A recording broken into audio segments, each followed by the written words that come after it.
Your First Year in Network Marketing. Overcome your fears, experience success, and achieve your dreams. By Mark Yarnell and Renee Reed Yarnell. Narrated by Kevin Foley. Copyright 1998 by Mark Yarnell and Renee Reed Yarnell. This unabridged audiobook is published by arrangement with Three Rivers Press, an imprint of the Crown Publishing Group, a division of Random House Incorporated, and was produced in the year 2011 by Tantor Media Incorporated, which holds the copyright thereto. We are at that very point in time when a 400-year-old age is dying, and another is struggling to be born. A shifting of culture, science, society, and institutions enormously greater than the world has ever experienced. Ahead is the possibility of the regeneration of individuality, liberty, community, and ethics such as the world has never known, and a harmony with nature, with one another, and with the divine intelligence such as the world has never dreamed. D. Hawk, founder of Visa. Forward. As a business reporter and self-help writer, I have been researching and writing about the network marketing industry for 8 years.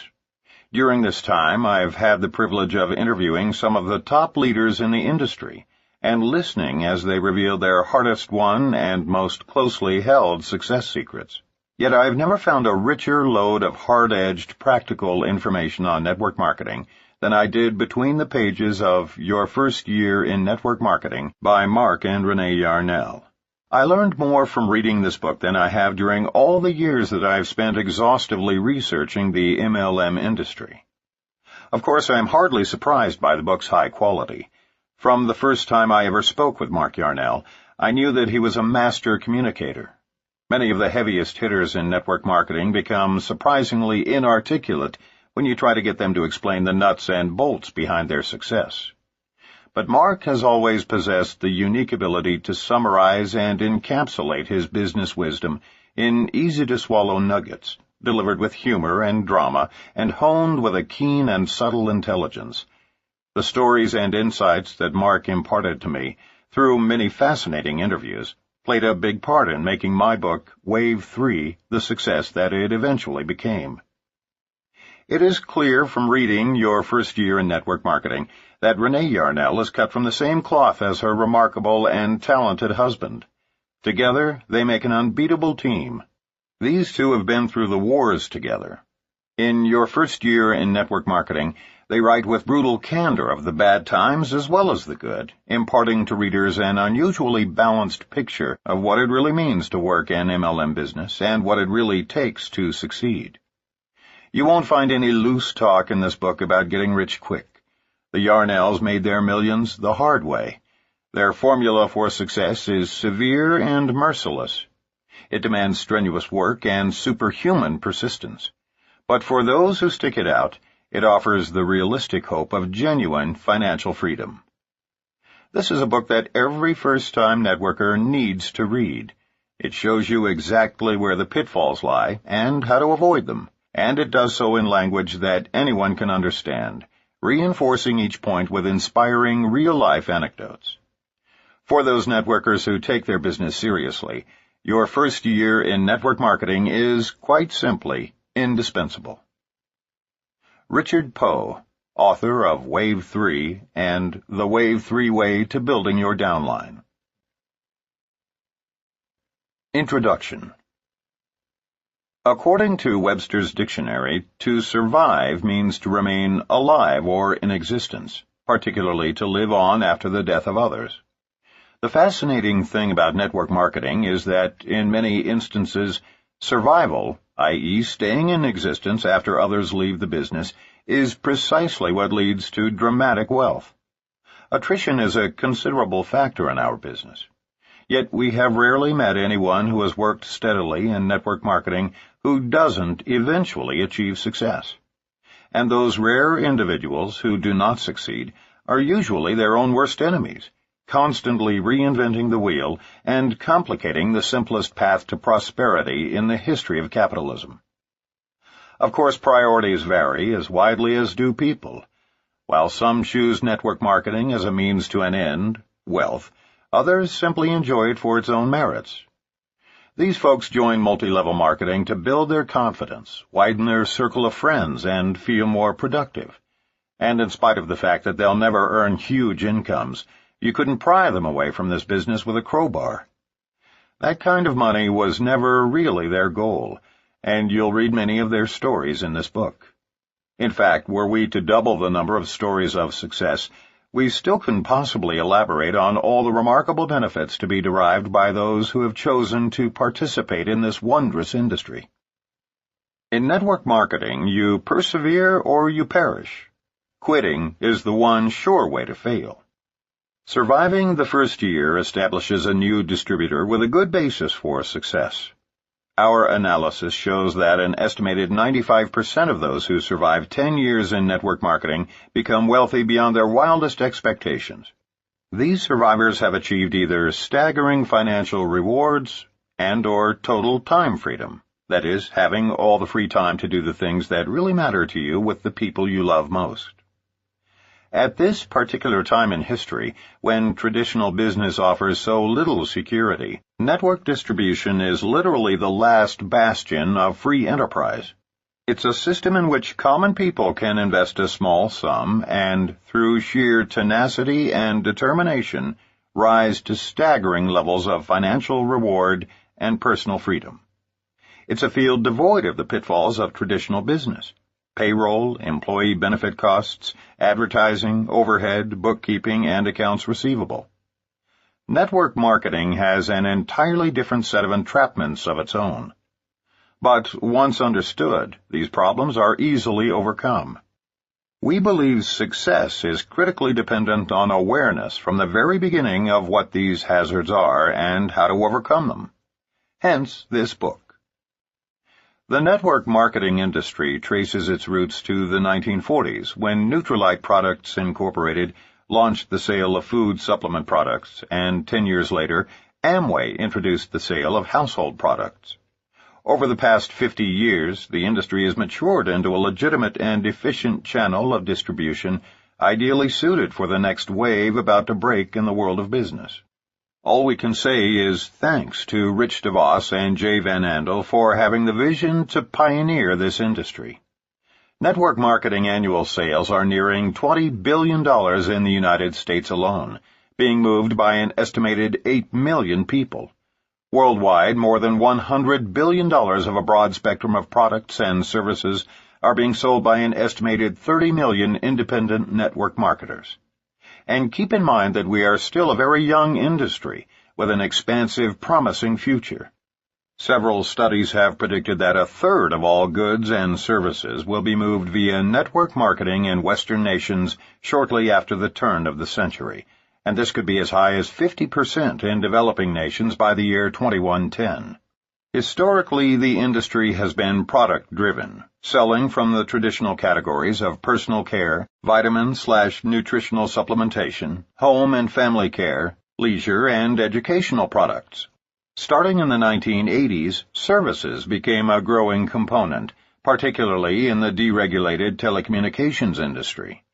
Other services have included credit cards, financial services, insurance, prepaid legal services, travel, self-development, and motivational programming. With the forthcoming deregulation of the public utilities industries between 1998 and 2002, network marketing companies are positioning themselves to enter this market as well. The evolving maturity of our industry is clearly demonstrated by the 20 network marketing companies now traded publicly on NASDAQ and the New York Stock Exchange, and many others are preparing to go public. In order to file an initial public offering, IPO, companies must establish standardized accounting procedures and be open to Securities and Exchange Commission, SEC, scrutiny and control. Therefore, those companies that do go public must establish and maintain high standards of business practices, which elevates the character of the entire network marketing community. Investors' response to the publicly traded network marketing companies has been outstanding. Upline Magazine, an industry trade publication, maintains an Upline Index that tracks the financial performance of these public network marketing companies. In 1996, this index showed an increase in stock market value for the industry of more than 63%, as compared to the Dow Jones Industrial Average increase of only 33% and the Standard & Poor's 500 index increase of 34%. This nearly twofold gain of the network marketing industry over traditional corporations has created considerable excitement among savvy investors. The average person needs as little as $200 or $300 to get started in network marketing.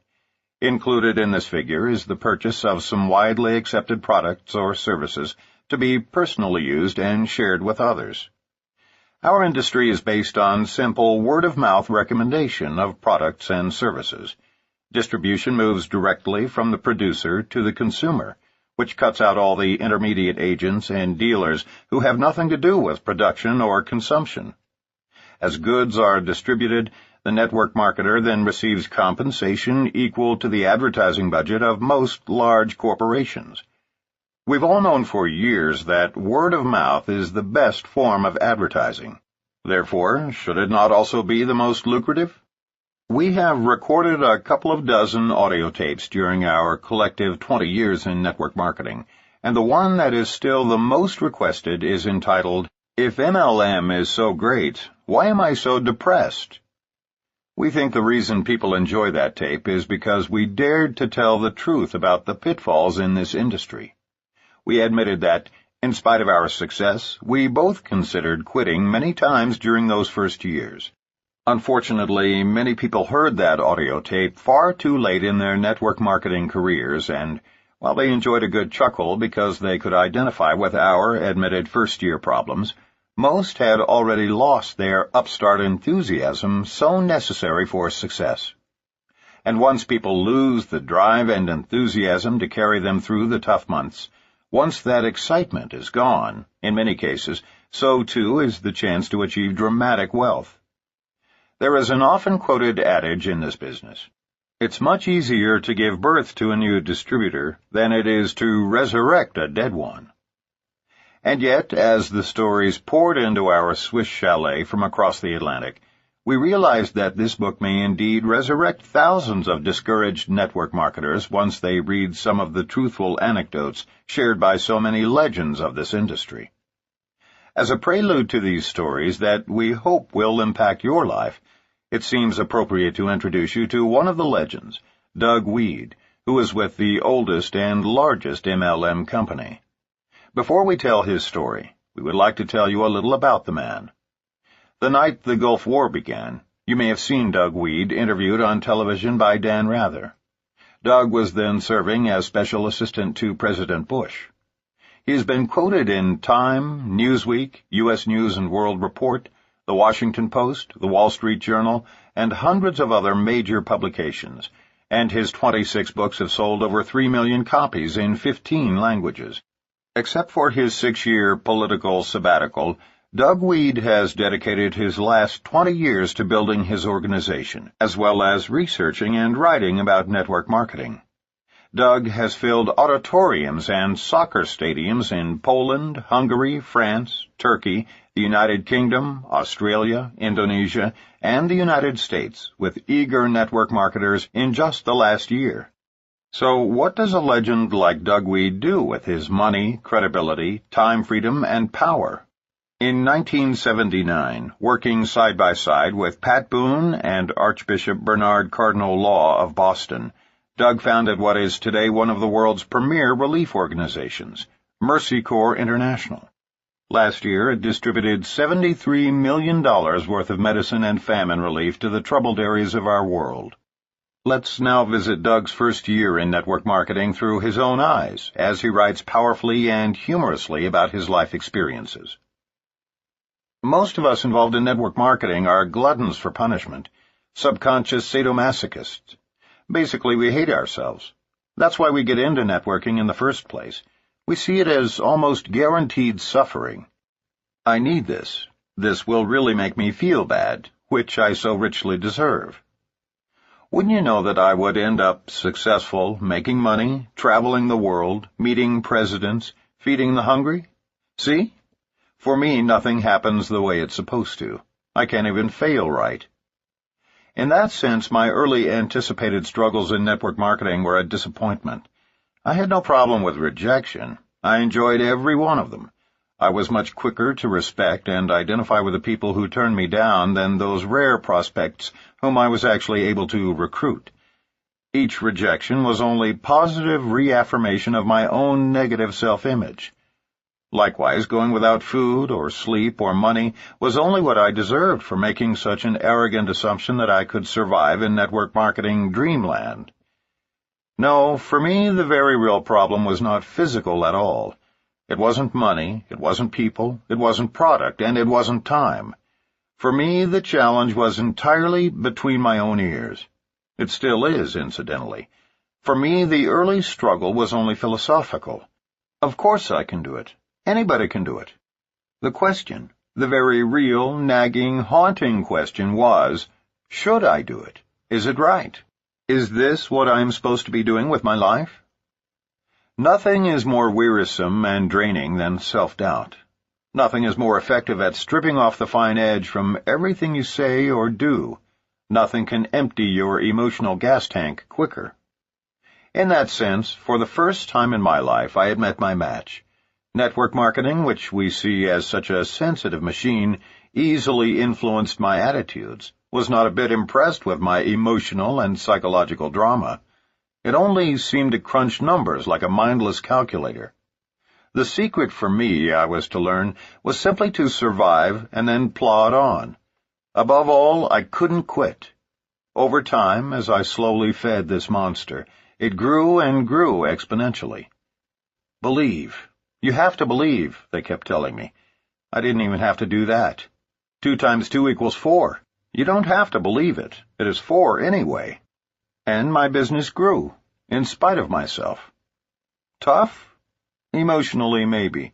Spiritually, maybe. But those battles manifest themselves in failure as well as success. Poverty is no refuge for the war-shocked, weary soul. And so I conquered. And with the money, I co-founded Mercy Corps International. Last year, we gave away $73 million in food and medicine around the world. I found my why. We hope this book will help you find your why, too. It is our hope that this book will be given to new network marketers immediately after they sign up in order to warn them of the pitfalls before they lose their initial excitement. Because once it's gone, the chances of ever getting that driving enthusiasm back are virtually nil. The first year in this business is not just challenging. It is more akin to going into combat. It's about survival in the midst of widespread failure. You may not even sense the impending danger, and then all of a sudden you've been ambushed and have lost an entire leg of your downline. One of our primary objectives in writing this book is to take the stealth out of your battles so that you can see your adversaries well in advance, instead of having them creep up and catch you unaware. But equally important is that once you see the clash coming, you are equipped with the necessary skills and tools to win each confrontation and thus survive your first year in MLM. Believe us, in year 1, survival is the name of the game. We know this both from personal experience and from statistics compiled by several companies that suggest well over 60% of all new network marketers quit in their first year, during the most important phase in the learning curve. Given the possibility of earning more each month working from home than a pediatric cardiologist with a staff of 10 earns in a year at his clinic, and it is possible, wouldn't any sane person be willing to invest a year or 2 studying MLM? And compared to the 12-year learning curve of doctors, isn't a year more palatable? While our industry's attrition rate is perhaps no higher than other professions involving overrides and straight commissions, it is nevertheless critical that we do our best to help new associates anticipate the inevitable conflicts that will arise, and equip them with the weapons they'll need to win those battles. It has been suggested that every great MLMer was a lousy MLMer first, and we concur. Unfortunately, it's a fact of life that when any of us first begin a new endeavor, we are, at least initially, vulnerable novices. Although the educational process in network marketing is relatively brief, it can be devastating to many new associates. The main reason is quite simple to understand. We all hate rejection, and none is worse than when we are mocked by friends, family, and acquaintances. It doesn't take very long for people to become discouraged when every day for the first 4 or 5 months they are subjected to eye-rolling ridicule from everyone they know, love, and respect. However, if you know exactly what to expect, and you aren't forced to appear foolish by cajoling, deceiving, or pestering those close to you, network marketing, even in the early stages, is quite fun and relatively painless. Preparation and anticipation are both critical. In this book, we will prepare you for most of the inevitable first-year challenges. We will teach you how to survive those conflicts by providing you with tactics that work. No theories, just facts. Most importantly, by preparing you in advance and sharing practical ways to survive each of these first-year challenges, we want to assist you in persevering. And if you do manage to survive the first year without quitting and without losing your sense of humor, the odds are great that you will continue long enough to become quite wealthy and successful. We've had a tremendous resource pool from which to draw our lessons and examples. For the past several years, we've been fortunate to teach America's only college-level certification course in network marketing with Harvard Ph.D. Charles King at the University of Illinois at Chicago. Many of the top networkers from every company, both in America and abroad, as well as many network marketing CEOs, have attended our classes, and we've spent quality personal time with many of them. As course instructors, we learned a great deal from our students. The experiences we share in this book have all happened, if not specifically to us, then to other leaders who have shared them with us. You'll recognize many of their names. So we feel confident that we've left very few stones unturned in our efforts to teach you the best survival strategies available to first-year distributors. Some of our industry's most successful international leaders survived their first year by utilizing the simple maneuvers laid out for you in this book. Survive your first year, and you've got a tremendous opportunity to join those legends. From Mark's father telling him that he is ruining the family name by doing MLM, to a hungry reporter asking the Attorney General of Nevada to investigate our company in hopes of uncovering a scandal or conflict of interest while Rene was serving as chairman of the county commission, the two of us have survived some fairly devastating ambushes. We know what it's like to lose 6 of our 7 best leaders to a new upstart scam, that is, a company that misrepresents its earnings and/or product efficacy. And we've endured the humiliation of a close friend stealing an entire downline leg. Both of us fell into the management trap at different points in our respective first years, and wound up babysitting people who never would have succeeded no matter what we had done, because they weren't willing to do what we did. Both of us suffered the misplaced personal guilt of signing up a close friend who just couldn't make it in this business. We'll teach you how to survive all of those booby traps.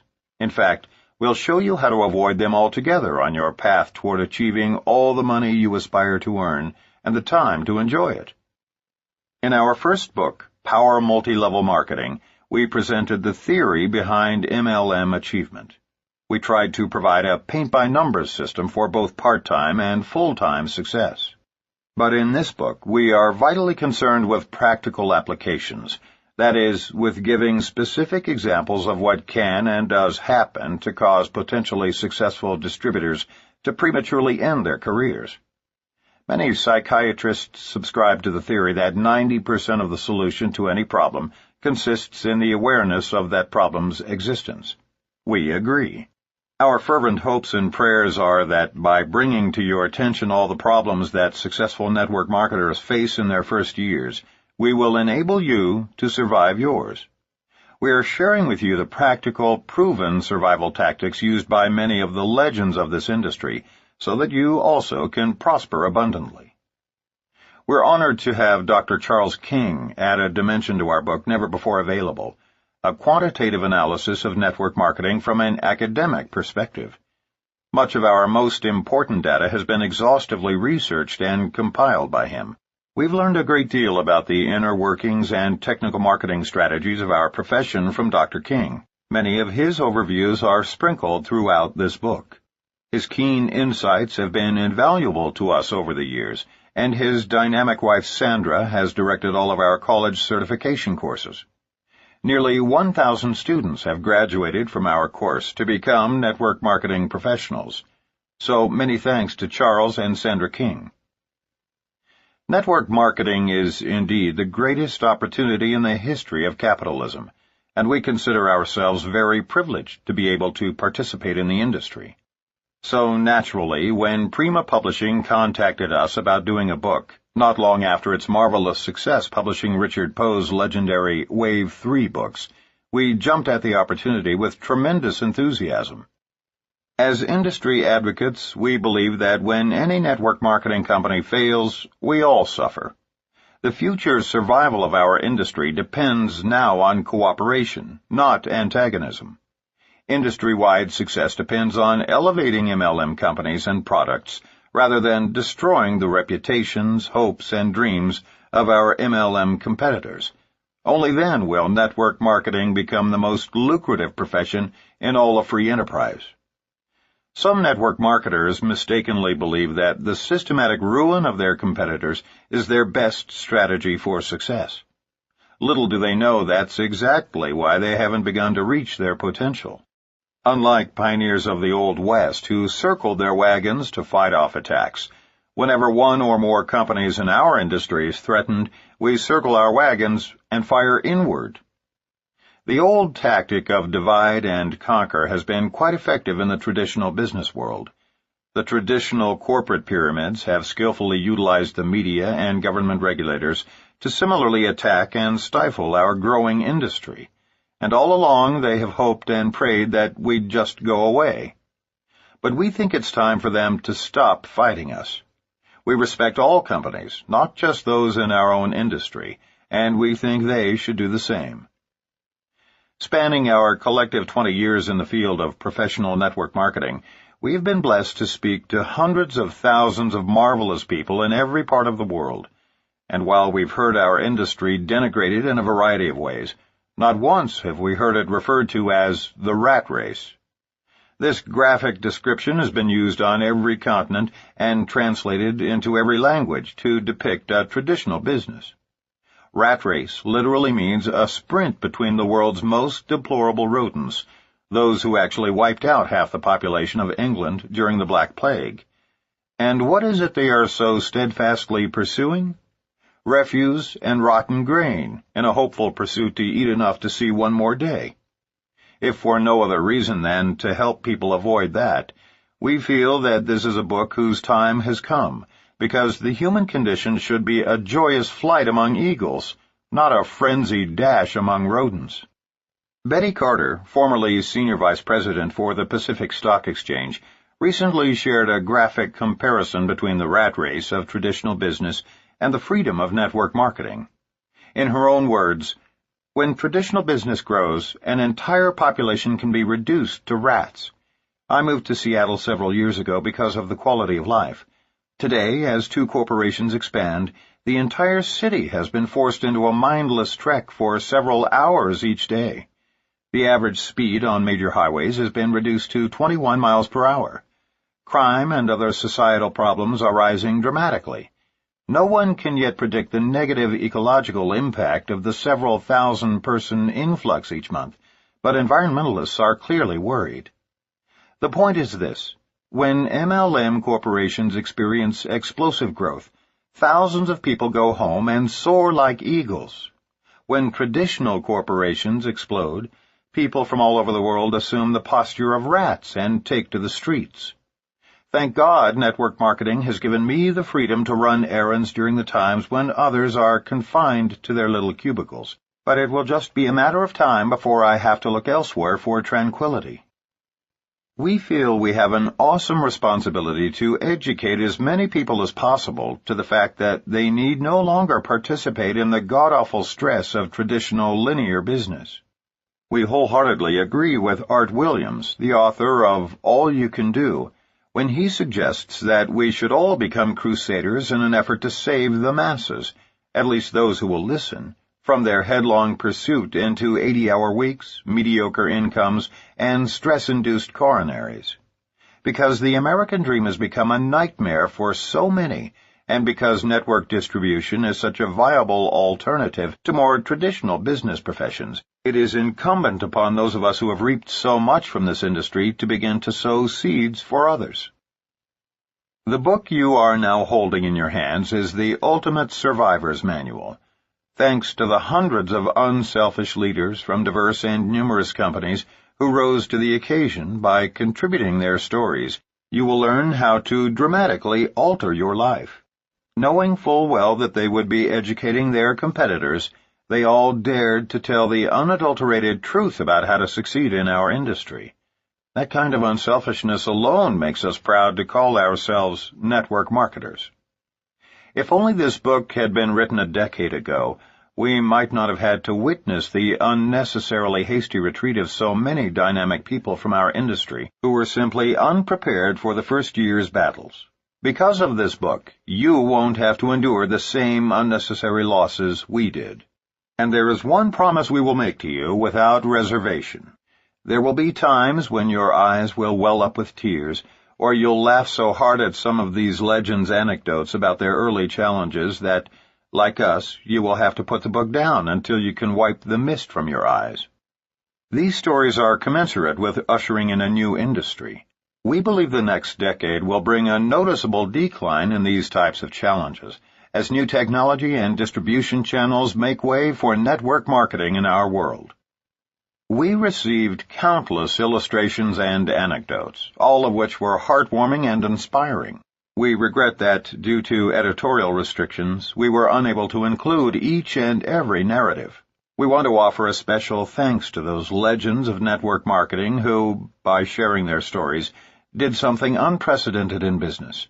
They dared to admit, after becoming legends, their innermost vulnerabilities and bouts with anxiety and depression, so that millions of others, including their own competitors, might be inspired to exit the 40-year plan and share in the American dream. Enjoy, and whatever else you do in the first year, just don't quit, because surviving is synonymous with thriving in our industry. Mark Yarnell and Renee Reed Yarnell, Gstaad, Switzerland. Chapter 1. Ignoring the Rejection Rocket. Make rejection your ally instead of your enemy. Network marketing is one of the most fun and rewarding businesses in the world, but eventually all network marketers are faced with certain widespread and universal challenges.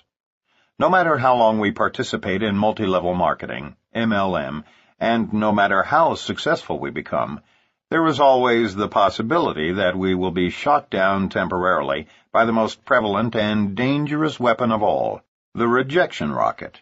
It can and will strike any time, rendering us virtually immobile, thus destroying our enthusiasm and excitement, which are the essential qualities for success. Rejection by your spouse. Everyone faces rejection in life, but what makes our form of rejection so very devastating is that it often comes from the very people we most love and respect. Our spouse, our parents, our best friends, and business associates. We are convinced that rejection causes more people to fail in MLM than any other factor, and often they fail literally before they ever begin, because their approach is from the head, not the heart. Here's the classic scenario. Bob is at a transitional place in his life and open to a career change. He is receptive to listening to a new business concept. He goes to a network marketing meeting, and for the first time, everything makes sense. He may have considered working in this industry 4 or 5 times before, but he was never in a change mode during previous presentations. Now, because he's about to be laid off, he has a transitional mindset. So not only does Bob begin to see the wisdom in networking, but he actually finds himself enthusiastic about the earnings potential. Throughout the second half of the 1-hour presentation, He begins to make a mental list of the friends and associates whom he knows would be excellent at recruiting. Now, let's look at two possible outcomes. Regardless of whether Bob actually signs up or not, he's about to be attacked by the first adversary in this business. And unless the person conducting the presentation prepares Bob and the others for what is going to occur by presenting certain facts at the end of the first recruiting interview, Bob is going to quit before he ever begins. Later, we'll return to the particular details of this story, but first let's see what happens to Bob once he leaves the presentation. In fact, we'll examine several scenarios. Because the timing is right in his life, Bob is excited. And because Bob knows several people who will be naturals at recruiting, he can hardly wait to break the news to them that he has found the ultimate opportunity. If the person who introduced Bob to MLM is one of those folks who signs people up at the first interview, Bob may actually fill out a distributor agreement, promising to come back on Saturday for training. More than likely, he won't be asked to sign up at the first meeting, but will instead promise to think about the business and call the presenter back with his answer. However, unless the recruiter carefully prepares Bob for rejection, Bob is now set up for failure. He's excited, though he may not have admitted that to anyone yet. But Bob is about to be blindsided by the rejection rocket, an inevitability seldom explained properly by most recruiters. Because he hasn't been trained, here's what happens. First, Bob corners his wife. He's really excited, and the conversation goes something like this. "Honey, our worries may be over. I think Phil has given us a gift from God. You remember how I explained the cutbacks at my company, and how I told you I could actually be one of the future fatalities?" "Yeah, Bob, but you don't really think after all these years that you could get laid off? I mean, you weren't serious, were you?" His wife finds this inconceivable. "Honey, listen, it doesn't matter. I was just over at Phil's, and he and Nancy have gotten into a new business that looks really great. I can't believe how much money there is to be earned and freedom to be gained. Honey, Phil is about to get his first big check. And I brought home some samples of the products. Nancy is blown away by this cream and shampoo. Here, I brought some home for you to try. She wants you to call her." The rejection rocket is aimed directly at Bob's head and is about to be launched. Bob's wife takes the 2 packets of moisturizer and shampoo from him, looks at them, then at him incredulously. "Wait a minute, Bob. You're serious, aren't you? Let me get this straight. You've been with your company for 7 years. We have a company car, health insurance, and we just bought our dream home. Your boss loves you like his own son, and is about to recommend you to the Golden Acres Country Club. They lay off a few lousy executives, and now you're seriously thinking about giving up a legitimate career, and all those years I suffered to put you through your MBA program to do some pyramid scheme. Please, Bob, tell me this is a bad dream. Tell me I'm not hearing you say this." Bob grins and reaches out to touch his wife's arm, and she jerks it away, snarling like a cornered wharf rat. He hasn't seen that look on her face since he accidentally backed over the puppy last summer. "No, honey, you aren't listening. We've got a chance here to get in early. We can be earning over $20,000 a month in a year. Do you realize how many hours I've been working? The baby cries when I pick her up because I'm virtually a stranger. They've laid off 35 men and women this quarter, and I could be next. Honey, look, I'm telling you, Phil and Nancy are our friends. They aren't—" "Oh, come on, Bob," interrupts his wife. "You yourself have said that Phil is irresponsible. He failed at that tire company. He failed at life insurance. Then he tried that stupid greeting card deal, and we both laughed at how dumb that was. Bob, you're not thinking straight." She softens and launches a new tactic. "Bob, honey, we're set.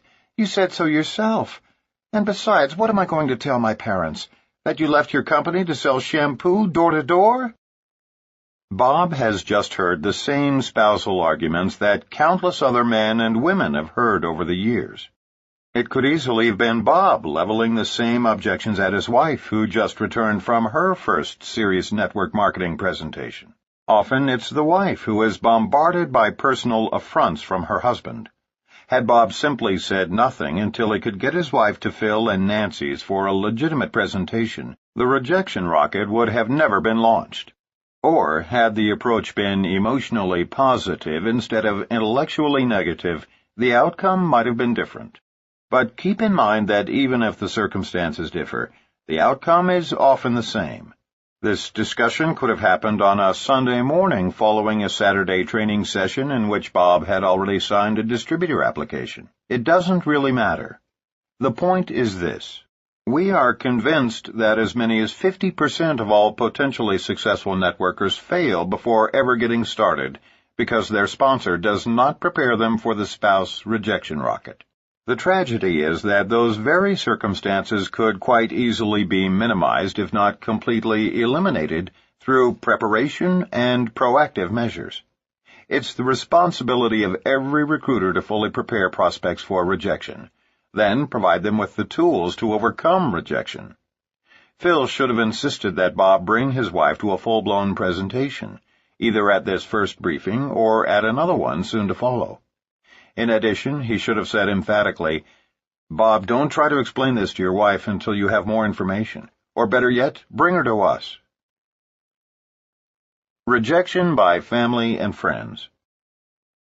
Before presenting solutions to the previous problem, let's first scrutinize another scenario that occurs frequently. Although the participants are somewhat different, the outcome is equally predictable and negative. We begin by assuming that Bob's wife is as excited as he is about this network marketing opportunity.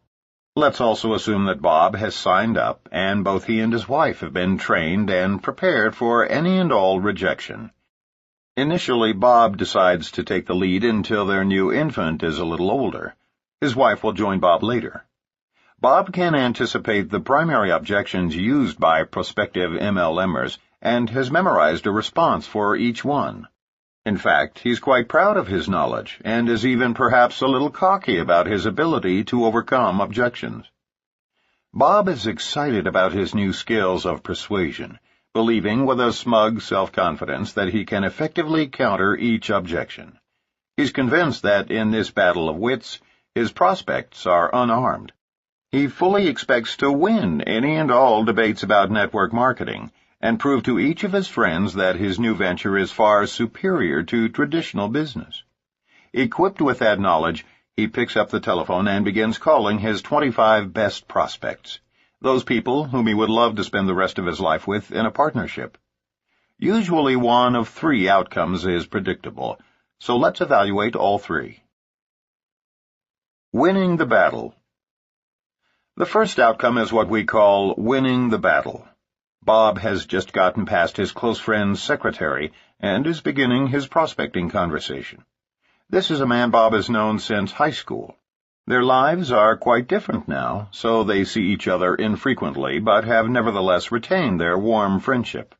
The conversation begins with small talk, but let's move ahead to the actual dialogue about the business. Bob begins his approach. "You know, Steve, the other reason I called is to try to set up a convenient time when you and Sally can come over and take a look at a new business my wife and I have—" Steve cuts in. "Bob, it sounds like one of those pyramid deals to me. Don't tell me you and Christy have been sucked into one of those scams." Of course, Bob has been trained, albeit improperly, to handle objections, and he's armed for battle. "Actually, Steve, I can understand your reluctance to look at a deal like this, but all I ask is that you remain open-minded for a 45-minute presentation. Let me ask you, Steve, would Tuesday or Thursday be better for you?" Bob is proud of his canned response, but as we'll see, his pride is very fleeting. "Come on, Bob. You and I go way back. You can cut out the memorized speeches and shoot me straight. Sal and I aren't the least bit interested in one of those deals. In fact, my own father got sucked into some gold scam last summer and put over $5,000 into the deal, never signed up one person, and has a garage full of overpriced gold coins gathering dust," Steve says gently but firmly. At this point, or really before the conversation had even gone this far, Bob should have realized that Steve isn't in the right time in his life to see this opportunity. He isn't the slightest bit open to the business, and anything said from here on will only further alienate Steve, and therefore hurt Bob's chances to approach his friend at a later date when he may be more receptive. In fact, unbeknown to Bob, He may actually do irreparable damage to their friendship by continuing to pursue the matter. There's a specific 6-month rule we'll present later in the book that will help you avoid Bob's dilemma, but for now let's assume Bob is unaware of it. Unfortunately, Bob is relentless. He knows he's in a great business and believes that if he can respond properly to each objection, he can perhaps sign up Steve and his wife. Because Steve is a professional who knows many quality people, Bob is absolutely convinced that, of all his friends, Steve has the greatest potential. Bob believes that all he has to do is skillfully overcome his friend's objections, and he's got a winner on his front line. He's sure he will win the battle. But it won't happen. And the reasons it won't happen are simple. Steve is not in the right time in his life for change, and Bob approached his friend improperly. In this particular scenario, the objections and responses to them will probably continue for another 5 or 10 minutes. In a last-ditch effort to shut Bob up, Steve may actually agree to go to a presentation. Of course, the chances that he will actually attend are slim to none. In this winning the battle scenario, more than likely Bob's prospect will be a no-show, and in the long run, he will even lose the war. Unable to apply the 6-month rule, the battle will never again be waged, let alone won. In other words, another potentially great network marketer is history. And you can bet Steve will tell 10 other friends at a future cocktail party just how bizarre and frenzied their former friend Bob has become. Kiss 10 more possible networkers goodbye. Positive-negative. The second outcome is what we call the positive-negative. In this scenario, the very instant Bob mentions his intentions, Steve jumps in and aggressively points out how much he hates business deals with friends, detests MLM or any other home business pyramid, and adds, "By God, it better never surface again in the course of our friendship." Of course, Bob shuts up immediately and changes the subject back to small talk. He feels rejected because his good friend is so positive that network distribution is a rotten industry. And because Steve is so positively negative about network marketing, Bob decides to never again extend the opportunity to his friend. That is a serious mistake, as we'll explain later when we fully define the 6-month rule. The good old boy. The third outcome is what we call the good old boy. An example of this scenario is as follows. "You know, Steve, the other reason I called is because my wife and I have become involved in a business that we want to share with you. It will take about an hour at the most, and we can see you on Tuesday evening at 8 o'clock or Thursday at 7:30. Which is better for you?" Steve answers pleasantly, "Gosh, Robert, it sounds great. Can you tell me just a little about it?" "Well, Steve, I'd rather not discuss it over the telephone, because it's about 90% visual. I'd like for you and Sally to see a brief video, then actually sample some products and take home some literature to examine. But I can tell you that this company is expanding globally, and they're looking for brand new recruiters and trainers who have always wanted to earn over $25,000 a month." "My God, Bob," Steve excitedly responds. $25,000 a month? Phew, I can tell you right now we are always open-minded to new opportunities, especially when there's that kind of earnings potential. I think Thursday would be our best bet. What time? This last scenario is actually somewhat common when new distributors are calling friends. In MLM, we refer to friends as one's warm market, because most family members and close friends do not want to reject you. They will often agree to things they don't want, just to be warm, hence the terminology. But we can assure you that often as many as half of all warm market appointments, and by that we mean friends, family, and associates, who commit to coming to your home for a private business presentation, will not show up. And that can be more devastating than any other form of rejection because you'll feel deceived. So remember, no matter how nice they are on the telephone, half of your family and friends may not show up for your meetings, especially if you tell them about products and brochures, videos and samples. Knowing this fact ahead of time softens the pain. Simply put, all people detest rejection, especially rejection by friends and family. Frank Pinelli of West Lynn, Oregon, had been in the business all of 1 week when he experienced one of the worst rejections of his life. As he explains, "I couldn't wait to meet for breakfast with a man whom I had come to respect and admire. Like me, he was a realtor, and a very successful one. Both of us were in the process of leaving real estate to start our own businesses, and I assumed that would give us grounds for being mutually supportive of each other. As I began to describe my networking business to him, without a moment's hesitation, he told me that even if he was a panhandler on the street, pushing a cart around, the last thing in the world he would ever do is network marketing. I grew numb. My world, for the moment, was destroyed. A respected friend had, in so many words, called me worse than a bum living on the streets. 2 years have passed, and today I truly owe my ex-friend a debt of gratitude. He so enraged me that I vowed to become hugely successful, just to show him how wrong he was. His having treated me like such a jerk is to this day a significant part of what drives me. Today, Frank, together with his wife Joanne, earns about $5,000 per month. But rather than homeless or, even worse, 70-hour-a-week realtors like their ex-friend, they are both stay-at-home parents to 2 young children and, in their words, job share the business around them. Friends are often our biggest dream stealers, and once a dream is stolen, it is not easily recovered. But Frank and Joanne turned what could have been a stolen dream into a burning desire to rise to their full potential. Today they both love what they do and have their sights set on making it all the way to the top. And when they reach the very pinnacle, it will undeniably be because one business associate tried to smash their hopes and dreams. Perhaps once they make it to the very top, their realtor friend will decide to join them in business. Dennis Clifton, who, together with his brother David, built our strongest global organization, remembers how excited he was about his future when he first signed up back in May of 1986, before any of us knew what we were doing. As I began to go down my list, I quickly realized that this wasn't going to be as easy as I had hoped. Almost every person that I called was unwilling to even meet with me. But in spite of this, my positive attitude was holding up, until one morning. I had a friend who worked as a disc jockey at a local radio station. I called him at work and began to explain what I was doing. His response was something I had never experienced before. He actually began to laugh out loud. Now, I don't mean a whimsical smile or friendly chuckle. I mean a wall-rattling, spirit-crushing belly laugh. I was devastated as I hung up the phone. I had never been laughed at quite like that before. Then all the voices began to come to me. Why in the world am I doing this? Nothing is worth this kind of humiliation. Since nobody seems to want to do this, maybe they know something I don't. If I quit now, I'll never have to go through that again.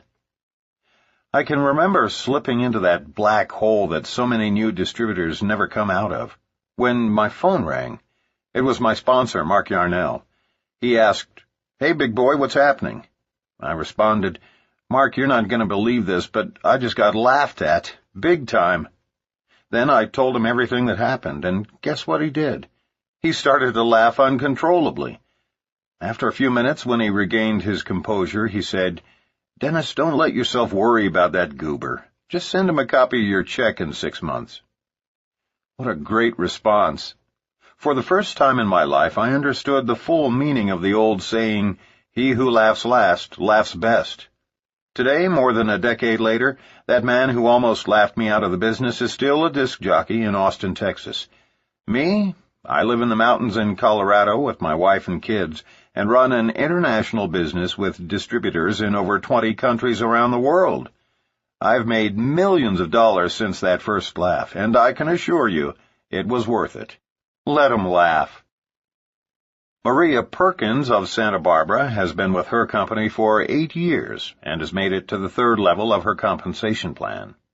She sees her role in network marketing as a conduit or bridge for people like herself who cringe at the thought of sales, and recommends that her associates approach the business like professional consultants.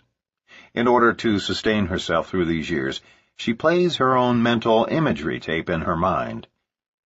No matter if it was my 40-year-old baby brother smirking at my efforts, the people who swore they would show up and didn't, or even the friends who suddenly viewed me as some ex-con about to bamboozle them into my newest scam. They all led me to the mountaintop, and it is here I shall remain. Maria is convinced that we all have to operate on our own agenda, not someone else's. May you be as fortunate as Frank, Dennis, and Maria when you have one of your friends put you down or scoff at you. Later we will discuss the very finest friend approach in order to minimize the rejection like these distributors faced. But we hope that learning of their battles with rejection will assist you in coping with your own. Fine wine can be a byproduct of sour grapes. Turn your battles into a motivational force, and let that force propel you through those early rejections. Dennis is right. It is all worth it. Preparing your prospects for rejection. The rejection rocket can be leveled at you any time in your career, and the problem is that you generally don't see it coming. It's a stealth weapon. It can take many different forms and is frequently unrecognizable right up until impact, and then kaboom! While we certainly cannot help you anticipate every potential kind of rejection, we can definitely prepare you for those forms of rejection which are the most destructive. Avoidance of these dangerous weapons is fairly simple if you begin programming your networking professionals at the very beginning, literally during the close of the first recruiting meeting. Let's set the stage. You have just presented your business opportunity effectively by following a specific format. One we'll explain in a later chapter. And you're convinced that 3 of the 5 prospects sitting in your living room are tremendously excited about the income potential. They've asked all the right questions, and you've answered them to the best of your ability. You've played the video, very clearly and simply explained the numbers during your board presentation, handed them some samples, and finally explained that training is here at your home next Saturday at 10 o'clock a.m. You're ready for the closing comments. Comments specifically calculated to call their attention to rejection and assist them in avoiding it before they are sideswiped. We are irrevocably convinced that most people who leave the first presentation excited but never sign up or return for training are usually fatalities of the easily avoided rejection rocket. Here's how we prepare our unwary prospects. We suggest you memorize or paraphrase this for your own use, speaking in the singular or plural accordingly. Folks, I know some of you are excited about the numbers you've heard today. I realize that you will want to do your due diligence, as would any responsible entrepreneur. But let's face it, if I'm right, if you really can earn this kind of monthly income and semi-retire in 3 to 4 years, or at least have substantial personal and financial freedom, you'd have to be brain dead not to take me up on this deal. But I want to warn you about the 2 primary causes of failure, so you can avoid them while you're doing your investigating. Don't be afraid to use a comment like brain dead on your prospects, no matter how successful or professional they appear. We've never had anyone fail to laugh at the comment. But more importantly, you are asserting your obvious leadership, a quality they desperately need to observe in their mentor before considering joining our industry. The first cause of failure occurs when you network marketers listen to people who don't know what they're talking about. The second cause of failure results from their not listening to those of us who do know what we're talking about. Let me give you an example. It's just human nature that when we get excited about something, we want to share it with others. Whether it's a new flavor of ice cream or a business opportunity, it doesn't really matter. We want to share it, especially with the people we most care about. That's fine with ice cream or a good movie, but it's not right to share this business with anyone until you're completely trained and knowledgeable about our company. Why? Because the primary cause of failure in our profession stems from people getting excited about the tremendous earnings potential and then charging out to tell their closest friends and relatives before having the slightest idea how to do our business. It is critical that you not say anything to anyone until we have taught you a successful approach. If you begin talking to your relatives and friends about this industry, most of them are going to tell you that you've lost your mind. And even though you think you've got all the facts, even though you know the truth about the earnings potential, and even though your friends, neighbors, and relatives know nothing, they will still tell you you're an idiot. And if you have 10 or 20 people in a row question your sanity, especially people you know and love, you will give up before you begin. So don't even attempt to sell your spouse on the opportunity. Simply get him or her back here for a presentation as soon as possible. Now, I know you think you're strong enough to avoid being influenced by people whom you know are completely ignorant about our company. Everybody thinks that. And let's say that you are. Let's say that even if 20 friends and relatives reject you and tell you you're an imbecile, you do not collapse under the weight of their negative attitudes. The real problem is this. Once they've told you not to get involved, even if you later skillfully prove them wrong and answer every one of their concerns, they will not sign up. Remember, once they've ridiculed you for getting into MLM, they cannot afford to sign up themselves because that's tantamount to admitting their own foolishness. And in this era, many folks are more interested in impression management than in taking responsibility for their own lives and creating financial independence and time freedom. So, until you've been signed up, made a commitment, and been trained professionally, do not, and I mean this emphatically, do not approach your friends, relatives, or even your spouse with this business until we have taught you how to share this information with them. Some of your very best warm market recruits will never join you, no matter how successful you become, if you approach them improperly. Years of experience have taught us that the single largest cause of failure results from listening to people who don't know what they are talking about. Here's the problem. New prospects' friends and family don't know anything about your company or the business of networking, and in their ignorance they are certain it must be a scam. Until you are involved financially, they sense you are not really committed, so they will do everything in their power to save you from making a big mistake. When you say, "Hey everybody, I'm getting ready to open a new restaurant," you can count on the response, "Are you sure you want to do that? I've heard most startups go under." However, once you have already made the investment, your family and friends will do everything in their power to support you in your new venture. When you say, "Hey everybody, I've just opened a new restaurant," the response will likely be, "Oh, good for you. When can we come?" Rejection by family and friends is by far one of the biggest challenges in network marketing. But you can only change their attitudes by changing your own. After you've elevated your own self-esteem and confidence level, only then will you be able to help others elevate theirs, often altering their opinions, strengthening your family's support or interest, and opening doors to your friends and associates. We wrap up our business presentation by discussing the second cause of failure, not listening to those who do know what they're talking about. If any of you do decide to sign up and become my frontline associates, you must also be willing to duplicate exactly what I teach you. This business is totally different from traditional business, and if you're going to sign up and then try to reinvent the wheel, you're going to fail. So promise me you'll follow our system, or, frankly, I'd rather not even have you sign up. Fortunately, we are in an experienced organization, and we know what we're doing. Your first 90 days are critical, and we start the clock today as you begin your decision-making. That dialogue is the way we close our in-home recruiting presentations nearly verbatim. In fact, as prospects are preparing to drive away, we will frequently remind them one last time. Don't forget, please don't attempt to explain this business to anyone, especially your spouse, until after you've been trained. As they depart, we are already beginning to visualize them as partners.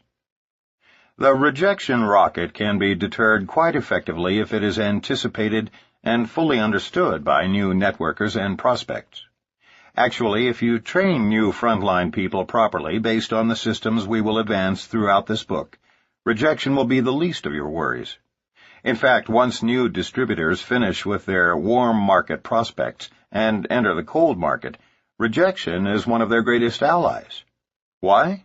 Because the sooner it can be determined that a prospect is not receptive to a network marketing opportunity, the sooner the distributor can file her away for a 6-month follow-up and move on to viable prospects without wasting time. Like so many network marketers, Paul Del Vecchio and Jennifer Tallow of Berkeley, California, are still struggling to build their group. And because of their positive outlook, it is growing, slowly. But rejection has been their single biggest hurdle to overcome, especially that first year. In Paul's own words, "I'm sure there are people who breeze into MLM and skate their way to the top, but this was not my case. I'm a college dropout who spent my young adult years pursuing poetry, the classical guitar, and Eastern philosophy. I had no background in business, spent most of my time in seclusion, and drove an old '76 Chevy pickup with a snaggle-tooth bumper that I couldn't afford to have repaired. Being somewhat introverted by nature, I'd have to describe my first year in MLM like the South American diplomat who, at an elegant embassy function, tried to explain in his halting English why he and his wife had no children. "My wife, she is impregnable."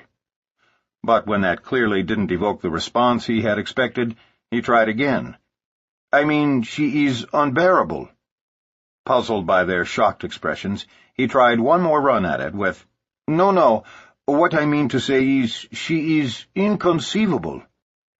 I felt just as inadequate as that diplomat in my communication skills as I loaded up my truck and went down to the business district to approach strangers in suits about big money and free time, and let me tell you, they were not at all amused. And so I systematically tried everything under the sun to avoid the pain of rejection, including the art of managing a non-existent downline, but it always comes back to taking action and maintaining a positive, open attitude. Napoleon Hill, the author of the classic Think and Grow Rich, helped me understand that my state of mind must be one of absolute belief in what I am communicating to others and in my ability to deliver the message, not just a mere hope or a wish. For me, this business has been the greatest self-development course in the world. As I leave the house to prospect, I have learned that I can create one of two mindsets. I can strive to be well received by those I approach, and that is a one-step process called perseverance. Or I can try to avoid the pain of rejection, and that is a three-step formula. Say nothing, do nothing, be nothing. Persistence coupled with absolute belief can never be defeated, and that is precisely why we know that Paul and Jenny will prosper abundantly. Call reluctance. Often the mere fear and anticipation of rejection will keep new networkers at home. Fear of getting started is one of the primary causes of failure in our industry. It is an obvious but unspoken phenomenon. New marketers will hide behind the need to study the products more, or attend a few more meetings, watching how you do it over and over, even though they've already seen it 10 times. They will gladly attend training meeting after training meeting, invest time in their new business by listening to audio tapes on how to prospect and overcome objections, and generally do anything and everything possible to avoid actual prospecting. They will become involved in all manner of unproductive activities just to avoid having to, in the words of the great Nike, just do it. Then, after days, weeks, and sometimes even months of such busy work, they will decide that this business just doesn't work. After all, they haven't succeeded in building an organization. The reason is clear to everyone except them. The mere anticipation of rejection leads to call reluctance, which can, and often does, lead to failure. Often, a week or so before they quit, we hear the essence of their failure in the remark, "If something doesn't happen soon, we're going to have to get a job to make ends meet." In traditional business, things may just happen, but in network marketing, success comes to those who make things happen. And by the way, call reluctance is not an experience limited to non-professionals. Often it's the most sophisticated executives who carry this secret phobia, not of actually being rejected, mind you, but of the fear that they might be. Mark recruited the mayor of a major southern city, and after 6 months of virtually zero activity, he asked the mayor for his warm market list. He reluctantly handed over his top 25 names, but Mark couldn't find one person whom the mayor had actually called. In the final analysis, the mayor had to admit that he was afraid to call those friends because an election year was approaching and he didn't want to risk damaging his reputation with his constituents. He quit having never called one prospect because of his fear of rejection. He later had the audacity to state publicly, after failing in a second network marketing company for the same reason, that MLM is a scam. He came to that conclusion without ever having called a single prospect. Not being taken seriously. Those who make it past the initial fears of getting started will often be assailed by other elements of the rejection rocket. Common among women is not being taken seriously, one of the most degrading forms of rejection. It is common for an interested male prospect who is shown the business opportunity by a professional woman networker to think something like, "I'll have to talk to my wife about this little home business." It's not a case of the woman being ineffective or the man being demeaning. It's just that most men cannot identify with having a woman recruiter who is working at home. And if she is distributing cosmetics or some other product or service with which he cannot relate, that only serves to compound the problem. No matter how strong a female leader is, in some cases the male ego cannot be assuaged by her alone. On these occasions, the potential rejection can be sidestepped by having a male upline or a male partner assist her in closing such prospects. This is not codependency, but rather part of the intrinsic nature and value of what we call double-gender closing, because ours is a team-based business. First-year associates need not close prospects alone. It's teamwork that earns leaders the right to receive multi-level compensation. In some situations, women have discovered that their gender challenges come from within rather than from without. Historically, men have had more self-confidence, while women still struggle with poor self-esteem. For years, some women have been financially dependent on their husbands and frequently overlooked for promotions in the workplace. We realize this is changing in America, but this phenomenon is still prevalent in Eastern cultures and among older generations.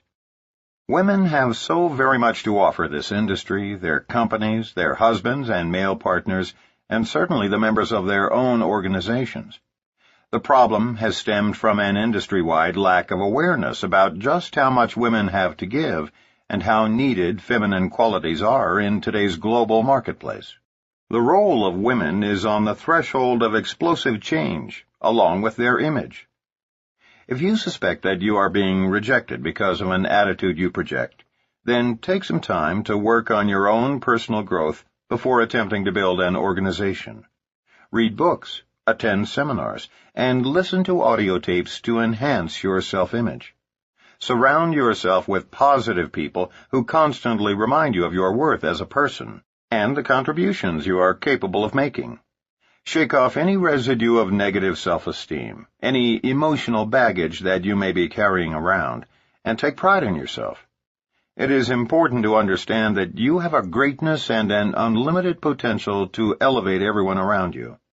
Practice exuding your inner strength with your head held high, and you will see an immediate difference in your general acceptance, your leadership success, and your income. Perhaps no woman in network marketing's 45-year span has better exemplified the transition that can occur in a woman's life once she begins to accept and project her strength than Cathy Dennison. At the age of 30, Cathy Dennison awakened to realize that she was living a nightmare. She was in an abusive marriage, and her 12-year-old daughter was suffering the pain of seeing her mother mistreated. She decided it was time to take action. She left her husband and moved to the tiny town of Basalt, Colorado, where she began cleaning houses to support herself and her child. While her personal life improved dramatically over the next few years, her finances were in shambles. But without a degree, there were few options available to her. Cathy had always believed that she had the talent and mindset to become a millionaire. But her introduction to MLM was the very first time she'd ever been exposed to a business with no limits and no major capital investment.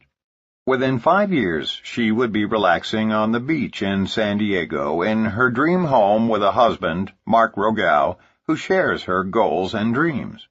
Many people were first introduced to Cathy Dennison and her remarkable story in Richard Poe's bestseller, Wave 3. But no one can write as dramatically and accurately about Cathy as Mark Yarnell, who personally sponsored her and served as her mentor for her first years in this business.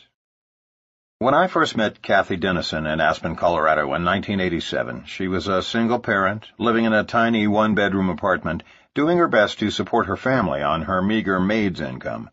I had begged our realtor to help me find a housekeeper because we were entertaining so many friends, our home rapidly became like a bed and breakfast.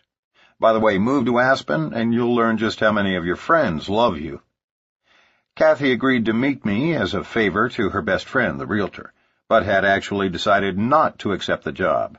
At that time, she was already cleaning numerous houses and felt burned out. On the other hand, she really needed the money, and she owed the realtor a debt of gratitude for the numerous jobs she had arranged for Kathy after she left her abusive marriage. When Kathy walked into my home that first day, I was immediately impressed with two things. First, she was obviously an extrovert. Second, she had enthusiasm, a very warm smile, and although she was working as a maid, she was definitely a people person. Naturally, the old recruiting Yarnell came out, as he generally does whenever I meet a strong personality. But in Kathy's case, I suppressed my enthusiasm as rapidly as it surfaced, mainly because I wanted to devote a solid year to snow skiing, hang gliding, and writing the first edition of my book, Power Multi-Level Marketing. And truthfully, even though I teach new distributors not to play God, that is, never to qualify prospects and always assume that everyone has the potential to succeed, I violated my own teaching. I decided that in spite of her enthusiasm, I wasn't going to sponsor my housekeeper in a town of 2,000 because the chances of her success were minimal. What a fool I was. After finally awakening from my stupor and signing her up, Kathy promptly signed up every possible prospect in Basalt and Aspen, then moved to San Diego and gradually built a business that transformed her into a millionaire. After recognizing my own stupidity in prejudging a maid, I made the decision to never again violate the one definitive precept in our industry. There's a seed of greatness in everyone. Never qualify prospects for any reason.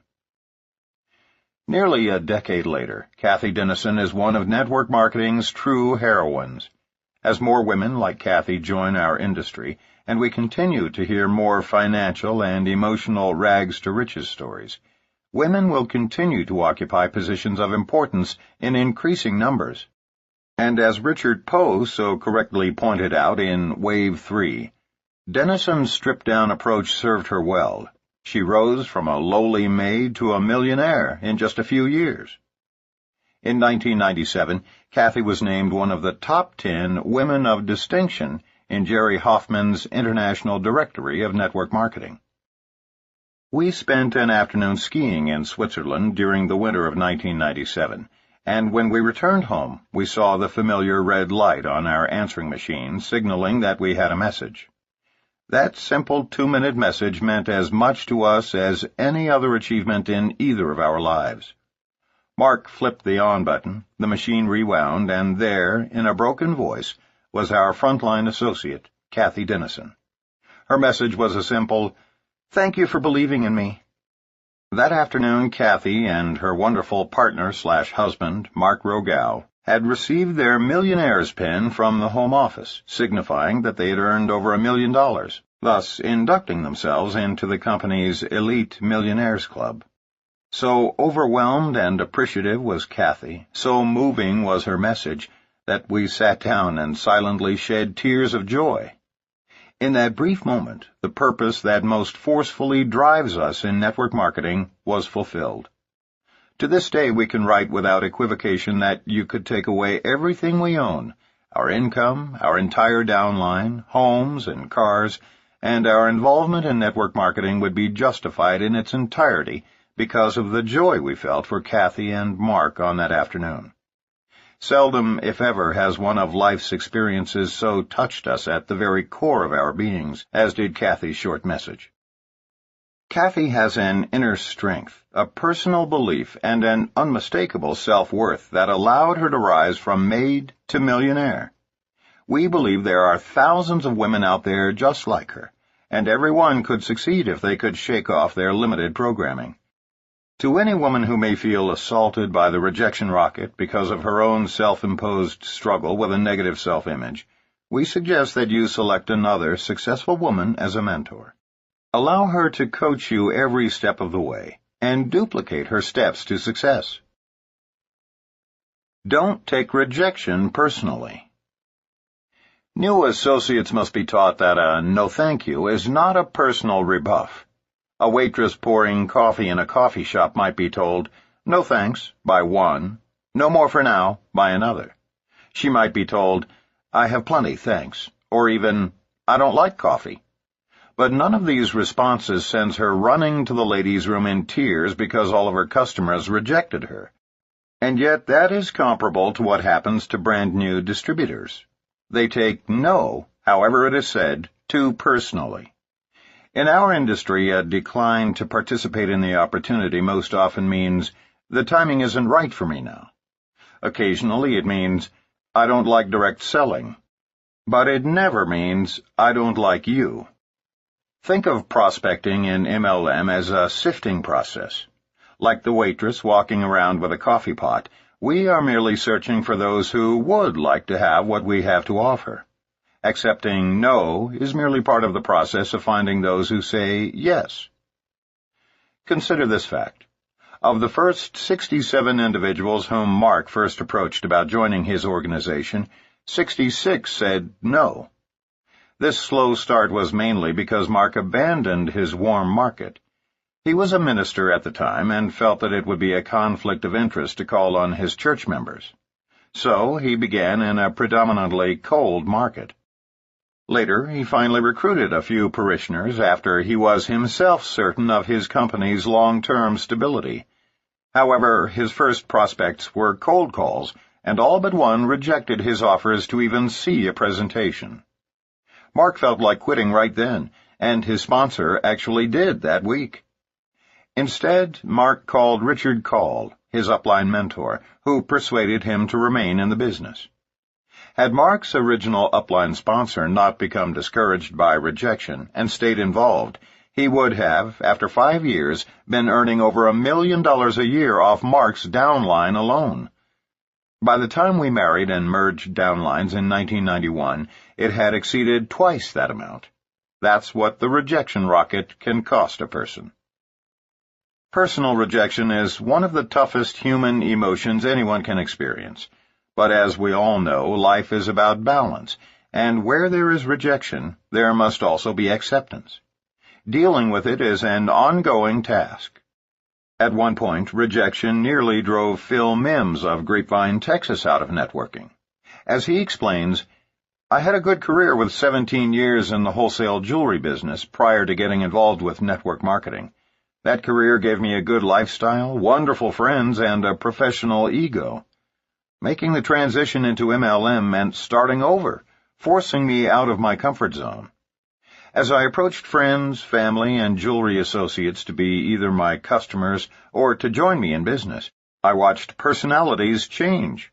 Friends became cold and distrusting. My family began to snicker. Jewelry associates responded with concern for my sanity. It hurt me when they appeared to feel that I was taking advantage of them and abusing our relationships.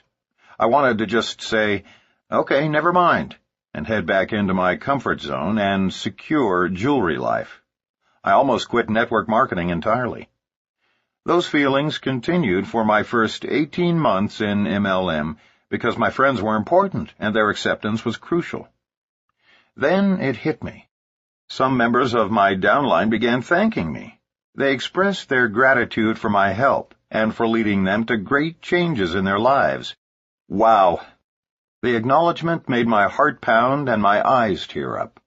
It dawned on me that if I were to quit and return to my jewelry business, I would perhaps lose my new friends and business associates whom I really liked better.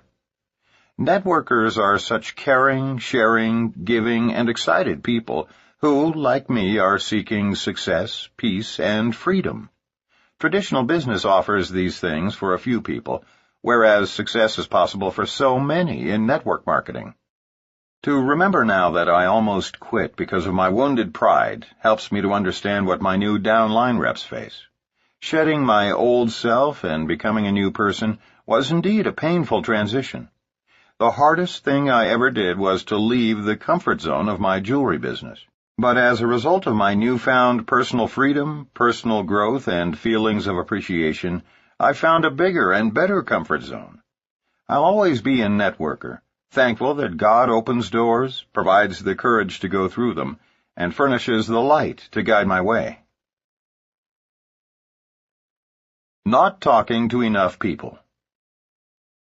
If we only talk to a dozen people in the course of a week, the art of rejection by those few becomes bigger than life. If we contact a few dozen people each week, rejection is no problem, because a few will always get involved. Remember this law of balance. Increase the number of approaches and decrease the impact of rejection. Susan averaged 10 contacts a week in her business because she was working part-time and had an extremely busy schedule. Because she was working from her warm market list, she had a high ratio of positive responses. 5 promised to come to her Tuesday night business briefing to learn more about this opportunity. 2 actually showed, but neither signed. All she could think about were the 3 who didn't show, and the fact that they didn't even have the courtesy to call and cancel. 4 more weeks of that kind of rejection, and she will be out of the business. Why? Because her prospecting numbers are too small. Susan may be a hypothetical prospect in our example, but such low-number prospecting can, and indeed has, forced would-be legends right out of business, shot down by rejection. Unless, as a part-timer, you are approaching at least 5 to 10 prospects per day, you are not serious about succeeding in this business. As a serious part-timer, those numbers should increase, and as a full-timer, they can grow to 30 or more per day once entering the cold market. Meeting attendance and brochure reading doesn't count as real-time. When first launching your business, if your goal is to build an organization, 80% of your time should be spent prospecting. All other activity is busy work until you have achieved a certain level of success. Do not become a professional audience participator. Get out of the bleachers and onto the field. In contrast to Susan, the 2 of us prospected huge numbers of people when first building our individual organizations.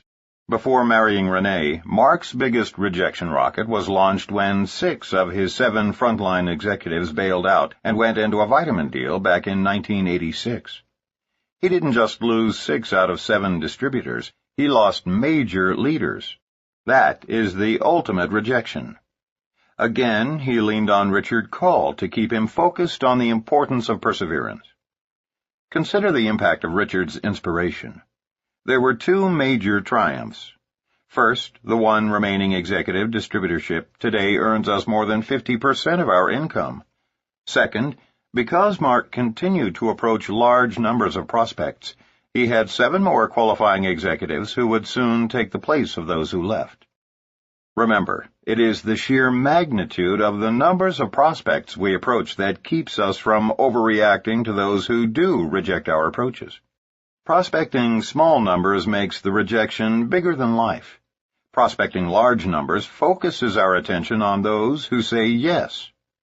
If you make contact with 100 people in the course of a week, 20 of whom say, "Yes, I'd be interested in looking at what you have," and 80 of whom say, "No thanks," your focus will be on the positive. Out of that 20, you will be excited about the 3 who signed up, rather than the 80 who weren't interested. On the other hand, if you approach only 10 people, 2 of whom say they are willing to take a look and then decide against it, your attention inevitably is on the entire 10 who got away. Network marketing begins as a numbers game and evolves into a people business while a legitimate organization of excited networkers is being built. The narrow focus syndrome. Many people make the mistake of inviting rejection by presenting a far too narrow focus. They often promote a single product or just one division of their company, as opposed to creating wide appeal by stressing the leveraged income and free time that result from orders of commonly used products and services. Network marketing is intrinsically designed to appeal to everyone. It is not meant to be an elitist club, nor is it effective if you promote just a single product line.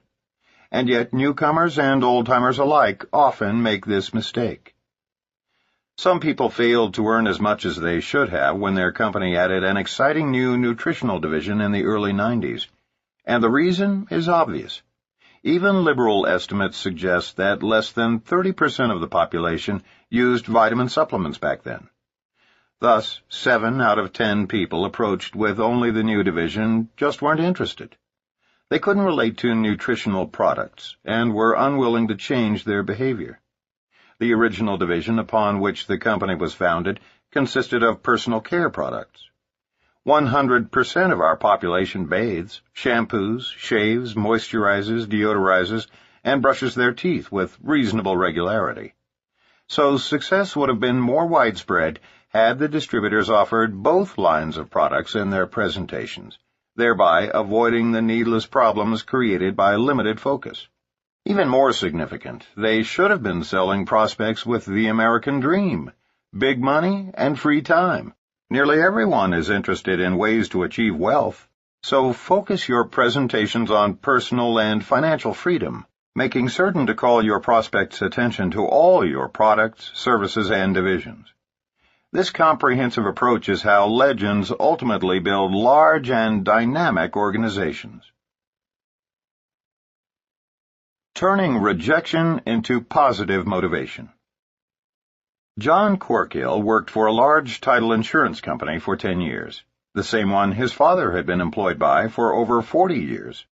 They enjoyed working together and shared a track record of success. When corporate politics became unbearable, John, with his father's understanding and support, went to work for a competitor and tripled his income during the first year. Over the next 5 years, he created a 6-figure income. Then, due to a merger, he was laid off. His father, still with the original title insurance company, was now in charge of starting a new division and offered his son a full-time position, but the company could only pay him a pittance of his previous income. 1 week before he was due to start the job, John was introduced to network marketing. He found the right company and chose to go full-time immediately. After receiving the news, his father's comment was, "John, I guess everyone has to do something.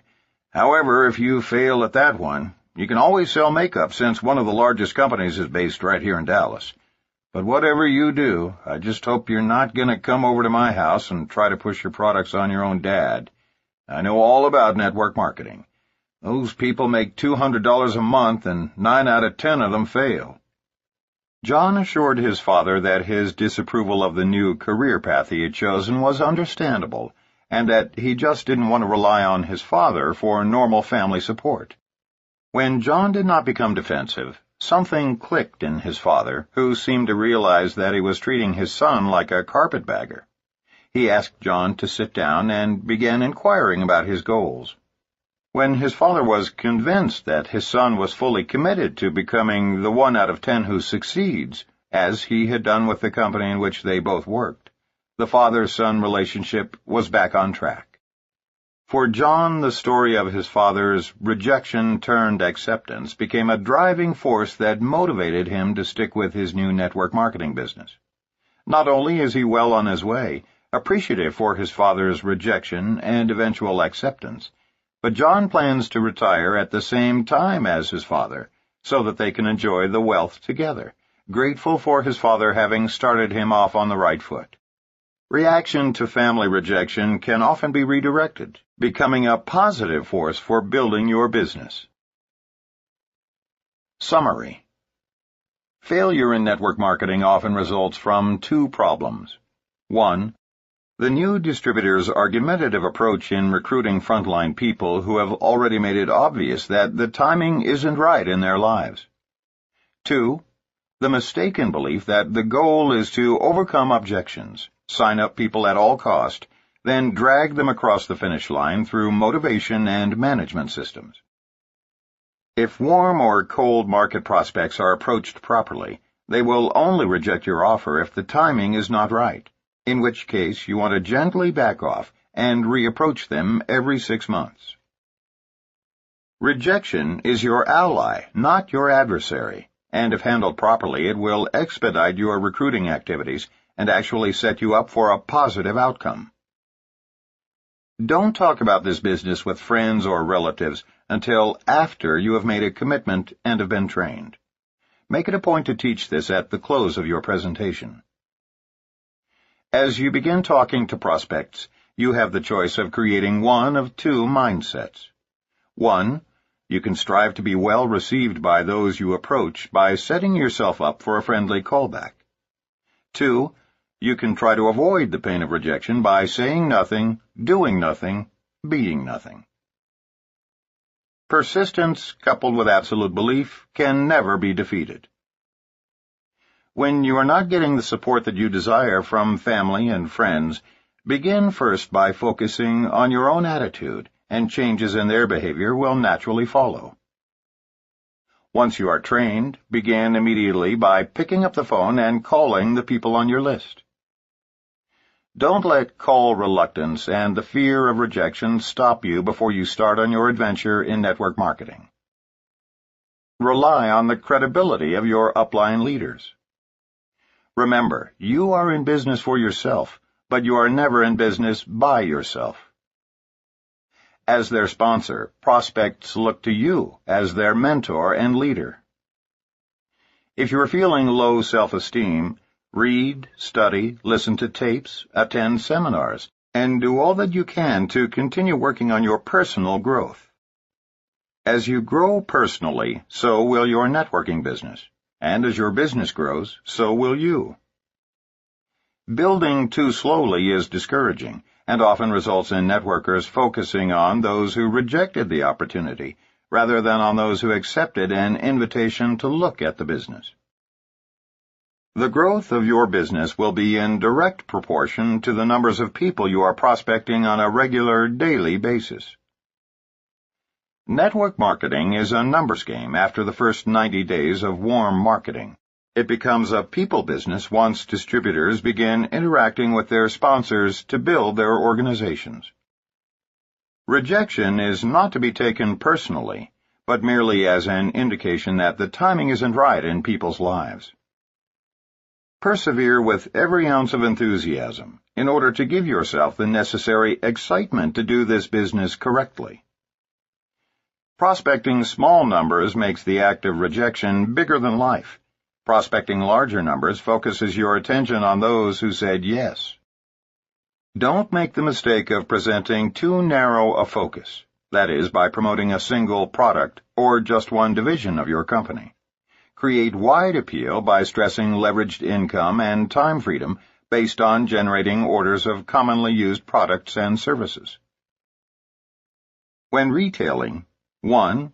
Offer your customers the opportunity to redirect their spending on commonly used products they are already using. 2. Educate your customers about all your new products or services, thereby undertaking to change their behavior. Rejection can be redirected to become a force for good in building your business. Chapter 2. Avoiding the Management Trap. Reinforce self-sufficiency rather than dependency. Network marketing is based on a team-building philosophy rather than a supervisory one. Perhaps the single most frequent cause of failure in network marketing is the mistaken belief that we must manage our downline distributors. Typically, after new associates spend their first month or two recruiting 10 or 15 friends, they end up devoting the rest of their time attempting to make those few people successful. That's what we call the management trap. Let us quickly point out that there is a significant difference between managing and supporting a downline organization. Playing caretaker to their organization causes new networkers to spend a disproportionate amount of time on a particular leg or legs of their downline, to the exclusion of everyone and everything else. It creates a false codependency, doing for others instead of teaching and encouraging them to do for themselves. The management trap creates two serious problems for a business builder. First, it produces weak and lethargic distributors because someone else is doing their work for them. Second, while managing others, that networker loses valuable time that could be more wisely invested in prospecting and recruiting new frontline distributors. And remember, new blood is the lifeblood of any organization. Continually sponsoring new associates adds vitality to an entire business. If you stop recruiting before you are earning enough to live comfortably, then you lose valuable ground. And worse, since our business is a business of leading by example, your leaders will emulate you so that everyone ends up managing and no one is prospecting or recruiting. Supporting an organization, on the other hand, is part of the team approach inherent in network marketing. It involves responding to legitimate requests on the part of any and all of your associates to help close a serious prospect or give them encouragement when they are feeling down. In this chapter, we intend to describe the difference between creating dependency in your organization and reinforcing self-sufficiency. It is critical that novice network marketers recognize the difference between productive activity and ineffectual, time-wasting practices. Sponsoring family members and building for them. Mark discovered the pitfalls of supervising his family's line the hard way when he recruited his own father. As he tells the story, "It really hurt when my father said, 'Son, you're embarrassing me and ridiculing the family name in Missouri by selling snake oil in one of those damn pyramid scams.' It hurt because I had always loved and respected my father. He never made much money while we were growing up, but he did start his own advertising and public relations firm. He also wrote 2 novels, one of which, Man Trap, became a bestseller in 1948. Dad was a proud man who always told me that integrity is more important than wealth, and to never do business with a man whom you can't trust with a handshake." By the time I was a 16-year-old sophomore at Glendale High School in Springfield, Missouri, Dad left the field of writing novels and magazine articles to launch an advertising agency. I was so proud when he trusted me to go out and solicit clients. He said that if I could get a client to use our agency, he would let me have a shot at writing the copy. I was so enthusiastic that I went charging out and actually obtained a client the first week. The guy's name was Jerry Vaughn, and he was preparing to launch a new pet store in a little shopping center near our home. Somehow, probably on sheer guts and enthusiasm, I convinced him to give me a chance. I went back to Dad's office, scarcely able to contain myself, and broke the good news to him. I don't remember Dad ever really getting too excited about any of my accomplishments, but I could tell he was pleased. For the next several years, I wrote copy and created ads for clients whom I picked up along the way. Some of my ad campaigns were quite well received, while others were not so successful. But through all the years, Dad supported and encouraged me. That is, until 6 months before my graduation. I didn't realize it at the time, but Dad really wanted out of the stress. Apparently, in my ignorance, I failed to see his hope that following college graduation, an event, by the way, that never occurred, I would be interested in becoming his partner, perhaps even one day taking over the entire ad agency. I had other plans. In hindsight, I suppose my pronouncement at our 1971 family reunion that I intended to enter seminary and ultimately become a minister really caused him pain. I later found out from Mom that he saw it as a real slap in the face after all the years of working together. But that's life. I was to become a minister several years later, after a series of sales jobs. Just about the time my father was accepting my ministry and actually beginning to tell our friends with pride how his son's church was growing, I told him something that would result in our not speaking for nearly a year. I told him on the telephone that I had become a distributor in a new company in the field of network marketing. I'll never forget the uncomfortable 2-minute silence that occurred when I asked, "Dad, can I send you some shampoo and conditioner? I know you're going to love them." Silence. After a couple of minutes that felt like an hour each, I broke the uncomfortable silence by asking him to which address he wished me to mail the shampoo. That's when it hit the proverbial fan. "What the hell, son? You go to seminary, become a minister, now you're quitting that too? You're a quitter. And how could you disgrace the family name by getting into a pyramid?" He abruptly hung up. Naturally, I was miserable with rejection. That all changed, however, when I received an apology call a year later. Dad had heard from my sister that I'd built a sizable downline and was earning more each month than he was earning in a year. He called and congratulated me for my success. Then he came clean about his health. The stress was causing him heart problems, and in addition to apologizing for judging me so harshly, he also intimated that maybe I could help him get out of the rat race of public relations. That was all I needed. The next week I was on a plane to Missouri to sign up my father and get him out of traditional business. I was very excited about the prospect of helping my dad change his life. And the reason I explained our backgrounds here in such detail is to help you understand my reason for wanting so desperately to help him. You see, this was my first experience with the formidable management trap, that is, the supervision of one's downline. Before pointing out my mistakes, I want the reader to fully understand the situation, and I want to do everything possible to help you avoid this devastating trap, because it is very counterproductive and most often leads to failure. Our parents, siblings, and closest friends are usually the ones who lure us into the management trap. I spent 4 months in Springfield, Missouri, helping my father build his organization. The problem was that all Dad's people looked to me for leadership because I was doing everything for him. Not only that, but the rest of my entire group was suffering because I wasn't available to respond to their questions.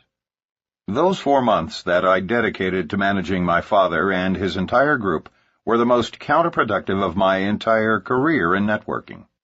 The only real value to come out of it was that I learned about the devastation of playing nursemaid to one leg of my downline, and began immediately to incorporate it into our training sessions in order to keep others from making the same mistake. When I left Springfield, everything I had built began to crumble immediately. The new people on my father's front line regarded me as their mentor, and when I no longer had time to support them as effectively as I had while living in Springfield, several became despondent and quit in the first month. Dad was frustrated because he had no idea how to lead his people, and they didn't look to him for leadership anyway. I created a cripple of my own father because, for all practical purposes, I became the director of an adult daycare center. But here's the real tragedy. Dad had the ability to succeed dramatically in network marketing. He had great communication skills, loved working with people, and had the overall competence in business that would have allowed him to build and run a quite successful organization worldwide. But I ruined it for him. You see, I loved him so much and was so committed to his success that I inadvertently created a weak person out of a strong one. My father's gone now. He passed away last year. And sometimes while sitting in the solitude of my study thinking of Dad, I secretly wish an angel would appear and wave a magic wand, leaving behind a tiny golden plaque above his ashes which reads, "Here lies a great man, Dwayne Yarnell, who could have been greater had his son not loved him too much." But because I didn't know then what I know now, I feel no real guilt. Dad and I had a great friendship to the very end. Next, I headed straight to Orlando, where my sister Melissa was a very successful executive analyst for the Tupperware Company. With my sister, I had a legitimate reason to enter the management trap, or so I then mistakenly thought, because I felt that she had a personal conflict of interest. Because Tupperware is a direct sales company, Melissa felt that for her to build a network in another company would be entirely inappropriate. I admired her decision and decided, once again, to manage my sister's entire downline. I recruited her frontline leaders, trained them, and supported them, because Melissa just couldn't violate the trust Tupperware had placed in her. Once again, I fell unwittingly victim to this administrative role. Meanwhile, all my other organizations across the country were feeling the frustration of seldom reaching me because I was so vitally focused on managing my own family's groups. To make a long story short, when I went back to my own home in Aspen, Colorado, I had successfully wasted over 8 months building my executive downlines for both my father and sister. Within a year, both relatives had quit, and virtually everyone in both of their organizations had either quit or become wholesale buyers of the product. I had wasted so much time, and worse, by loving them too much, had unwittingly stripped them of their leadership roles. Fortunately, Dad had managed to recruit a couple of my old high school and college buddies, Gary Turner and Jim Grundy. Over the years, they did quite well, but in the end, both opted to pursue other avenues, and today we earn not one penny from the efforts of extensively working with relatives. Taking on the position of caretaker to my group served to lower my income, spoil both my father's and sister's chances to succeed, and throw me off track for nearly a year. The truth is, I should have spent only 1 week in each city training Dad and Melissa. Then they might have both been prepared to build their groups. If you find yourself alone in network marketing, with none of your family members supporting you, there are better ways to transform them than trying to coerce them into the business, and then doing it all for them. If we want to change others, we begin by changing ourselves, and alterations in their behavior will naturally follow. The truth is that we are empowered far less by heredity, luck, and circumstances than by our vision of what we believe is truly possible for ourselves. Jimmy Cossert of Renton, Washington, is one of the legendary big money earners in the networking industry. But it took an early morning self-evaluation to break an inherited cycle that had predominated in his family for over a century. He explained it to us in this way. It was near the end of my first year in MLM that I chose, early one morning at 5:00 a.m., to break the cycle of poverty that had been in my family for generations. Everyone I recruited had quit. Everyone. Everyone I loved had told me no. I had no money coming in, no chance to return to a downward spiraling real estate market with any hope of financial recovery, no experience in other fields, no college education, and no will to persevere. My great-grandfather had been poor and uneducated, as had my grandfather, my father, and now me. Poverty, I thought, just ran in the family.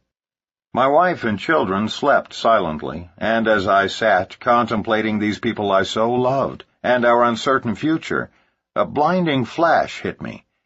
Everyone in my past, perhaps at one time or another, had probably lamented the rotten hand they'd been dealt. But unlike them, I had one ace in the hole. Unlike my ancestors, I was now privileged to be in a great company, where people were actually earning unlimited income. None of my forefathers had ever been given that option. I, Jimmy Cossert, had been chosen to lead the charge out of generations of servitude and mediocrity for an entire ancestry who, before me, were never so privileged as to be able to restore dignity to our family tree. As I tiptoed to the bedsides of my 1- and 3-year-olds, I silently affirmed, "I will do for you what my great-grandfather would have done given the same opportunity. I will finish this race, and I will win." From that moment on, I set out to break the cycle of poverty. I know my predecessors might have done so themselves, had they been blessed with an unlimited income opportunity. My wealth now stands as a testament to a great-grandfather who persevered in everything he did in a generation which offered no possibility for wealth and time freedom for poor, uneducated people. None of my kids will ever have to sit in the dark at 5:00 a.m. and feel depressed because they're impoverished. Thanks to network marketing, the cycle is now broken. The Messiah Complex. With both of us coming from theological backgrounds, we know what it's like to be victims of the Messiah Complex, which is very similar to the management trap, but with more emphasis on saving people. Given our backgrounds, at one time or another, we wanted to save the entire world and every single person we sponsored. Each time we found a good person, especially one who appeared to need saving, we would end up dedicating much of our time managing that individual and his or her entire organization. But it doesn't work, as Renee and I both learned over and over. Here's the irony. Those frontline recruits who demand the least attention are usually the ones who become the most successful. For example, let's consider Dennis and David Clifton, brothers from Texas. At the time, Dennis was a student in the doctoral program at the University of Texas, and David was a detective with the Houston Police Department. After only about a month in the business, Mark recruited Dennis and taught him everything he knew, and Dennis then taught David what Mark had shared with him. Mark initially thought he had offended them somehow when their phone calls ceased to come daily, but he discovered that they didn't need him like they did in the very beginning. They had their serious prospects call him to confirm the authenticity of this business and to be closed, but otherwise they understood the simplicity of recruiting and training others, and they just did it.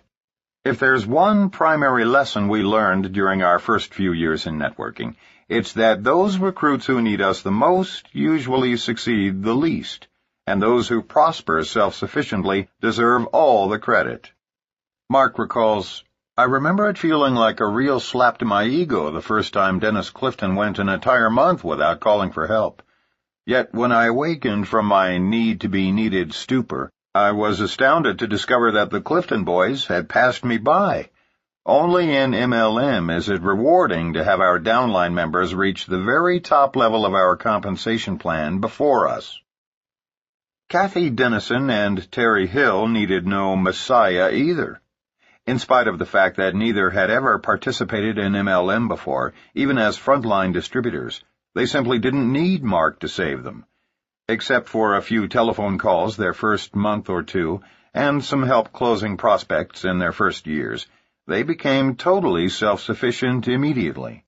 The new people who whined and moaned and complained were all out of the business in a few months. Those who have become millionaires did it primarily on their own. Mark gave them the support and the duplicable system Richard Call taught him, and they proceeded to successfully accomplish great things. They are all winners. The last thing a winner needs is a manager or a savior. Remember, if new recruits finish their training and go to work without calling you every day and asking you to do everything for them, don't be offended. Be joyous.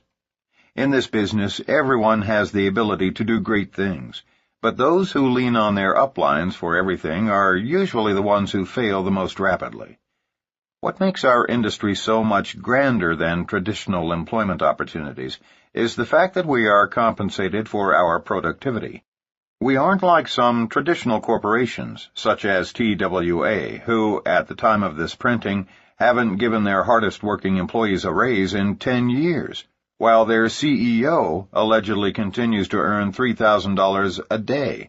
If new associates want to earn more than a particular leader above them, they just need to be more productive, i.e., find more frontline distributors and customers who will use and share the products. That's what we love most about our business. While we can never actually lose our downlines, unless we stop ordering products, our downline leaders can certainly pass us in earnings. And some of ours have, especially since 1992, when we chose to dedicate ourselves to enhancing this industry's image through positive articles and media reports, lectures to universities, clubs, and organizations, and books such as this. We haven't actively pursued frontline recruiting nearly to the extent we did our first few years because we've elected to use the freedom earned for other causes. Additionally, we are upline leaders to some very sizable international organizations, all of which expect us to be present in their cities at least once a year. We travel extensively in some 20 countries. From Tokyo to Dallas and Sydney to London, we love to spend time with our friends and associates throughout the world. And even now, while we conscientiously avoid sinking into the director's seat, we do nevertheless feel a definite desire to spend quality time in each leader's city. Due to our travel agenda, several key players in our downline, some who have been in the business half as long as us, have become more prosperous. Why? Because they kept on frontline recruiting. That's the primary way to increase income. Yet we still have a significant number of people who deserve to earn more but don't because they are bogged down in the management trap or caught up in the Messiah complex.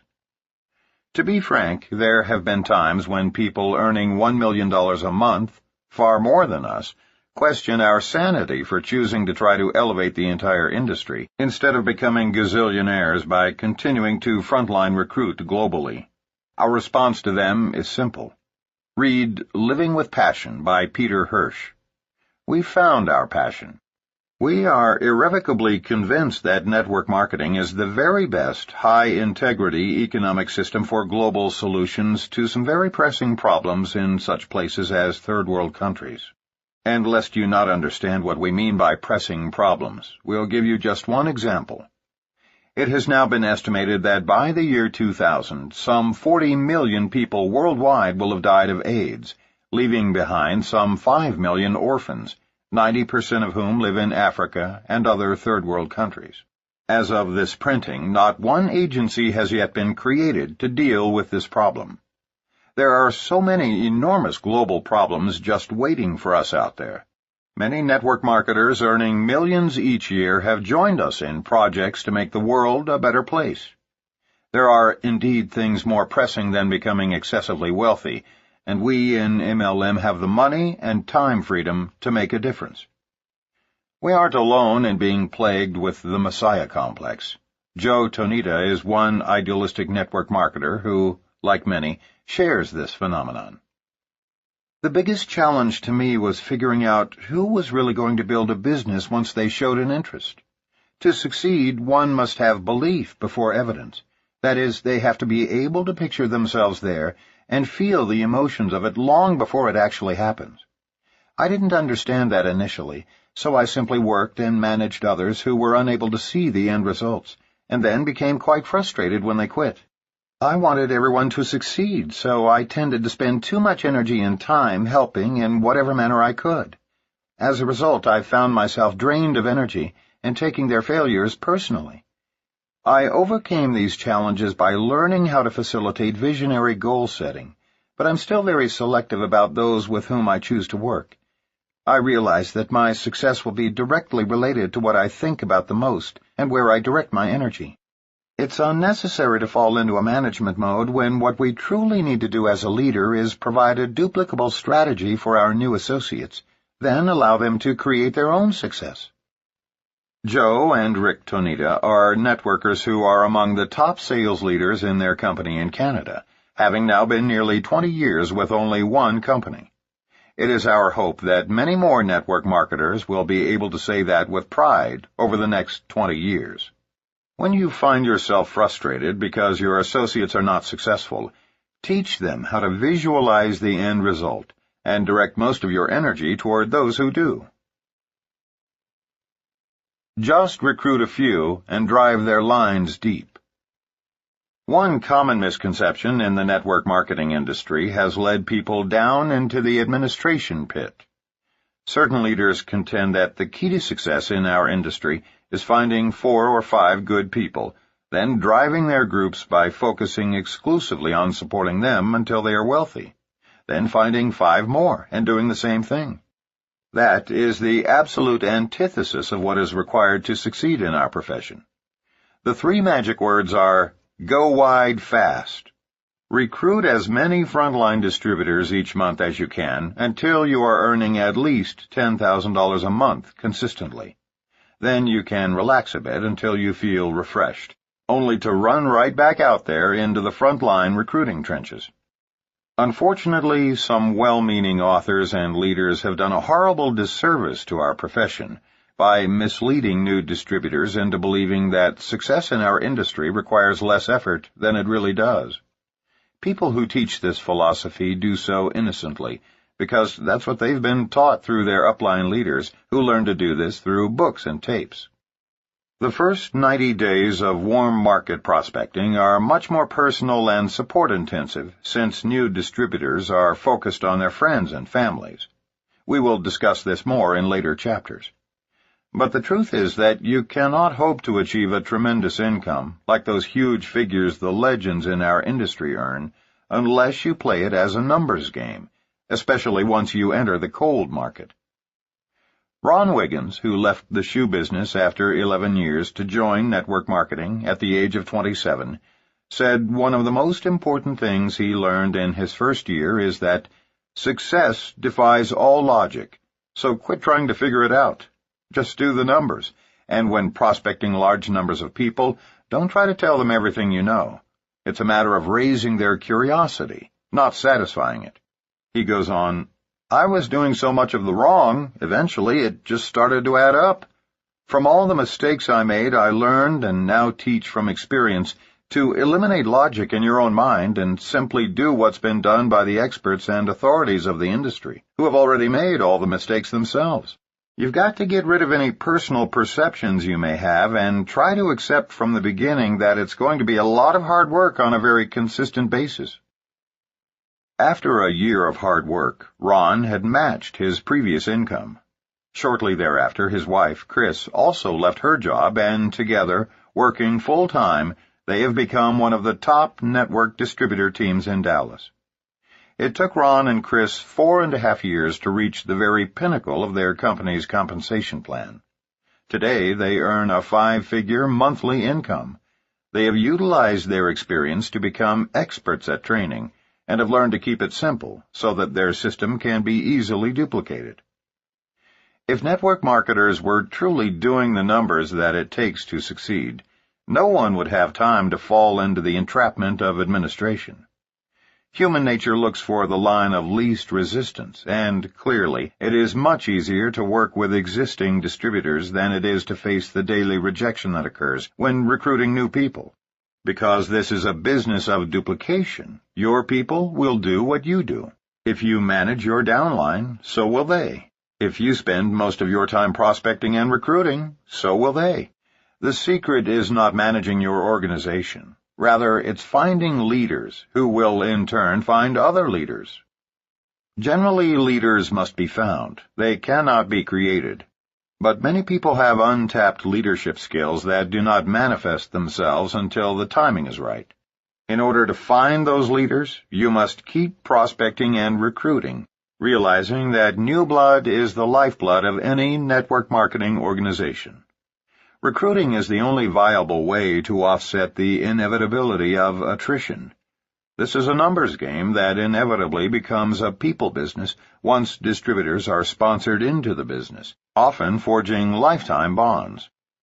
It would indeed be wonderful if we could all skip to the bank each month with checks for $10,000 after merely working with a handful of frontline leaders. It is human nature to want to believe that there is an easy way to achieve this goal. We warn you against leaders and authors who grossly and unfairly mislead people by projecting concepts that feel easy and effortless to everybody, yet don't work. Don't be taken in by those who teach management as a philosophy of success, because it is indeed the very cause of as much as 50% of the failures in our industry. Here's the scenario. A new associate is exposed unwittingly to this system, spends a few weeks talking 5 friends into signing up. Then the rest of his or her short career consists of attempting to drag those 5 people over the finish line. Then, the next thing you know, our network marketer is having weekly babysitting sessions in the living room of someone's home. Fortunately for Amway, 2 of their biggest leaders saw the folly of this philosophy early on. Because, as leaders, they command so much respect and loyalty from their downlines, they were able to immediately replace this concept with more realistic guidelines by replacing one best-selling book from their sales tool repertoire. We truly believe that one of the several reasons that Amway has continued to grow and become a multi-billion-dollar empire, while none of their competitors have done half as well, is the absence of widespread dissemination of this management philosophy. Their distributors don't try to manage everyone. They continue to place their emphasis on showing the plan, thereby adding new frontline distributors. It is the same with our own downline. Over the years, we have promoted Power Multi-Level Marketing, our book, and All You Can Do by A.L. Williams. Consequently, our most successful leaders continue to recruit large numbers of frontline distributors and teach their people to do the same. Babysitting the downline. Before we met, one of Renee's most promising groups was in Rochester, New York. It was a dynamic growing leg of her organization led by a couple, Gary and Lori, who were self-sufficient with all of the vision, the integrity, and the enthusiasm to succeed at network marketing. They sponsored a friend named Mike, who was their strongest catalyst. For nearly 2 years, everything went well. Renee traveled there twice a year to work with them, and the rest of the time she supported them with teleconference and speakerphone meetings. There were generally 200 to 300 people in attendance, and the number of emerging leaders was growing with each visit. It was the epitome of how a long-distance networking organization can succeed. Then, almost in a single week, it all changed. Mike, once the best recruiter in the whole group, had secretly slipped into a management mode. His group was sizable, and he felt it was time to devote his energy to overseeing their recruitment activities. Because of his strong personality, no one felt they could do anything as well as he did it. With Mike so readily available, his organization leaned on him for everything: presentations, hand-holding sessions, closings, sizzle sessions, product clinics, and pep talks on the phone. Depressed and discouraged, Mike phoned Gary, who suggested that he talk to Renee. The phone call went something like this. "Mike, you sound down. What's the problem?" Renee was concerned. "I don't know. It just isn't working anymore. I'm absolutely fed up with babysitting my group. Isn't there anyone out there who can just do it on their own?" "Mike, you're the best recruiter in the business. How many people have you sponsored this month?" There was a hesitation before he answered. "I'm too busy babysitting, and no matter how hard I work, my group isn't growing anymore. I don't get it." "You know the saying, new blood is the lifeblood of this business. Stop recruiting and your organization dies a slow death. You want it to come alive? Go back to what works and what you do best. Recruit." "I just can't see the light at the end of the tunnel. It looks like I'll be babysitting the rest of my life. Ask my wife, I'm not even good at babysitting my own kids. If I could just find a way to do this without babysitting." 1 month later, Mike found a new company, a wholesale buyers club. It was exactly what Mike was looking for: a deal with no inventory, no product information to learn, no training required, and no babysitting a downline. Just sponsor people, and when they order anything, the upline gets a cut. Or so he thought. He told everyone in Rochester about this great new company. Gary and Lori were horrified, but fearing that they would lose out, they also signed up in the new company, just in case. Nearly all the leaders followed Mike into this new deal, but only as a backup to our company, of course. Yet because of this distraction, many of Gary and Lori's downline lost focus. The last time Renee went to Rochester, Gary and Lori were out of the business, and the number of serious players had dwindled from a few hundred down to about 25. 6 months later, the Wholesale Buyers Club was out of business. When we stopped to analyze what happened, we realized it all started when Mike stopped recruiting and became discouraged with babysitting his group. This was the time to give extensive support to the Rochester group, a time for new leaders to emerge. Had Gary and Lori been able to stay focused themselves and not let Mike divert them and their entire organization, this group could have become one of our largest legs. If the clock of time could be rewound, Renee would love to have them all back. I'd built a close relationship, both upline and downline, to Gary and Lori, and I miss these friendships that were once a regular part of my life. But once an organization has fallen apart, it is far easier to give birth to new people than it is to try to revive the dead. Experience abroad. One of our most graphic examples of the management trap occurred when we opened a foreign market. We sponsored one couple, taught them everything we knew, and worked through them to build a dynasty in the new country. We developed a friendship and found that we shared many things in common, including similar life values. Prior to the official launch, we did weekly teleconference calls, which is both a legitimate and efficient way to build a new market prior to a company's opening. Through our mutual effort, and to our delight and surprise, we had more than 1,500 serious prospects attend our opening day celebration at a private location hosted by us. For us personally, it was the single largest launch of a foreign market in which we had ever participated. And yet, a year and a half later, our frontline couple's income continued to drop below their first executive check. How was this possible after such an awesome beginning? Prior to the official launch, everything was kept to a simple system. No hotel meetings, just friends telling friends. No literature, not even products, because they weren't allowed to be sold yet. But almost immediately after the opening, the couple we sponsored stopped building their frontline and started managing their group. In fact, they spent the next 18 months creating sales tools and coaching those struggling on their frontline to buy as much product as they needed in order to meet monthly requirements for advancement. Although we translated our own materials for their use, they were convinced that their culture required something different, so they developed a new manual to replace ours. They developed slides for hotel meetings because they believed their compatriots would respond especially well to that kind of presentation. They worked with flip chart presenters and overhead projectors, and then, of course, wound up continually updating all those materials because their downline leaders were never quite satisfied. They traveled all over the country spending money they didn't have to speak at hotel meetings being held by their downline. While serving as administrators to their organization, they had no time left for such mundane activities as frontline recruiting. This couple sponsored 31 people their first month. They sponsored an additional 19 people over the next 4 months. But both of them working full-time sponsored only 6 new distributors over the next 15 months. In other words, they sponsored 50 people the first 5 months, and then, with so much time invested in managing their organization, averaged only 1 new associate every 2.5 months thereafter. This couple was far more achievement-oriented than materialistic, and therefore they were more interested in setting records and receiving recognition than in making money.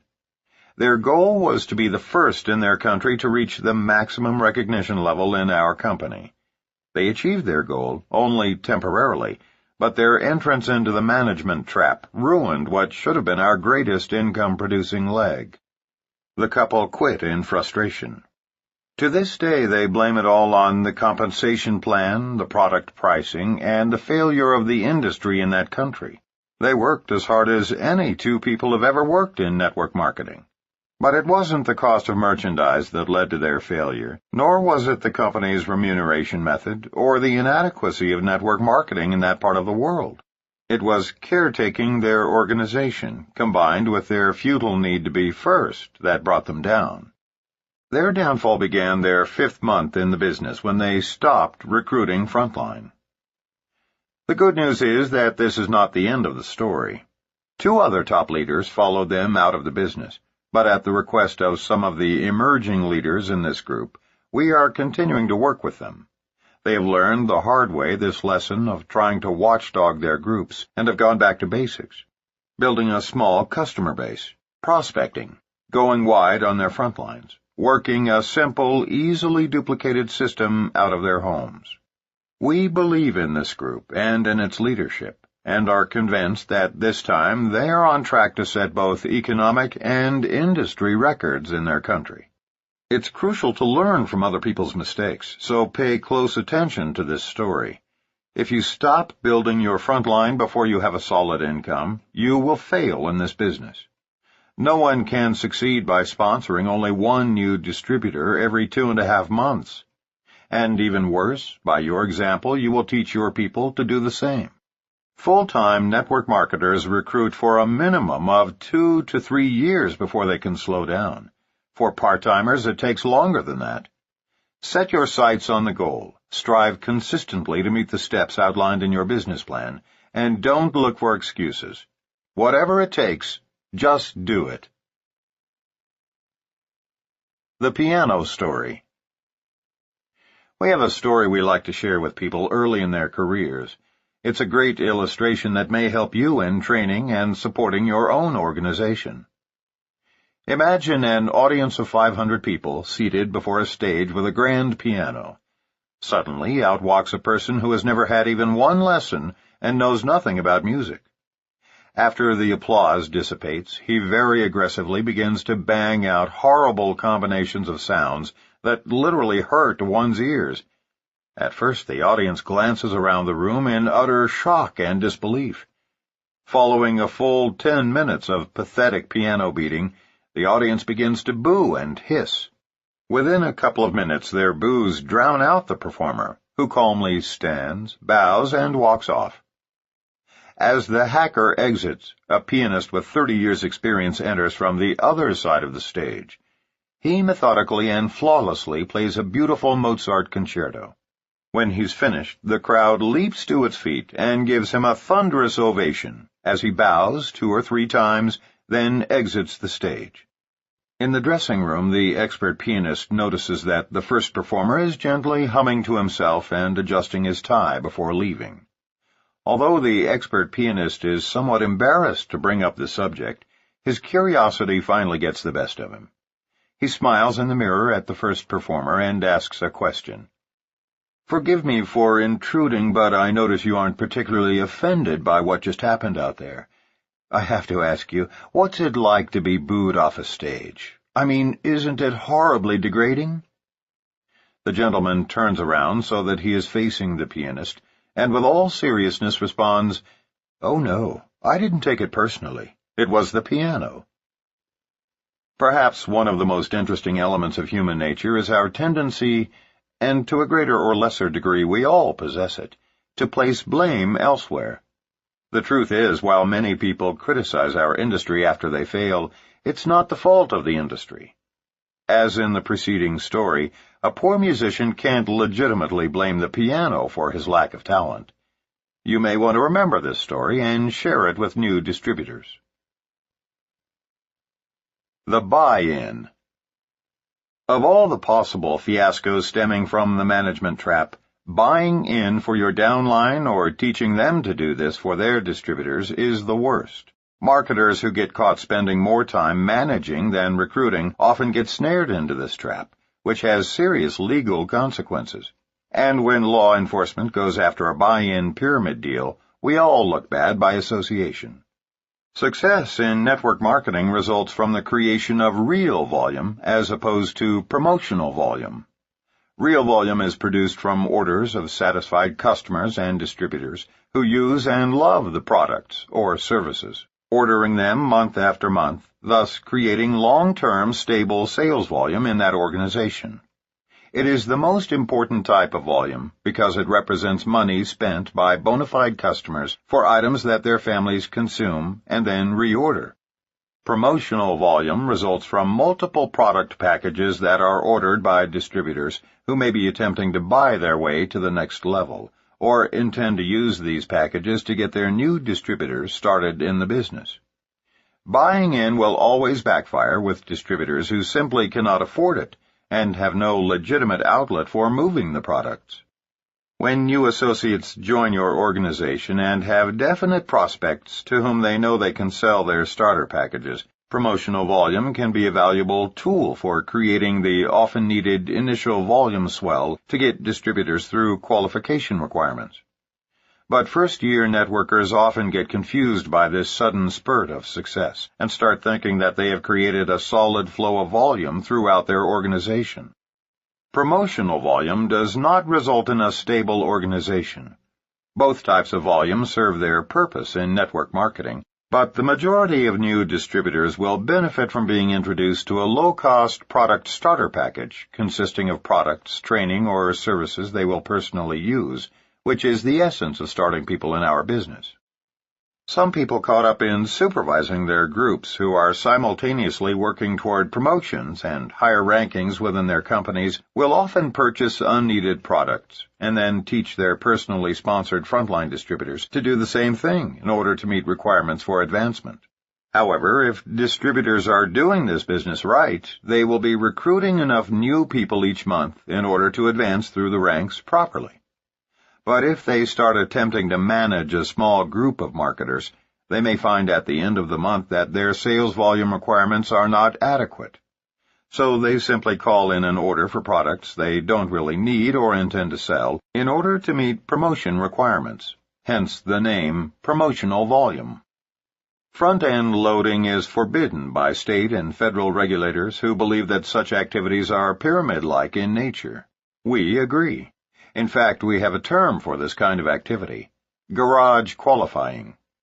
We sometimes wonder how many American garages are crammed to overflowing with non-run pantyhose, 3D cameras, home insulation, videos, and other non-consumable products. If all of America's garage products were put together for one big flea market, we're sure it would stretch from Missouri to Maine. Don't ever allow yourself to be duped into believing that you can buy your way to the top of a company. You can't. And if for any reason your company's compensation plan is set up to reward those who buy in, it's just a matter of time before some Attorney General or Federal Trade Commission representative slams the regulatory cease and desist order on the company. The process of buying in never leads to long-term success. It only serves to bridge the gap between levels in a compensation plan. We do not know any distributors earning big money who bought their way to the top. But we know many who have garages full of products. Of course, if the leader is seen buying in, the troops will all do the same. In a short time, you've got a bunch of people with garages full of dust-gathering products, and then it's just a matter of time until they become disgusted and quit. And when they do, rest assured they'll tell everyone who will listen what a horrible scam this industry is. Many of the better companies have implemented product return policies of up to 90%, which precludes people from being burdened with so many products. It can be a rude awakening for a buy-in leader when his check arrives and it's minimal because his company has charged back all returns from the very angry distributors whom he front-end loaded. Some network marketers, in their eagerness to get off to a fast start, simply don't understand this philosophy and will make the mistake of skipping over the critical step of creating real volume in their organizations. It is vital that all new distributors begin with a solid commitment to use as much product as possible, share the product personally, especially among close family and friends, and teach everyone in their organization to do the same. As simplistic as this may seem, it must be done before beginning the more dramatic and gratifying process of creating large recruiting volume through your power players and teaching them to duplicate the process. It is the balance of both types of volume, promotional, to propel you into success in the early days, and real, to stabilize your volume and provide ongoing residual income that results in the long-term success we all desire. Promotional volume is extremely valuable, but your business can survive without it. However, failure to create real volume can lead to the eventual stagnation and collapse of your organization. Just give me your list and I'll do all the work. In early 1990, Mark recruited a man whose father-in-law owned the largest citrus company in the South and had access to the most prestigious office address in Florida. Their boardroom on the 55th floor overlooked the ocean and had seating for 300. We'll call these distributors by the names of Jeff and Mary. Jeff and Mary had a Rolodex of over 5,000 people, many of whom were small business owners and most of whom were entrepreneurs. Although Jeff and Mary had thousands of people to prospect, they fell victim to running an adult daycare center to which anyone in their organization could send prospects. Mark didn't fully understand the whole problem until it was too late. All he saw were the numbers, and their volumes looked great. Unfortunately, Jeff and Mary began managing their organization prematurely, and the group decreased in size from 3,000 to 500 people. Here's what went wrong. Never tell people that all they've got to do is sign up, give you a list of potential distributors, and then you'll do the rest. It doesn't work. Jeff signed up 10 people on his front line, then immediately told these men and women, some of Miami's real movers and shakers, to start sending prospects to his weekly meetings conducted exclusively on the top floor of their corporate building. He explained that he and Mary had the time to do the meetings and train the distributors, and that his people would merely need a wheelbarrow to take to their mailbox each day in order to carry all the money. For 2 months, everything went fine. Every one of the noon meetings on Tuesdays, Wednesdays, and Fridays were filled with curious prospects sent by bosses or close, wealthy friends to investigate this business opportunity. By the middle of the second month, Mary also had to launch Monday and Thursday meetings, and by the end of the next month, those too were filled. Many prospects were signing up, and their weekly volumes, in starter kits alone, were going through the ceiling. But everything changed the Monday that they announced that people were going to have to start doing their own presentations at their own homes in order to take care of the spillover. Just imagine the chaos. To begin with, Jeff had trained no one to do anything except send him leads, and none of the frontline people who had signed up under his 10 personally sponsored folks had been trained to do anything but send in their prospects. Simply put, in month 3, Jeff and Mary were so caught up in the muck and mire of the management trap that they couldn't move in any direction. Some new distributors were saying they'd been misled and demanded their money back. Some were angry that they hadn't yet met qualification requirements. After all, they'd been sending Jeff and Mary leads for 80 days. Where was this $15,000 a month they'd heard about? One small group revolted and went to another office complex to begin their own meetings, but no one wanted to go there or send their people because the leader wasn't as good a speaker as Jeff, and they complained that the office wasn't as attractive. 2 couples got together and hired an attorney on a contingency basis and filed a misrepresentation/fraud case against Jeff, who then had to spend countless hours preparing for depositions. Mary and Jeff, without Mark's presence in Florida to supervise what they were doing wrong, purposefully hid from him the system they were using. They knew he deplored big recruiting meetings, that he spoke against offices, that he taught everyone to avoid babysitting distributors at all costs. They fully understood his go wide fast advice, putting as many people on one's front line as possible until wealth had been achieved. Yet they fell victim to the management trap. Had Mark been in Florida instead of Austin, Texas, he might have been able to steer them right. Or, had they been honest about their methods, he could have salvaged the situation. All he heard about were the many great people they were recruiting and all the great volumes being achieved. By the time he discovered the truth, it was too late, for they had both mentally and emotionally burned out. Within 5 months of the day that Mark sponsored Jeff and Mary, they were selling everything but their clothes and leaving town humiliated. Mary's father had virtually disowned the 2 of them for embarrassing an old-money family in the Deep South, where image is everything. And we can tell you unequivocally that with their talent and with all the names in their Rolodex of reputable entrepreneurs whom they knew on a first-name basis, all they had to do to succeed was teach the big hitters to begin with their 25 prime contacts, do in-homes, and go wide fast. Those 3 magic words are synonymous with building your front line, not your depth, as quickly as you can. The depth takes care of itself with sufficient numbers and width. Jeff and Mary needed to do only 2 simple things in order to avoid their problems and ultimately become successful. First, look for close friends who were entrepreneurial types, ready for change and fed up with stress, and then show them by example the wonderful simplicity of in-home recruiting meetings. Second, do the first couple of meetings for each new distributor, then cut the cord, thus enabling their distributors to become leaders themselves.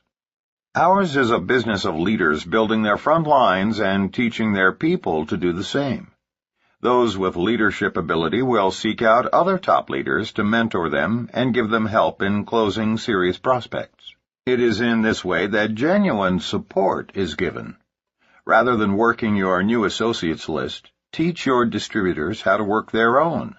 They can come to you for support, that is, assistance in closing, after their prospects have been shown the presentation. How do you support a large group, you may ask? By teaching them 3 words. You call me. And when those calls come, be there for them. Be there to render moral support, coaching assistance, help in closing prospects. But don't do for them what they must do for themselves.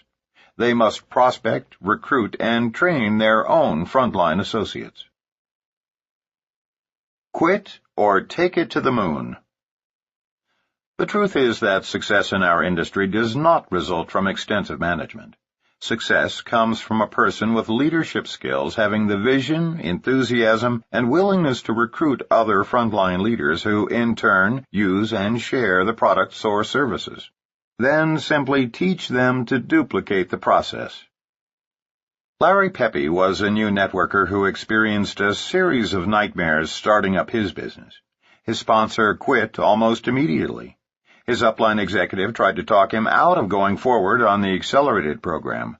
Of his first 23 distributors, 22 quit, and of his first 3 in qualification, all failed. One of his gold stars was arrested 1 month before becoming his first executive. Another turned out to be a con man who was being sued for fraud, and a heavy hitter from Australia was diagnosed with terminal cancer. All of this in the first 3 months of Larry's new network marketing business. Then came the crowning blow. The upline leader who had supported him called to say she would not be available for a while because of personal problems that she needed to resolve. Larry remembered sitting on the edge of his bed after hanging up the phone, staring blankly into space, thinking, God is testing me. This is it. I either quit or become a leader right now and take this thing to the moon. A few minutes later, his mother called and said, for the life of her, she couldn't understand why a talented young attorney with a master's degree in clinical psychology, who owned a successful business, would give all of that up to be a vitamin salesman. Larry is convinced that all of those experiences, especially being left on his own, which forced him to become a leader to his organization, were the best things that ever happened to him in business. He went to work frontline recruiting and refused to slow down until he achieved his first goal. Today, he and his upline leader work closely together, and she fondly refers to him as Hercules. And the best part, says Larry, is, my mom doesn't think of me as a vitamin salesman anymore. Thank God for small miracles. This story teaches us that we need not be managers, and demonstrates that people who have the will to succeed will succeed, regardless of the circumstances. Summary. Managing an organization is a time-wasting practice that does for others what they should be doing for themselves, thereby creating codependency. Supporting the members of your group means being there for them when they call to ask for guidance, moral support, or request that you talk to one of their serious prospects.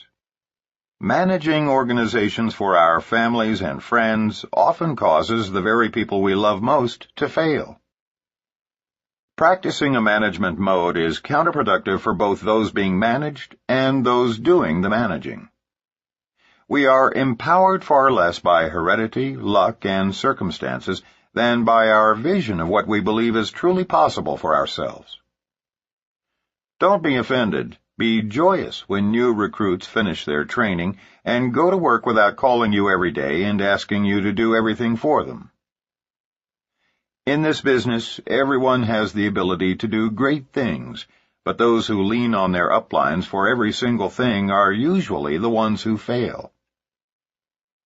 What makes our industry so much grander than traditional employment opportunities is the fact that we are compensated ethically and generously for our productivity. If new associates want to earn more than the leader above them, they just need to be more productive, i.e., recruit more active frontline distributors and customers than do their uplines. If you become frustrated because your associates are not successful, teach them to visualize the end result and direct most of your energy toward those who do. Because this is a business of duplication, your people will do what you do. If you manage your downline, so will they. If you spend most of your time prospecting and recruiting, so will they. Babysitting a downline is not an effective way to build a business.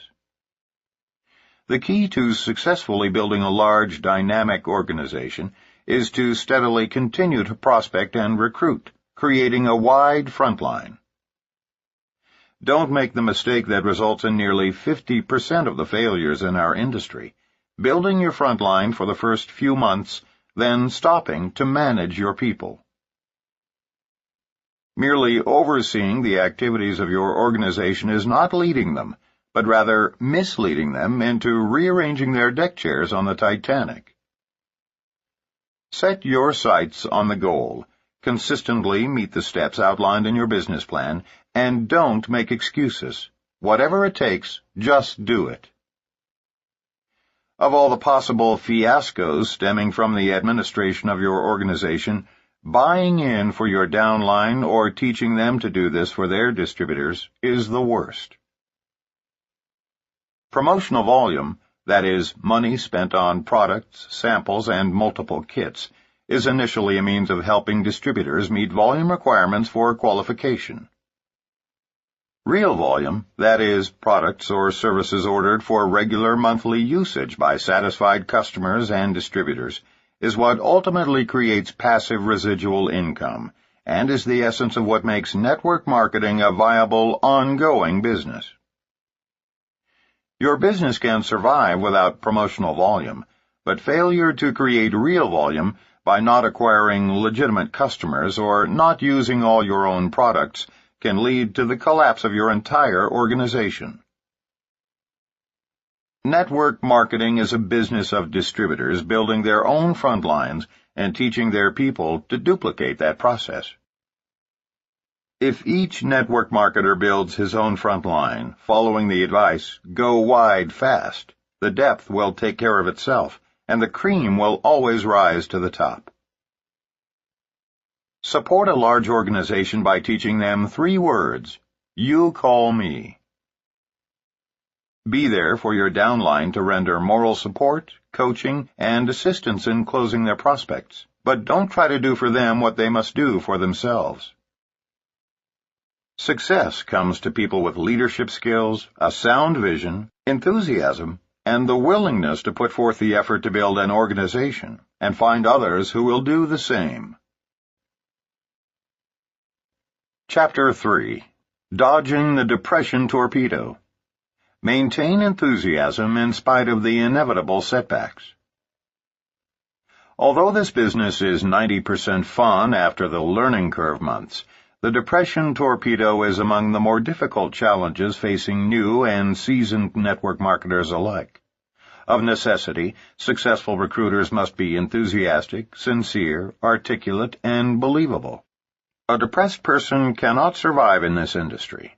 Thus, we need to prepare our newest associates by warning them of the most common causes of depression, beginning with an open admission of our own personal struggles with this formidable adversary. As previously mentioned, one of our all-time best-selling sales tools is an audio tape entitled, "If NLM is so great, why am I depressed?" There are probably several reasons for its popularity. Obviously, it's one of those titles that grabs people, and the content was quite humorous as we presented anecdotes from our first years in the business. But the primary reason it was so well received is because everyone can relate to it. In this chapter, we will discuss depression using the image of the Depression Torpedo, so named because it seems to come out of nowhere, and after it hits, can sink a person rapidly. One prerequisite for success in network marketing, often not as critical in traditional business, is the appearance of being emotionally charged. Every weekday, millions of people climb into their cars in a state of semi-depression and fight traffic on their way to jobs and professions which, simply put, do not require emotional energy. Some people are computer experts who are involved in data entry. The computer doesn't care if they're depressed, and since their supervisor is often more despondent, there's no need to be overflowing with joy. In fact, we could probably list hundreds of examples of boring, routine jobs that require nothing more than one's semi-conscious attention. Remember the saying, "Oh, I can do this in my sleep." In the world of traditional business, that's not just a saying. Success in network marketing, however, depends on one factor perhaps more than any other, a positive, uplifting personality and demonstrable enthusiasm and exuberance. Network marketers cannot effectively convince people to change careers, or for that matter participate in a new part-time opportunity, unless they appear to enjoy what they're doing. Indeed, no one should ever go into the community or pick up the telephone for the purpose of recruiting prospects or selling services or products, unless he or she is in a positive frame of mind. Causes of MLM depression. When friends decline the offer to come to a distributor's home for a business presentation, or worse, stand us up after accepting the invitation, it's a bit depressing. Each time a valued associate goes AWOL by slipping into apathy, changing companies, or quitting MLM altogether, we can become depressed. The more we dwell on such things, the more depressed we become. And yet we all know that attrition is going to happen. Over time, attrition can account for as much as a 75% dropout rate as we move through the ups and downs of building our business. It is a fundamental reality in MLM, and one from which we will never be exempt. After years of experience and success in network marketing, Ron Wiggins has developed a philosophical attitude about attrition. The sooner someone quits who isn't serious about the business, the sooner he knows with whom he need not waste a lot of time. Unless people are blatantly doing everything wrong, Ron's advice is to let people do what they want to do with their business and not what you want them to do. There's a place for any and all levels of participation in this business. He's right. Since we know that attrition is the wrong thing on which to concentrate, we need to focus on the positive numbers instead. The more people we have active in our business, the more successful we will be. A well-balanced organization will be made up of a large body of wholesale buyers, many retailing distributors, some part-time business builders, and a few full-time gung-ho recruiting maniacs. So, Ron concludes, work with the leaders and do whatever it takes to protect your mindset. You must stay focused for this business to work. We will discuss this point in more detail in Chapter 6, Fending Off the Scatter Bomb.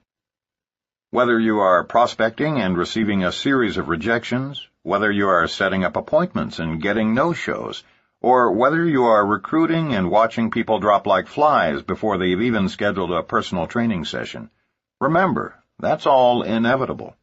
Nothing is wrong with you or your business. You are no different than the waitress offering people coffee in a coffee shop. Some people just don't care for any. You are merely sifting for those for whom the time is right. Depression results not from attrition or even rejection. Depression ensues from dwelling on those factors and taking them personally. Learn to be as philosophical as Ron Wiggins about the disappointments. All right, I just got 9 no's today. I'm that much closer to a yes. Or, thank God John quit before I invested any more time in him. Attrition happens. People lose their initial enthusiasm. Some people are not coachable. So move on and start working with the new people who are coming on board. And if you don't have any new, enthusiastic associates, go find some. If you spend too much time trying to boost up people who don't want to be in this business, it will drag you down.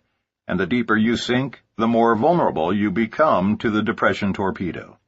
It is much more energizing to look for new people who are excited, interested, and willing to learn. When you're down, go up line. We have an age-old adage in our industry. If you are up, go down, and if you are down, go up. Each of us has upline leaders who are, theoretically, more experienced than we, and who have a vested interest in our success. We should turn to them when we are feeling concern, anxiety, or depression. Hence, when down, go up. David Dryden from Dallas, Texas, learned this lesson just in the nick of time. About 2 years ago, my wife Terry and I were looking for a way to bring her home from corporate America so that we could raise our kids instead of some daycare doing it for us.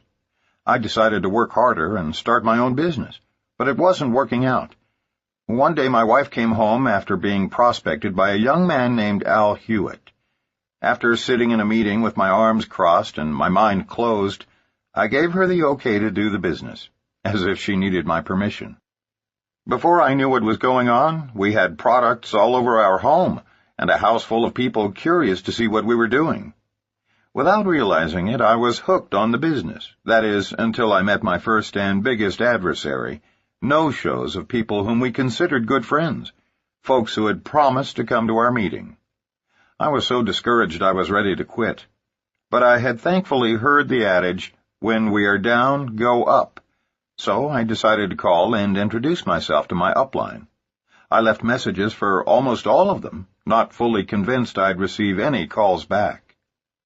Then one day something happened to change my life. I had finally had it. Too many no-shows, too many no's, too many late nights without success happening as fast as I thought it should.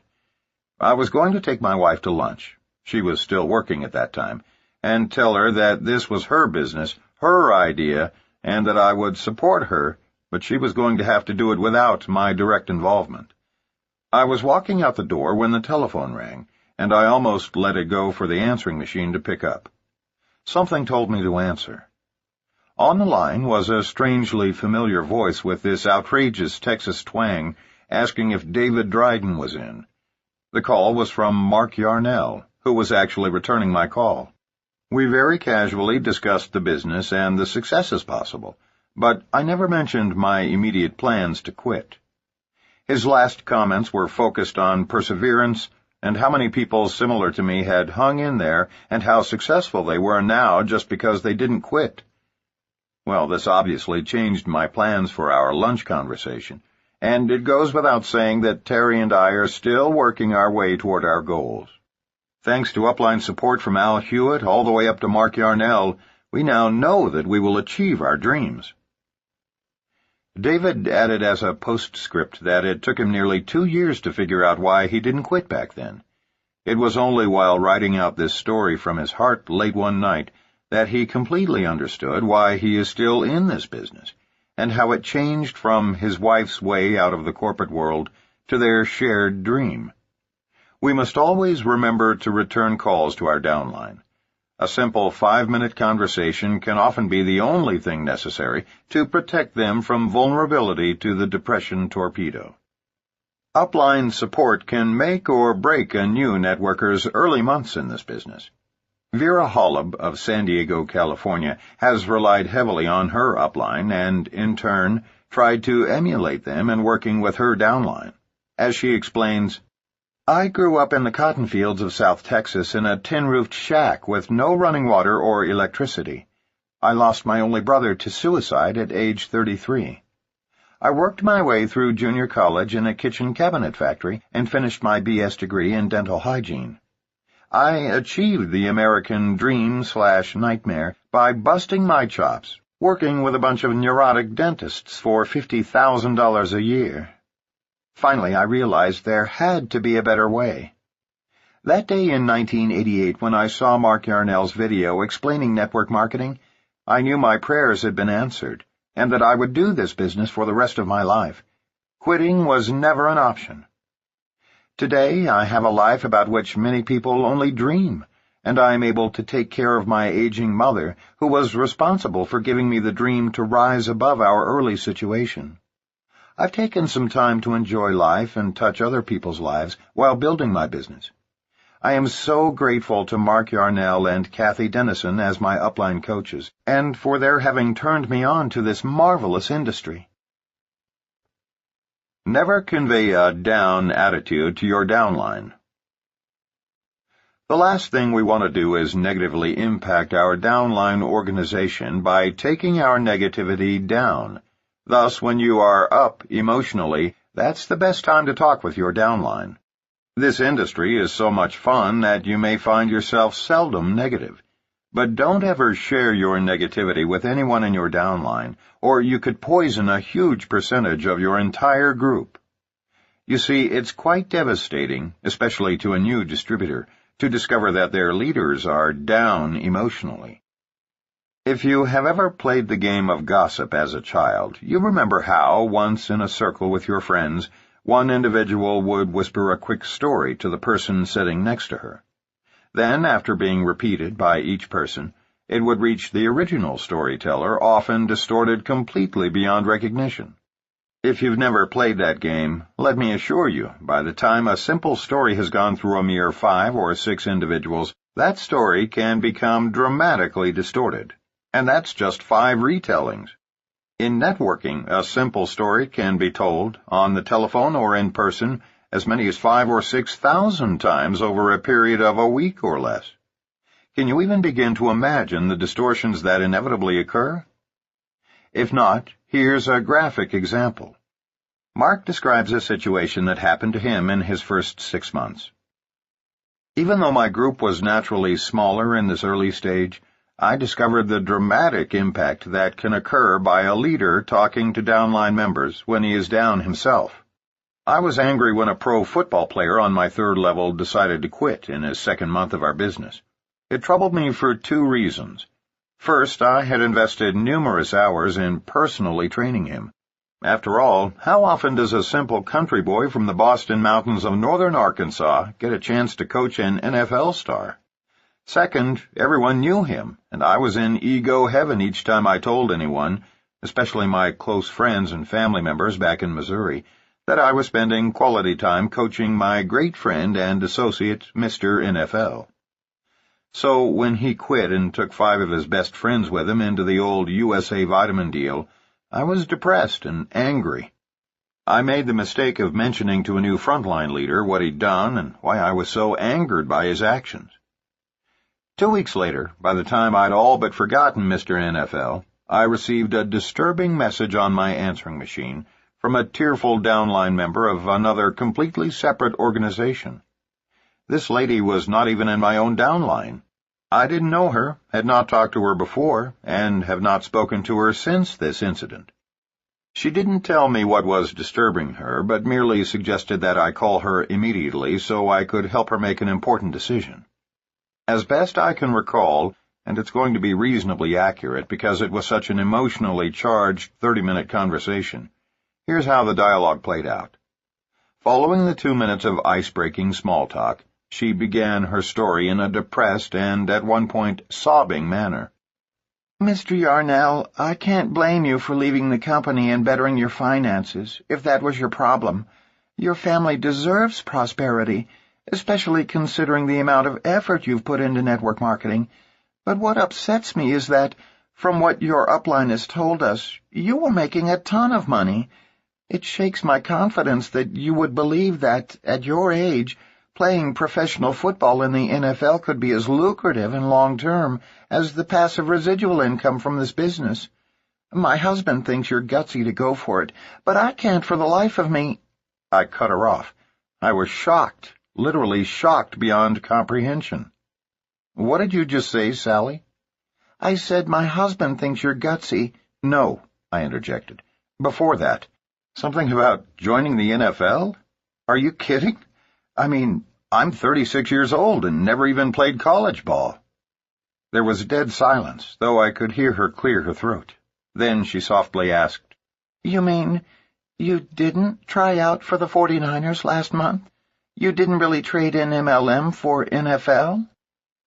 I must confess it was the most comical distortion of facts I'd ever heard. When I assured her of this impossibility, I could hear her let out an audible sigh. She was so relieved to find out that I was not getting out of the business. I'll run off any mountain or glacier in the world with a paraglider, the open parachute form of hang gliding, but that's a sissy sport compared to pro ball of any kind. If I were hit just once by a mediocre NFL tackle, I truly believe I'd be lucky to live through it.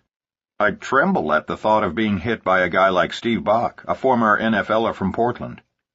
So I decided that this misconstrued rumor was so absurd that I needed to track it back to see if I could find its source. I never could, but it does remain the most preposterous scuttlebutt about me I've ever heard. Here's the point. Mention anything even slightly negative to your downline, and you'll likely wind up on the wrong end of a highly perverted untruth. From being slightly angered by an NFL star leaving my organization, to being so fed up with MLM that I had joined an NFL team in order to play professional football as a 36-year-old, 5'10", 155-pound guy, is a stretch. This illustration is sufficient all by itself to give you good reason to avoid sharing angry complaints with your downline. The the rumors will come back to haunt you, and, at the very least, the fact that their upline is depressed will cause your downline to question the business. A case for optimism. The underlying embarrassment some professionals feel after joining network marketing and the negative reactions of their peers are two causes of depression, though they aren't easily admitted. We need to especially prepare former physicians, lawyers, accountants, and other professionals for the internal conflict they nearly always experience during their transition to MLM. In their previous life, no matter how underpaid or overworked, they were seen as somebody important with a title and an office. Now they are starting over at the bottom rung of the ladder as lowly network marketers. To even consider taking on this challenge, such professionals often suffer the anguish of feeling that, in order to go forward with this new business undertaking, they must sacrifice their very identity. In order for professionals to be successful in network marketing, they must be willing to use their reputations and credibility toward building their business. By hiding behind the pretense that it's their spouse's business or that it is just an insignificant little side business, they will set themselves up for failure by subtly denying their commitment to their warm market. It is the responsibility of serious players in network marketing to provide such professionals with a real vision of why MLM is a remarkable industry, and how many people they will help avoid the rat race, and perhaps even stress-induced coronaries. Without an optimistic outlook, people are doomed to failure in this business. One of the greatest books Mark ever encountered as a minister was entitled A Case for Optimism by James Dillett Freeman. Mr. Freeman is a poet, minister, and scholar from Lee's Summit, Missouri, who devoted a significant part of his adult life to a prayer ministry called Silent Unity. As a part of the worldwide unity movement, Silent Unity receives thousands of prayer requests each day by telephone and mail, and has a vigil of quiet prayers 24 hours a day for those who request them. Who better than a man devoted to prayer and meditation to write a book on optimism about our often pessimistic species? Read any chapter and you will feel just a little bit better about yourself, your life, and your world. We've come to realize that in network marketing we have literally the greatest case for optimism in the history of free enterprise. We want to share a few of the reasons for stating this and encourage you to mark this place in the book.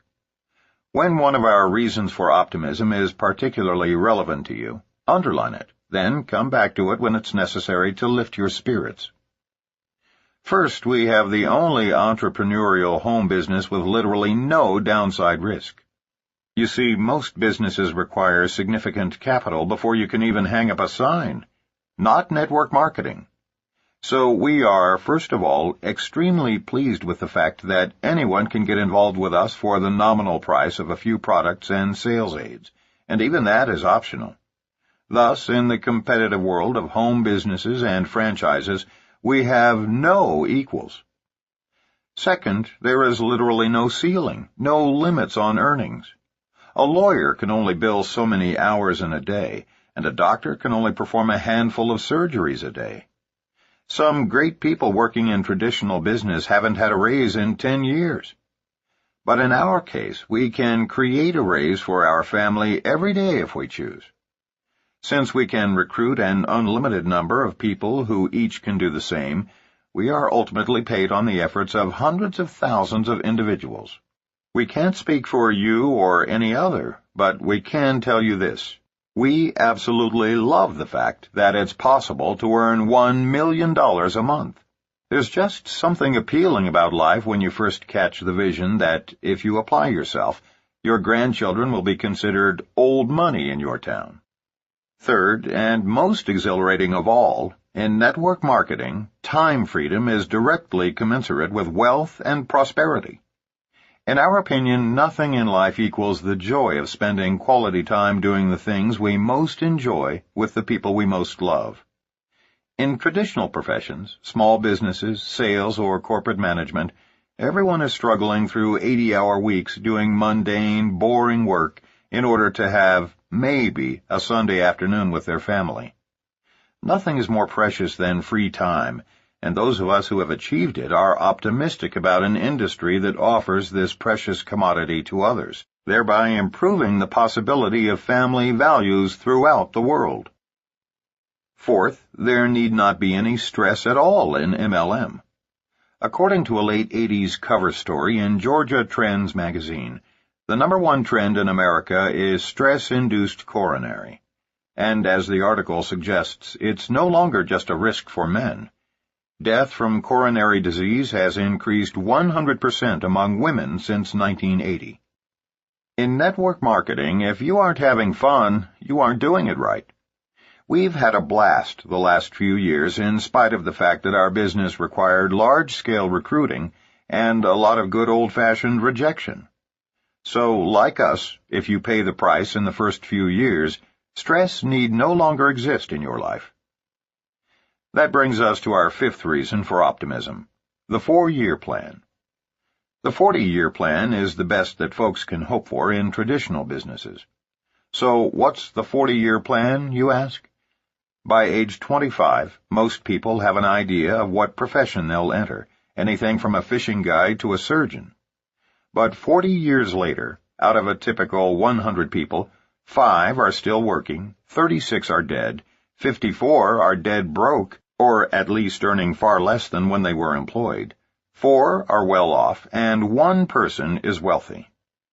Thus, the 40-year plan means that for 4 decades, most of us go back and forth from home to work, back and forth, like a silly, sick, caged lion. And yet, at the end of that time, only 1 out of 100 persons has something to show for it. In stark contrast is the 4-year plan. Work diligently for one MLM company for 4 years, build an income based on the honest movement of products or services, and you're set for life. Even more exciting, so are your heirs. Every person's MLM business is fully inheritable. If trading the 40-year plan for the 4-year plan doesn't get your heart pumping, you may need to be checked for Alzheimer's. It is said that recognition is our most sought-after reward in life. Babies cry for it, and grown men die for it. We are convinced that this adage is right, and no other business can hope to provide all the recognition we receive as leaders in the networking industry. The only times either of us have broken down and cried publicly in front of large audiences have been on 2 occasions when we were presented with recognition plaques from our downline. Such recognition awaits all those who become reasonably successful in network distribution. Nothing in life so pleases us as when other human beings, with tears of sincerity and joy, thank us for giving them the opportunity to make their lives work. Finally, the joys of travel and stimulating cultural experiences await everyone in this business. Work hard, succeed, and then fasten your seatbelt and be prepared to see the world and enjoy new adventures while cultivating international friendships. There is nothing we human beings detest more than boring routine work. In MLM, we have a ball traveling, learning about new cultures, visiting major museums, and sampling new and unique meals from entirely different worlds. Network marketing is an incredibly diverse and lucrative profession. So, as you can see, there are many reasons for optimism in network marketing, and we highly encourage you to periodically review this chapter and, in particular, these ideas, should the depression torpedo catch you unaware. To become involved in network distribution is to become one of the luckiest people in the world. Controlling our attitudes. Our attitudes are among the few possessions that are totally ours and can never be taken from us. Houses and cars come and go, but our values and attitudes are with us forever.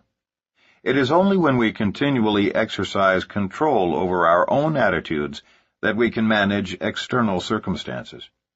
Real change comes first from the inside, and our behavior naturally follows. Without this personal realization, people often become depressed in their first year of networking. There's a natural tendency to feel personally rejected when a relative or close friend decides not to participate in your business, or to take it as a personal insult when someone whom you've spent hours supporting and training decides to quit the business for no obvious reason. More than likely, those events will occur, but it is up to you to determine how you react to them. No one can successfully perform the tasks necessary to succeed when he is depressed, especially in a business in which success results more often from attitude than ability. Many people fail simply because of their attitudes. And as we pointed out earlier, it is virtually impossible to convince people to change careers if you don't show them your enthusiasm and joy. We can't expect others to join us in business if it is obvious to them that we are less than satisfied. Always remember, enthusiasm is contagious. In our own recruiting, we freely express excitement and effervescence as key tools in convincing others to join our business. Our prospects can tell how excited we are, while many of them know their lives are boring and routine. We make certain at some point in our presentation to say, "In our business, if you aren't having fun, you're doing it wrong." Now for the practical advice. No more news. Never before in our long history as civilized beings have we had so many means of completely controlling our attitudes until now. We are convinced that the old adage, originally aimed at computers, can also be applied to people. Garbage in, garbage out. Because of our backgrounds in theology, both of us have participated in extensive counseling. Often we found that depression was the result of the garbage people allowed into their brains. One man who showed up for marital counseling explained how he'd lost the fire in his relationship. In fact, his whole life was becoming increasingly more depressing. As is so often the case, as Mark recalls the incident, a brief evaluation of this man's daily activities told the tale. Philip was a 40-year-old computer analyst for a major technology firm who explained his day as nothing out of the ordinary. "I get up each morning and sit at the breakfast table reading the newspaper. Because I'm in a carpool, I either pick up my two friends or they me for the 45-minute commute." I stopped him with a leading question.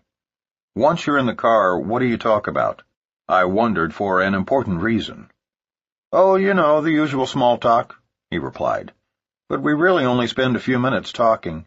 Then we flip on the radio because one news station gives traffic reports every 10 minutes, which helps us strategize our commute. If there's a serious traffic problem ahead, we avoid it. And besides, during that time, those who aren't driving normally have business files to examine." It was just as I expected. Philip then proceeded to detail his mundane day.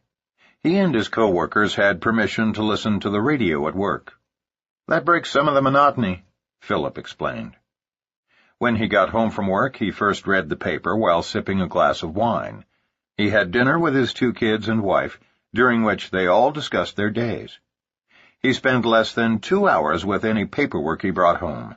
Then he and his wife curled up in bed in time to see an A&E program entitled Law and Order, followed by the 10 o'clock news. He again emphasized that he led a reasonably good life, but nothing extraordinary. At the end of 45 minutes of reflective listening, I recommended that Philip go 6 months without reading one newspaper, watching one television show about crime or newscasts of any kind, and no radio news at all. 6 months without news. Following 2 more counseling sessions in which routine marriage counseling techniques were employed, Philip and Nancy never returned. We bumped into them 2 years later at a conference, and they both beamed. Their marriage had taken a positive turn, and Philip thanked me profusely. He made a point of mentioning that he really didn't know for certain what changed, but something had surely improved his life. "By the way," he said as he turned to walk away, "except for the weekend edition of USA Today, I don't mess with the news anymore. Not that that has helped a great deal." Wrong, Phil. The entire marriage turnaround could probably be traced right back to the elimination of those meaningless newscasts. If you are troubled by depression, read this next sentence 3 times. No more news. If Martians land anywhere in the world, you'll hear about it within 15 minutes from someone in your circle of friends.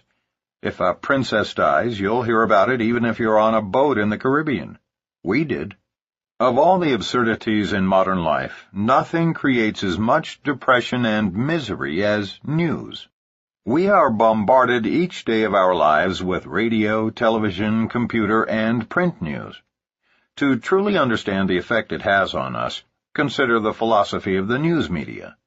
Remember that they are in business to make money, and that to be profitable, they must be interesting. And consider the often quoted philosophy in the news industry. Good news is no news. They know that the American public lusts for the extraordinary. A murder is more fascinating than a man who donates $150,000 to charity. Donald Trump divorces Marla Maples, so naturally the tabloids cover every angle of the story. But last year, Trump gave $2 million to programs for New York's homeless, but we would have never known had a mutual friend not told us. We subscribed to The New Yorker because of the great stories, but no mention was made of Trump's altruism. Why? Because the public isn't interested in and will not buy good news. So what does that have to do with us? Plenty. When we sign up new frontline distributors, we give them one specific assignment prior to their one-on-one personal training, to which they are invited following the completion of these assignments. We'll cover them in depth in a later chapter, but suffice to say they are quite simple. 1. Define your goals. Visualize the end result. See yourself there, then commit your goals to writing. 2. Make a list of 2,000 warm market leads, people with whom you want to share the opportunity. Then prioritize your prime 25 family members and friends. 3. After personally using our products, find 10 customers who enjoy them as well. 4. For the sake of preserving your positive attitude, avoid any and all news for 6 months. Except magazines which are 75% literature and 25% current event news. It's very easy to enforce the first 3, but not the last. However, a cursory evaluation of your distributor's attitude will reveal a great deal. If he's bouncy and sincerely exuberant, he's probably not watching the news. Create a positive environment from the inside out. We are irrevocably convinced that putting positive information into our brains is essential to success. We do that by reading uplifting books and articles, listening to inspiring tapes, and practicing daily affirmative communication with ourselves and others. Read books that motivate you and share them with others. Uplifting materials need to be spread like wildfire. Here are just a couple of our recommendations. First, make note of the telephone number for the American Youth Foundation, 314-772-8626. They distribute 2 of the most important, yet seldom read books that we encourage each new distributor to order and read. Both books were written by the late, great William H. Danforth, founder and former CEO of the Ralston Purina Company in St. Louis, Missouri. He was a wealthy, rags-to-riches entrepreneur who had a genuine interest in the personal development of men, women, and children of all ages. Although today very few people have heard of him, Mr. Danforth was a champion of human potential who wrote books with this timeless message. Any person, regardless of age, color, sex, or inexperience, can rise to the same levels of success as the most renowned entrepreneurs. Mr. Danforth challenges all adolescents to become the world's greatest in whichever field they choose. It is absolutely impossible to be discouraged after reading either of his books, Action and I Dare You. And you don't need to read them from beginning to end. You can start reading any place in the material and skip around. While they are targeted at young people about to embark on adulthood, they are critical for adults about to launch new entrepreneurial careers. Similarly, the story of A.L. Williams is about a relatively impoverished high school coach who had a dream. His dream was to create an unlimited opportunity in which ordinary people could rise to extraordinary heights. He founded a network marketing life insurance company comprised of former teachers and coaches that became so successful that in just their 7th year, they sold more term life insurance than New York Life, Metropolitan, and Prudential combined. Yet those companies were, at the time, over a century old. How? Simple. Mr. Williams did it through boosting people's self-confidence. We recommend you read his books, Pushing Up People and All You Can Do. Both books are remarkable, but pay special attention to his chapter in All You Can Do about having a cause and being a crusader. During many days when we were convinced that the difficulties of network marketing would defeat us, the words of A.L. Williams touched us and wiped out our depression.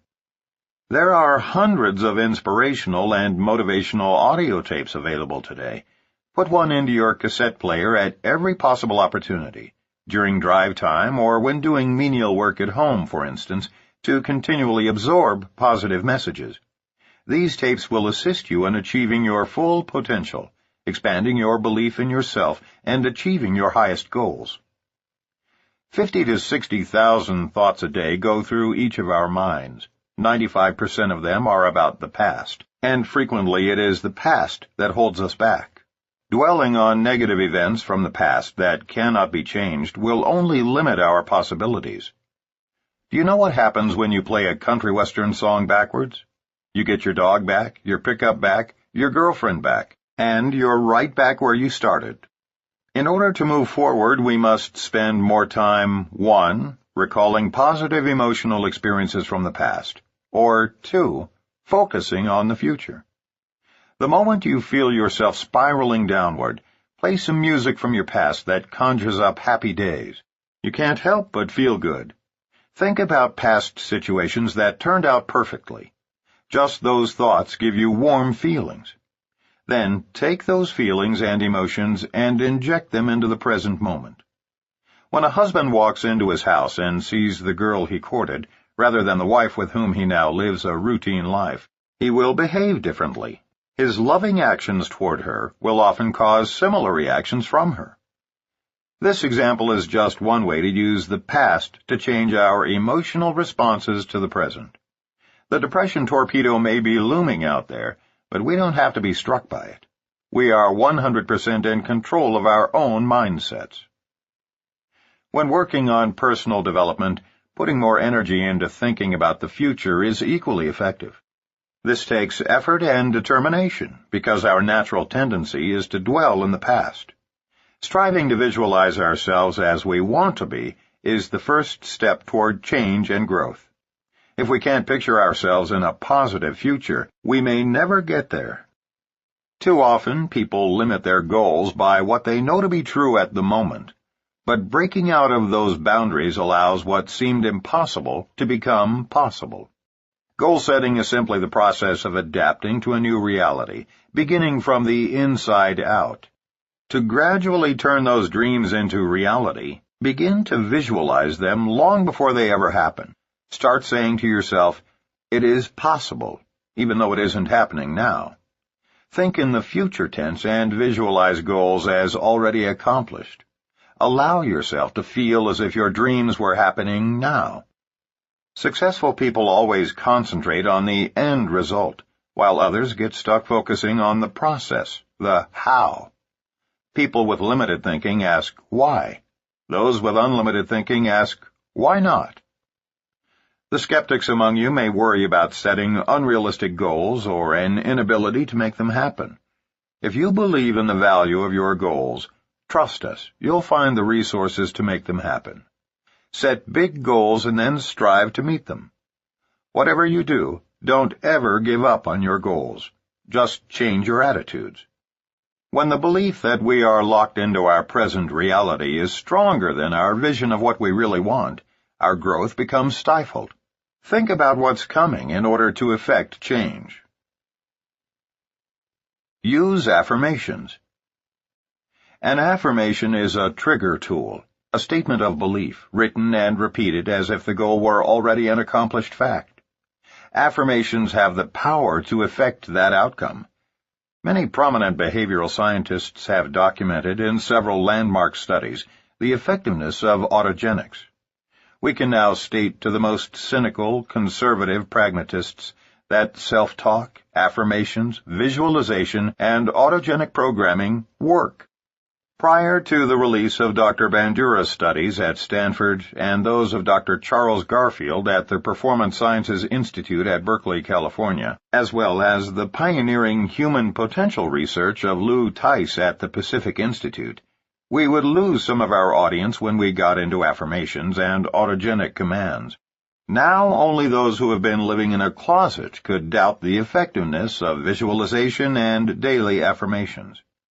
Today, we know that one of the best defenses against depression or any other form of mental anguish is the daily process of drafting and repeating positive statements about yourself. Write a few down on a slip of paper and keep them in your wallet or day timer, or on your bathroom mirror for daily recitation. Here are a few affirmations that seem to work for everyone, but we encourage you to write some of your own, related specifically to your wants and needs. Read them silently every morning when you wake up, and every night before the lights go out. After reading each one, visualize the written statement as if it is transpiring right now. Read the words, picture them happening, and feel the emotions that go with the vision. As the affirmations are gradually assimilated into your daily life, creativity, positive decision-making, and goal-setting become free-flowing events. I am powerful, knowing that I alone am accountable for the results of my decisions and actions. I enjoy every facet of life because I easily and enthusiastically create fun, joy, and adventure. I feel supported working with a team of positive people who share my values.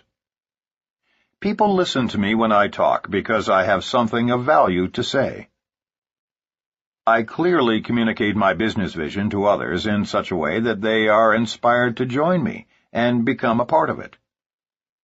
Because of my high self-esteem, I feel enormous satisfaction reaching my goals. I value myself as a person, and I know that I am worth at least $50,000 a month and more. I am proud to be building an MLM dynasty as I recruit dozens of excited people who rapidly duplicate my success. What you'll notice about this exercise is this. As you visualize the new, you gradually begin to shed the old, believing with every fiber of your being that what you visualize is happening to you at that very moment. That is when change begins to occur. Change is often 2 steps forward and 1 step back. When you do well, say to yourself, "That's like me." When you make a mistake, say, "That's not like me. I'll do better next time." We have used each of these affirmations repeatedly and have shared them with many other people who have seen dramatic results by repeating them regularly. Dr. Bob Sharp, a dentist from Big Rapids, Michigan, fell on tough times back in 1989. Divorce, dissolution of my professional corporation, the premature death of my partner in my new dental practice, an office building project gone sour, and finally, my wife's 6-month battle with cancer had left me over $1 million in debt. By January of 1996, the IRS was threatening to seize what assets I had, until $90,000 in back taxes were paid in full. The moment the IRS actually withheld payment from my major insurance vendor, the situation finally looked hopelessly bleak to me. I had recently attended a vision workshop with the president of my network marketing company and came away reading and repeating the following affirmations every morning and every night. I am sitting on my deck overlooking my pond stocked with bass, pike, and bluegill. My wife, Susan, and I are free to travel wherever and whenever we wish. People seek my advice because of my talent and religious conviction. I have the time and money to help my children as they begin their careers, etc. Almost immediately, things started to change. My builder loaned me $200,000 to pay all my past due debts, including the one to the IRS. My dental practice began to prosper. My network marketing business, which had been stagnant, began to grow. I regained my personal confidence and self-esteem. Within 5 months, all short-term debt was current, and all long-term debt was being paid on schedule. Most exciting of all, in October, Susan and I bought and moved into our dream home.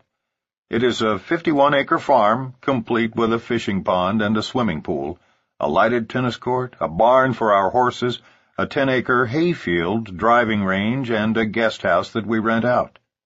We have deer, geese, ducks, turkeys, and thousands of birds as our guests. My relationship with my company and the industry is much more than just making some extra money part-time. It is about personal development and the freedom to lead a life of choice. It is about being content with what you do every day and helping other people lead the lives of their dreams. More and more scientists, including respected quantum physicists, have come to the realization that we cannot produce magic results by thinking away the laws of physics. However, we can dramatically impact our subconscious, which directly influences our daily productivity. Perhaps you'll recall that in 1969, the Federal Communications Commission became very concerned that consumers could be unconsciously manipulated by subliminal advertising. It was eventually made illegal because it is so very effective. That same kind of manipulation can also be utilized for positive productivity. Try using affirmations for a month, and you'll use them for the rest of your life. When you use affirmations, you will be defending yourself against the depression torpedo, and no bad news or disappointments will be able to penetrate your shield. Create a positive environment from the outside in. Our final piece of advice to avoid depression, and this need not be a tough one, is that new distributors should avoid dream stealers and negative people at least through their first year in network marketing. Often the negative people are family members or even close friends. Because success in MLM results more often from attitude than ability, it is important that we spend time associating with people who support us in our desire for success. Set clear rules for those who are constantly talking negatively about our business or criticizing our dreams. Sit down with those negative people one at a time and have a serious, authentic discussion. Let them know that regardless of their opinion of this industry, you need and expect positive, uplifting comments or no comments at all. Tell them the truth. If they persist in involving you in counterproductive, negative discussions, you've got a decision to make. Either you deserve a life of financial security and time freedom with your family, or you deserve to live a mediocre life amidst negative people. It's up to you. But in most cases, if you ask people nicely to support you, they will do so if they truly love you. Dr. Robert Neff of Dallas, Texas, had received a lot of negativity from those for whom he held tremendous respect in the first year of building his networking business. Their greatest argument was that the industry was fundamentally flawed, taking advantage of others for your own personal gain. He knew that this wasn't his experience, but their words stayed in his head and held him back from building his business. Why? Because these words depressed him. Although he had been raised as an atheist, Dr. Neff was growing in his understanding of spiritual values, as he was coming to grips with his place in the industry and his emerging religious faith. He had an astounding realization one morning. Network marketing was modeled after Christianity. He frantically wrote down the parallels that he saw, and as he did so, the doubts he was harboring about this industry left him.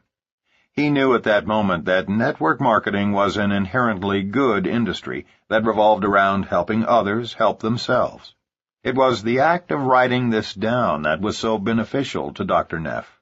We love his analysis, and couldn't have expressed these parallels more eloquently, even though we were both trained as professional theologians. Reading these similarities between network marketing and Christianity, it's easy to understand how they helped to alleviate Dr. Neff's depression. Here's what he wrote. 1.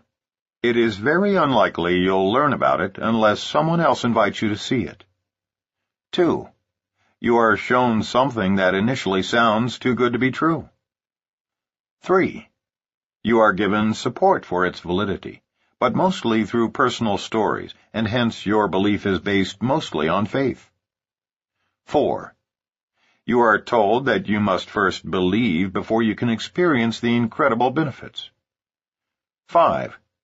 You can measure your belief by the amount of good that goes on around you. 6. You are given a manual to guide you. 7. While you may not understand it at first, you are asked to be teachable and follow those who have already experienced what still lies ahead for you. 8. Along the way, you will encounter difficulties and you will need to ask for assistance. 9. When up, you're asked to help others beneath you, and when down, you're able to get help from above. 10. That assistance will be given in a form that will make you stronger and more self-sufficient. 11. You will not be perfect along the way, but as long as you believe, you will reach your destination. 12. You are asked to delay gratification by putting your own needs aside for the time being so you can help others first. 13. Providing this help will require dedication, persistence, and hard work. 14. Do not fear people, but instead offer a hand to them even though many will say they do not need your help. 15. By surrounding yourself with other good people who also carry the same beliefs and commitments, you are protected from negatives that can hurt you. 16. You are invited to come together on a regular basis to renew your vision. 17. As a result, you will learn more about yourself, about others, and about life. 18. In the end, you will have directly or indirectly helped thousands of people to live better lives and move on to a better place. Network marketing is the great equalizer because it is built on attitude. Charles Swindoll, a minister and best-selling author, wrote, "The longer I live, the more I realize the impact of attitude on life. Attitude to me is more important than facts. It is more important than the past, than education, than money, than circumstances, than failures, than successes, than what other people think or say or do. It is more important than appearance, giftedness, or skill. The remarkable thing is that we have a choice every day regarding the attitude we will embrace for that day. We cannot change our past. We cannot change the fact that people will act in a certain way. We cannot change the inevitable. The only thing we can do is play on the string we have, and that is our attitude. I'm convinced that life is 10% what happens to me and 90% how I react to it. And so it is with you. We are in charge of our attitudes." Programs that support personal growth through attitudinal changes are on the rise. The EDGE curriculum, Increasing Human Effectiveness, and the Pacific Institute's Investment in Excellence are two such programs. Many of the concepts in this section can be indirectly credited to Lou Tice, who led us to Dr. Albert Bandura, 45 years a psychologist and arguably the most quoted expert in cognitive strategies for self-mastery and peak performance. It was from Dr. Bandura that we learned the most important new developments in self-efficacy and human potential, which today form the basis of our own personal development curriculum. Just believe and keep going. It seems obvious, but we'll say it anyway. The secret of survival is simply to not give up. The way to avoid despondency is to keep the faith. Of course, they're both true. Life's challenges are essential to our growth. Without them, we would fall into a comfort zone, bringing our creativity to a screeching halt. Darrell Moore of Baton Rouge, Louisiana, found this to be the case back in December of 1994, when he and his wife Mabel faced what he described as the darkest month in their network marketing business. In August, we filed our letter of intent, LOI, putting the company on notice that we were planning to pursue an executive status. In September and October, we met our qualification goals, but in November we had to take a grace month. We already had one frontline distributor who had completed his executive qualification the previous September, so we saw December as our do-or-die month in the business. If we didn't make it, we would not only have to start all over again, but we would lose our only executive who would roll past us. We were both worn down to a nub. All we had ever heard was that December was the worst month of the year because you could not get people to do anything but think about the coming holidays. Mabel spoke to me in a tone of voice that implied we had reached the end of the line. I felt like a doctor in an emergency room who had finally emerged from tending a loved one and said, "We've done all we can do." There was my wife, looking forlornly at me, asking, "So what else can we do now?" The only answer I could come up with was to keep doing what we had been doing and not give up. I believed that hard work, coupled with faith in what we were doing, would carry us through this moment of crisis. The very next week, on December 10th, we gained a new frontline distributor, Bryant Miller, of all things by losing a coin toss in Jackson, Mississippi. Sharing a co-op advertisement with one of our frontline distributors, June Lyle, we flipped a coin to see who would get the first sign-up. June won and sponsored a businessman with a resume a mile long. We got the next prospect, Bryant, though more than a week passed before he signed up under Mabel and me. He was extremely well-connected, highly motivated, and submitted his LOI that following week. That helped us reach our executive qualification volume for December and saved our business. Today, both Bryant Miller and we are still in the business, although the businessman who signed under June is not, moving steadily toward our goals. Faith is the only thing that got us through those trials and kept us going when there appeared to be no end in sight. We had faith in our company, faith in our products, and faith in ourselves. Most of all, we had faith that if we were doing our part and operating from the heart, God would show us the way. He did, and brought them out of depression into the Promised Land. John Cini from Annandale, Virginia, had an extremely short stint in corporate America that ended at age 23. After 2 years of college, 2 years in the Army, and 2 more years as a computer geek, I discovered I'd never make a fortune working for somebody else.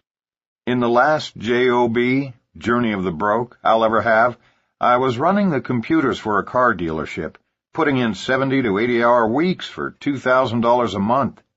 I'm no genius, but it didn't take me long to figure out I was worth a lot more than $6 an hour. John wanted his own franchise, but had no capital. He called every ad in several papers, and after looking at many networking companies, found the right company for him. What was the biggest appeal? The successful people who were making millions in the business were mentors I wanted to emulate, and they were willing to teach me everything they knew. Here was a group of people with integrity and a company with products that were going to grab significant market share. But the problem was that during that first year, I was terrified to talk to anyone about the business. I was shy, lacking confidence in myself, hoping but not knowing if this business would work, and feeling extremely inadequate about being so young, inexperienced, and without money. But my sponsor, Barbara Groff Feldman, believed in me, called me every morning to encourage me to get on the phone and start sharing with others the incredible information I had.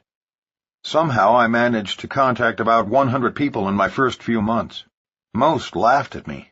I actually only sponsored one of those 100, and she quit a week later. After 6 months, I had only made about $1,500 total. But an interesting evolution had taken place right in front of me. I had observed Barbara's sponsor go from $4,000 a month when I met her to over $20,000 a month in that same 6-month time span. She was a 26-year-old single mother, Lisa Fairbanks, with a journalism degree and a great attitude, who in 22 months went from startup to over $60,000 a month. That made her a legend in our company, and I was fortunate enough to witness everything she did firsthand to make that money. You know what I learned? She didn't do anything I couldn't do. She just worked really hard and had complete confidence in the company, the products, and her ability to make millions. So even though I was very ineffective and had almost zero income, my belief level began to explode. That's when my business changed forever, when I believed I could duplicate the success of my mentors. In the next year, my income went from a little over $1,100 per month to almost $10,000 a month. And today, nobody believes the story of how I began, shy and broke and ready to quit. But it doesn't matter. Just remember 3 magic words. Keep watching winners. Today, we've helped so many people quit their jobs and go through the same tremendous personal growth. It would have been so easy to quit network marketing, walk away, and say, "Those deals don't work." But I have an attitude in my head that I love. When everybody else gives up, that's when I really go to work.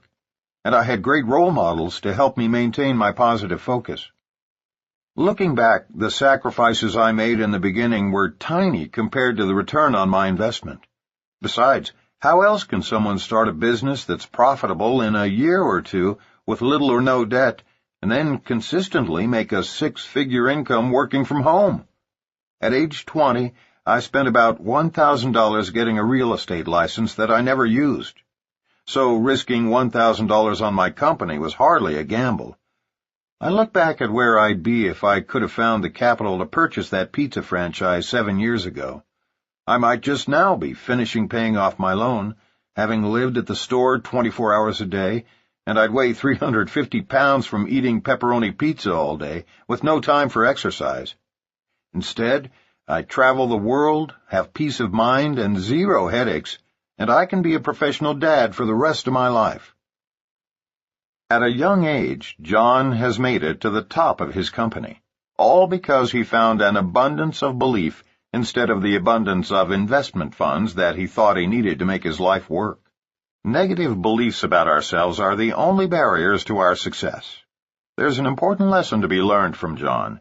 Instead of yielding to depression, simply observe other successful people and recognize that if they can do it, so can you. Keep watching winners and believe in yourself. Whatever you do, just don't quit. John and Patricia Dwyer from New York City began their networking business in August of 1991. Having just signed up, they came home and turned on the television to watch 2020. Barbara Walters was interviewing an attorney general by the name of Frank Kelly, who vowed to put the very company in which they had just sponsored out of business, claiming it was an illegal pyramid. Absurd as it may sound, what kept them going was the fact that many friends called to make sure they knew about the program airing. What they experienced was similar to the classic joke about the assassination of Abraham Lincoln. But other than that, how was the play, Mrs. Lincoln? Fortunately, what stuck with many of their friends was not the attack on the Dwyers' company, but rather Barbara's closing comments. "But I hear the products are good." Patricia continues the story. "With all the publicity, this was not the most enjoyable time to build a business. We could have said, 'Yes, they are right. This is too hard. Nobody wants to join our business.' And believe me, they didn't join. As far as they were concerned, it was a pyramid. We felt we might as well quit. No one would blame us. But that would have been a terrible mistake. We would have missed all the great friends that we've enjoyed meeting over the 6 years of building our international business. One of our turning points was attending the network marketing certification course offered by the University of Illinois at Chicago. It is the first ever of its kind, taught by the Yarnells and Dr. Charles King. We met marketers from so many different MLM companies, making friends with them, and coming away knowing with certainty that this industry was going to be the business of the future. Today, Patricia and John have an international business with over 8,000 distributors worldwide. Network marketing has enabled them to get out of their former restaurant business and enjoy the rewards of working together. It has given them unlimited free time as well as financial freedom. They travel the world and support their associates along the way. They are especially grateful that, like so many others who bailed out at that time, they didn't listen to the media expose attacking their company. Rather, they used their own good judgment and, in spite of very rough beginnings, just refused to give up. Remember, depression can't win if you are constantly learning, bettering yourself, and associating with other positive people. Steve and Cynthia Rose of Colorado Springs, Colorado, had a similar experience. They first heard about this industry in 1987 when they were living in Austin, Texas. They were invited to meet Mark Yarnell, who they heard was very successful with an upstart MLM company. Because of busy schedules, they passed on the opportunity. After a series of failed businesses, 4 years later, in 1991, a young attorney and his wife from Albuquerque, New Mexico, again offered them the same opportunity. Hearing that Yarnell was still involved in the industry, and with their backs against the wall, they took a second look. Selling a sofa to gather the cash to buy their starter kit, they took off like a whirlwind, only to be thwarted by the same media attacks and regulatory scrutiny with which the Dwyers had to contend. Describing the catastrophe, Steve and Cynthia remembered, "We saw our downline of chiropractors, bankers, and business people flee like rats from a sinking ship. While we remained at the helm, our belief in the company and its products grew stronger as we watched the company open international markets, build a 10-story headquarters and warehouse, and introduce a new division through all of the turmoil. All this in the first year of our network marketing experience. After the unfair coverage by the national media, we could not speak the name of our company for several months without defending our company's position and ourselves. What we learned from our experience was invaluable. To be successful in MLM requires a willingness to make internal changes, because this is truly a business of transformations, inside and out. Above all else, we must never yield to depressing outer appearances once we know deep down that our key leaders have integrity, and our products or services are beneficial to all." Jordan Adler of Tempe, Arizona, joined his company in September of 1992, with $36,000 in credit card and IRS debt, a downward spiraling job, and one broken-down Jeep. "I chose to work through whatever challenges presented themselves. I knew that long-term residual income never came to quitters. Although I knew this, I had this habit of quitting. In fact, I'd quit 6 of the 11 other MLM companies in which I'd been involved. The other 5 went belly up before I had a chance to quit them. I now know that it's not how many times you get knocked down that matters. It's how many times you're willing to get back up that separates the winners from the losers in this business. Some people saw overnight success in me after I joined our company. What they didn't see was the 10 previous years of never sponsoring a single rep and failing over and over again. In early 1993, I sponsored a friend in Peabody, Massachusetts. After 2 $1,000 trips to Boston on borrowed money to work with his organization, we built up a group of about 30 representatives. My friend and his buddy had been promoted twice. We were excited. A few months later, I put another airline ticket and rental car on my credit card to do a meeting for them back east. I flew over 1,000 miles and drove through a nasty snowstorm to get to the meeting. I couldn't believe it. All the guests no-showed or canceled, and my friend and his buddy quit that night and were never seen again. All 30 of their downline quit as a reaction to them. I couldn't revive a single one. Half my group vaporized that cold winter, but the fire still burned in me, and I went back to Phoenix and continued to build. Today, my organization has tens of thousands of representatives and continues to grow each month. Failure can't handle persistence, but clearly, persistence always wins in the end. Jordan, a living example of persistence paying off, is now a senior director and top 100 money earner with his company. All of these stories share one thing in common. When people just like you met their darkest moments, all of which were in their earliest stages of this business, they didn't let the depression torpedo sink them. When they were hit by circumstances outside their control, they just didn't give up. Throughout the industry, it has been observed that, statistically speaking, an enormous percentage of people quit the business in their first year. Of more interest to us, however, is this revealing fact. As many as 95% of those people who remain in this industry for 10 years or longer reach the highest pay levels in their respective companies. Whatever you do, just don't quit. Summary. Network marketing requires an upbeat, enthusiastic person who will, in turn, attract others seeking their own well-being. Attrition is a basic fact in the network marketing industry. The disappointment about those who fail to show up at meetings, or worse, those who quit, can be alleviated by putting your energy into approaching a greater number of new prospects.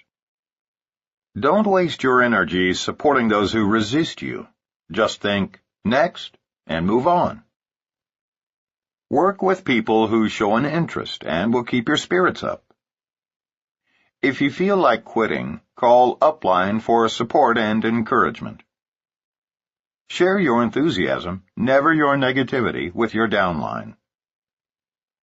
In order for professionals to be successful in network marketing, they must be willing to use their reputations and credibility toward building their business. Denying their commitment to their warm markets will only set themselves up for failure. These are the reasons to be proud and optimistic about sharing our business with others. 1. We have the only entrepreneurial home business with no upside limits and no serious downside risks. 2. Total time freedom goes hand in hand with the wealth and prosperity we achieve. 3. By working diligently in the beginning, we can ultimately have a stress-free life. Better to trade in the traditional 40-year plan for a new 4-year plan. 4. Recognition and travel await all those who are successful in building a network organization. 5. In our industry, recognition is derived from things in life that truly matter, such as helping people make their lives work. 6. Global travel often involves bonding with new friends and sharing exciting cultural experiences with them, adventures beyond the grasp of those caught in the 40-year plan. If you attempt to recruit others while in a state of depression, your efforts will be futile. You alone have control over your attitude. If you exercise that control, adjusting your attitude from the inside, then your outward behavior will naturally follow. To change your attitude and eliminate depression, we encourage you to 1. Avoid watching or reading the news. 2. Read uplifting books. 3. Listen to inspiring tapes. 4. Only speak and think to yourself in a positive, uplifting manner. 5. Recall positive emotional experiences from the past. 6. Focus on the future, not on past disappointments that limit your possibilities. 7. Set goals and use affirmations to reach those goals on a regular basis. Striving to visualize ourselves as we want to be is the first step toward change and growth. 8. Avoid negative people, or at least negotiate with them to avoid acting negatively around you. Don't ever give up on your goals. An affirmation is a trigger tool, a positive statement of belief, written and repeated as if the goal were already an accomplished fact. As you visualize the new, believing ardently that what you visualize is happening to you at that very moment, you gradually begin to shed the old. It is then that change begins to occur. As many as 95% of those who remain in this industry for 10 years or longer, working steadily at building their groups, reach the highest pay level in their respective companies. So just don't quit. Chapter 4. Blocking the False Expectation Tank.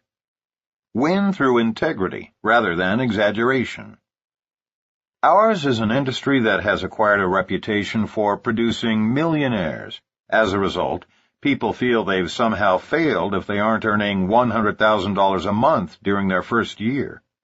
Even worse than this false expectation of premature wealth is the notion promulgated by a number of misguided distributors that success in MLM requires no significant effort and no major time investment. The truth is, this is a work industry. Those of us who have achieved high incomes have applied ourselves diligently to succeed, and we have stayed with it for a number of years. Equally wrong is the idea that you need not do anything except send people to a weekly hotel meeting, and the leaders will do all the rest. In those meetings, some leaders have been known to indeed do it all, including signing up your prospects for themselves. This is a home-based industry where rewards are commensurate with effort. In this chapter, we will take a close look at what we call the false expectation tank, by exposing and carefully refuting many of the myths used to recruit unwitting distributors. We will replace them with the actual facts about your first-year efforts. An analogy. Imagine the following scenario. Basketball superstar Michael Jordan just happens to be sitting in a coffee shop in Chicago, where you and a friend have chosen to eat breakfast. You recognize him immediately, of course, but the last thing you want to do is pester him on a Sunday morning. The table next to him is vacant, so you sit at that one to be near him. As you are sitting down, you notice that Michael's two companions are both in wheelchairs. One of them is a paraplegic, and the other has a metal brace on his leg, probably indicative of multiple sclerosis or some other muscle disease. They are both in their late teens. You sit down with your back to Michael, but you're so close you can hear his dialogue. You don't mean to eavesdrop, but you can't help but overhear the conversation. Jim, Danny, I know you both may not believe me, but many of us in the NBA earn over $30 million a year because we were willing to pay the price of hard work and countless hours of effort. I started practicing when I was your age, and I never stopped believing that one day I'd make the team. You owe it to yourselves to look at this. Michael, you notice out of the corner of your eye, hands one of the boys a piece of paper. The adolescent looks at it closely and exclaims, "My God, Mr. Jordan, that's more than my dad made over the past 10 years, and he's a doctor." "I know," responds Michael, "and that's just 1 month's income." "Jimmy, look at this," Danny says as he stretches just as far as he can across the table to hand him the check. Jimmy takes one look at the $2.8 million check and shakes his head in utter disbelief. He's never seen this kind of money and can hardly imagine it's possible to earn so much in 1 month. As they both continue to stare at the check, Michael then interjects, "And you know what, guys? You can do it too. Why get involved with some menial job when you can get into something with unlimited potential like playing for a pro basketball team?" You shake your head and glance back quickly to make sure your eyes have not played tricks on you. Nope, they're both in wheelchairs. He continues, "I'm not saying you won't have it tough. We all did. I was actually cut from my high school team, so I understand the pain of failure. But I didn't give up. I practiced and practiced until I could shoot from anywhere on the court and even rip the nets half the time." "I've seen you do some remarkable things, Mr. Jordan." "Yes, Danny, and you can too. I'm not discounting for a minute the difficulties and challenges you'll both face, but I want you to know that you can do anything that you set your mind to do. You really do have unlimited potential, and don't let the fact that you're both confined to wheelchairs keep you from trying. Make me proud. Work hard, give it everything, and one day you too can live the life you want to live, and I know you'll deserve whatever you earn." Of course, such a scenario could never occur because Michael Jordan knows good and well that those wheelchair-bound adolescents cannot reach the NBA. Impairments of some kind keep millions of people from having the opportunity to rise to the top of virtually every field of endeavor. Physical, educational, intellectual, and experiential handicaps keep most people at the bottom of the traditional corporate pyramids, such as IBM or Coca-Cola. These are the real pyramids in our society, where workers at the bottom are the lowest paid and the first to be let go in times of crisis. While some few move up through the system, no one has a prayer of earning what the man at the top earns, much less of replacing or surpassing him. Yet it is conceivable for virtually anyone to reach the top in MLM, because there is no challenge that can't be overcome. And every word spoken by Michael Jordan in this hypothetical scene could genuinely be addressed to these two physically handicapped young men regarding the network distribution industry. In MLM, even those who are timid, uneducated, or have no track record of success are often encouraged to believe that they can earn $1 million a year, just like so many leaders in this industry. In network marketing, everyone is given the benefit of the doubt and has the possibility of transcending the highest earner in the company. There is nothing to hold you back but the limits imposed by your own mindset. Having said that, we now want to distinguish between the potential of this business and the reality of what it takes to achieve success. While it's true that everybody, regardless of their handicaps, can achieve upside earnings potential in network marketing, we are concerned about leaders who imply that great success in this business is easy. Sometimes, after years of hard effort, all resulting in failure, some people who truly are not cut out for this business continue to be misled that they can still reach the top. There is a place in our industry for everyone, but each will experience success in his or her own way and time, and the level of success can vary immensely.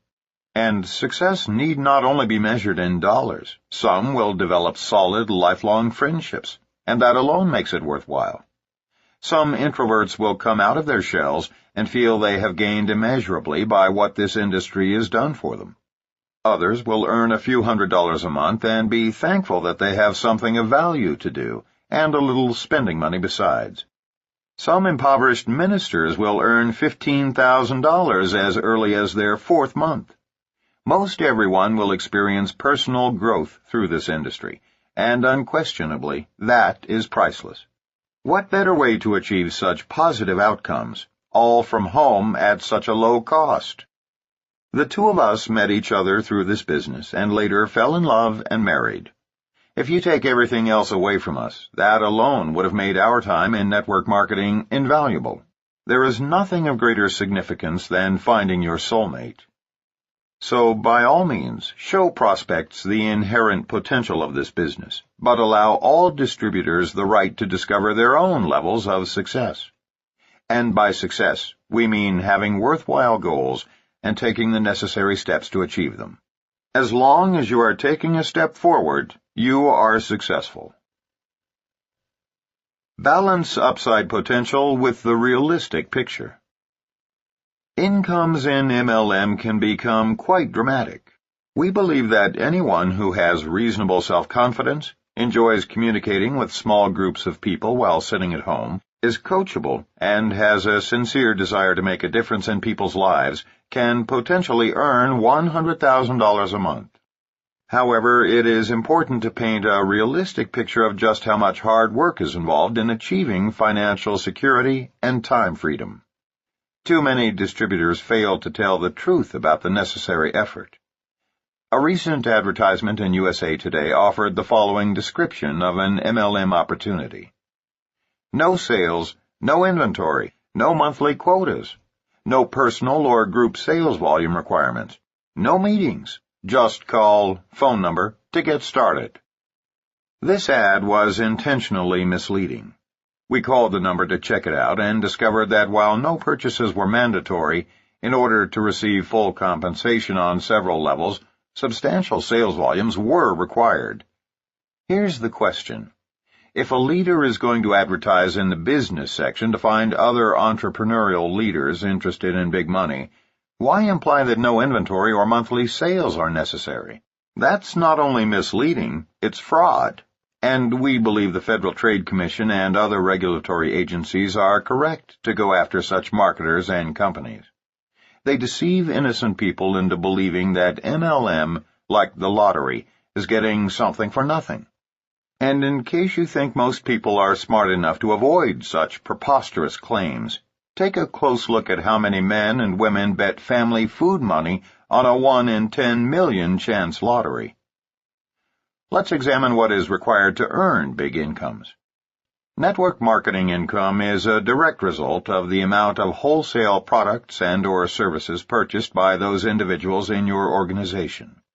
Since most families only purchase as much as they need and use, a sizable organization is necessary to provide a large income. Lots of people ordering and using a little bit. Huge organizations are developed by individuals who personally recruit large numbers of frontline distributors and, as capable educators, teach them to duplicate their process.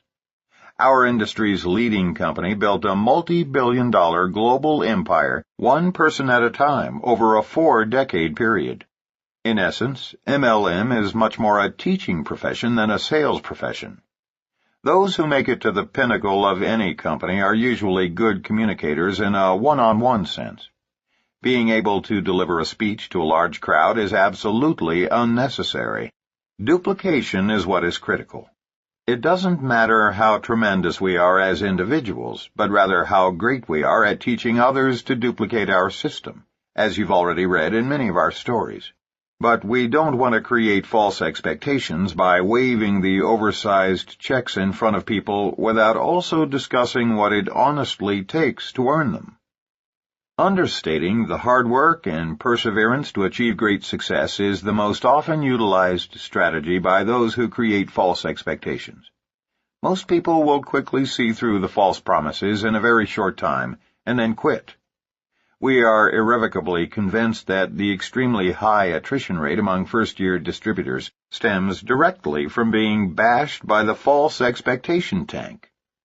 In this chapter, we'll take time to address many aspects of this problem, including the one that catches so many newcomers to our industry completely unaware, an unrealistic assessment of how much work is required to earn the huge incomes. Misguided belief that this business requires no effort. Consider a hypothetical situation. Steve goes to his first network marketing presentation and is immediately struck by the exponential growth potential. For the very first time in his life, he realizes the possibility of unlimited income. But here is his problem. Even though Steve knows literally hundreds of excellent prospects, he is currently earning $100,000 a year in a management position with a software firm and is spending as much as he makes. So the thought of quitting before he has replaced his income is simply irrational. During the question and answer period of the presentation, Steve asks if he can stay behind and visit with the presenters, Bill and Angela. Of course, they agree to speak with him privately. After everyone is gone, Steve explains his money situation to the successful couple. Instead of telling Steve the truth, namely that he is going to have to work very hard for a year full-time, or perhaps for 2 or 3 years part-time, in order to replace his income, they create false expectations. Bill says, "No problem, Steve. You've got a Rolodex full of high-caliber prospects, and Angela and I can work those people for you and then stack them on your front line." Of course, that will never work because Bill and Angela already have their hands full building and maintaining their own front line. They might try, but experience has taught us that no one can do this business for anyone else. And we all know that friends respond best to hearing about a business opportunity from friends first. Then a successful sponsor or upline can reinforce what the curious prospect has learned from his friend. The power of networking is at its highest peak when it is friend telling friend. But Steve cannot possibly know all of that at this stage, having just been introduced to the industry. So, to him, it sounds good. Based on what Bill has told him, he signs up, makes a list of his top 200 prospects, and turns it over to his sponsor.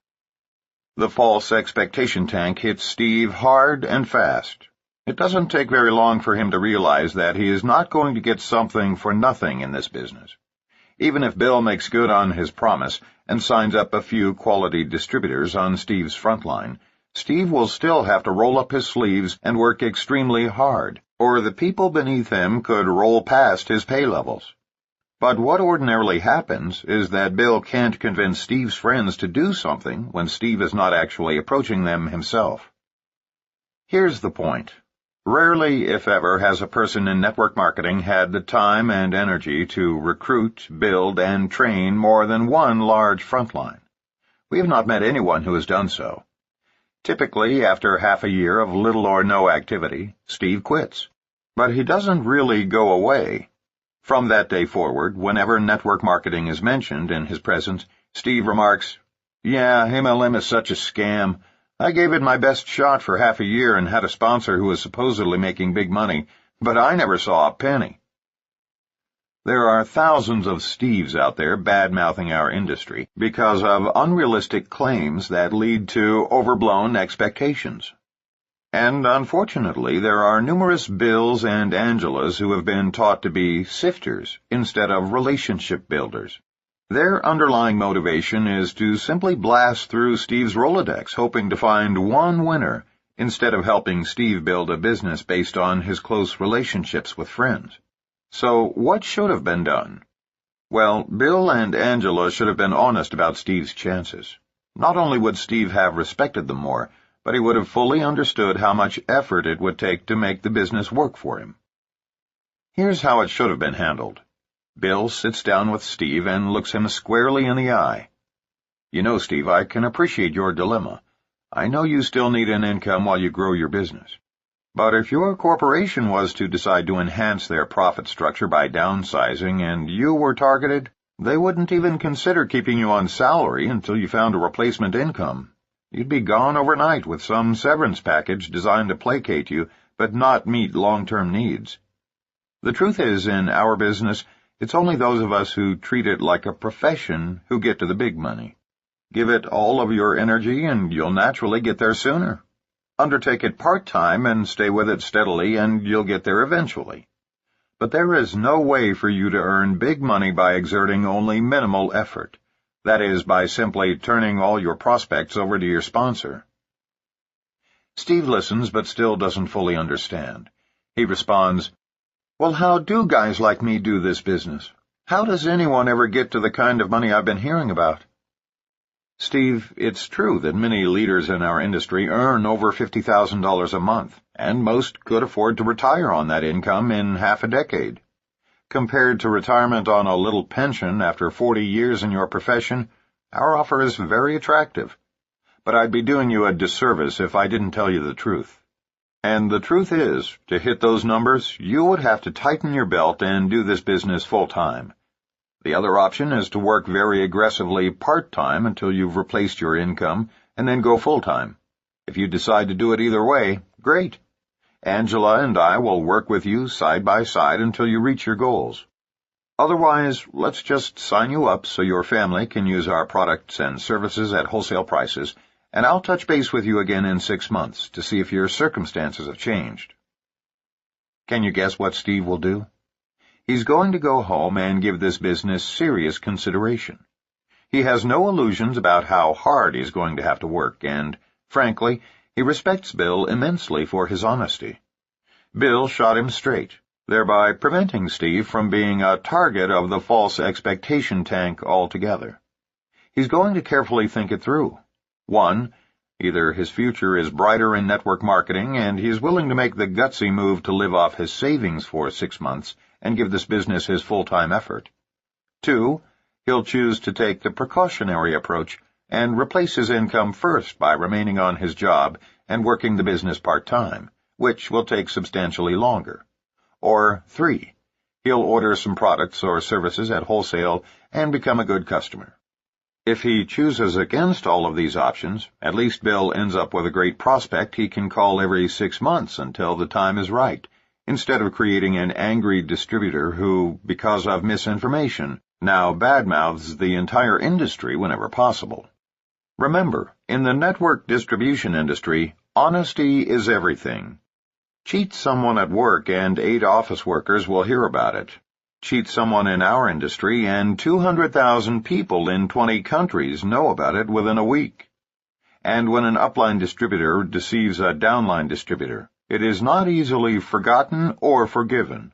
It is the most detestable offense in our business. Think about it in terms of your own company. Those who are guilty of cheating others are the most despised people. And the sad part is, no matter how many apologies you make, once it is done, you can never recover. Your reputation within the company is irreconcilably damaged. We've seen it happen in several companies, and it is one of the most easily avoidable tragedies of our business. Our industry affords us daily opportunities to discover our true worth. There are countless moments when we are faced with situations that require moral decisions. Each one is a personal test of our integrity, and sometimes no one will know but us, but we are challenged more than anyone in any field of endeavor to raise the standards of human values. This integrity must begin with our very first presentations.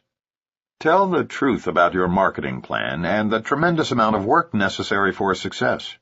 Offer your support, but never offer to do work for a new distributor that you barely have time to accomplish for yourself. The more honest we are about the hard work in our business, the less attrition we will experience, and the more respect we will build for our industry. Unrealistic assumption about the numbers needed to succeed. Beware of the unrealistic assumption about the number of individuals that you need to personally recruit. Some companies have joined with field distributors in an effort to further the myth that you need not be particularly prolific in sponsoring people in order to prosper. Bunk. While there are exceptions, most successful leaders have had to sign up large numbers on their front line. Most of the truly big-time income earners in the field of network distribution have, over time, personally sponsored at least 100 frontline distributors, and many have sponsored even more.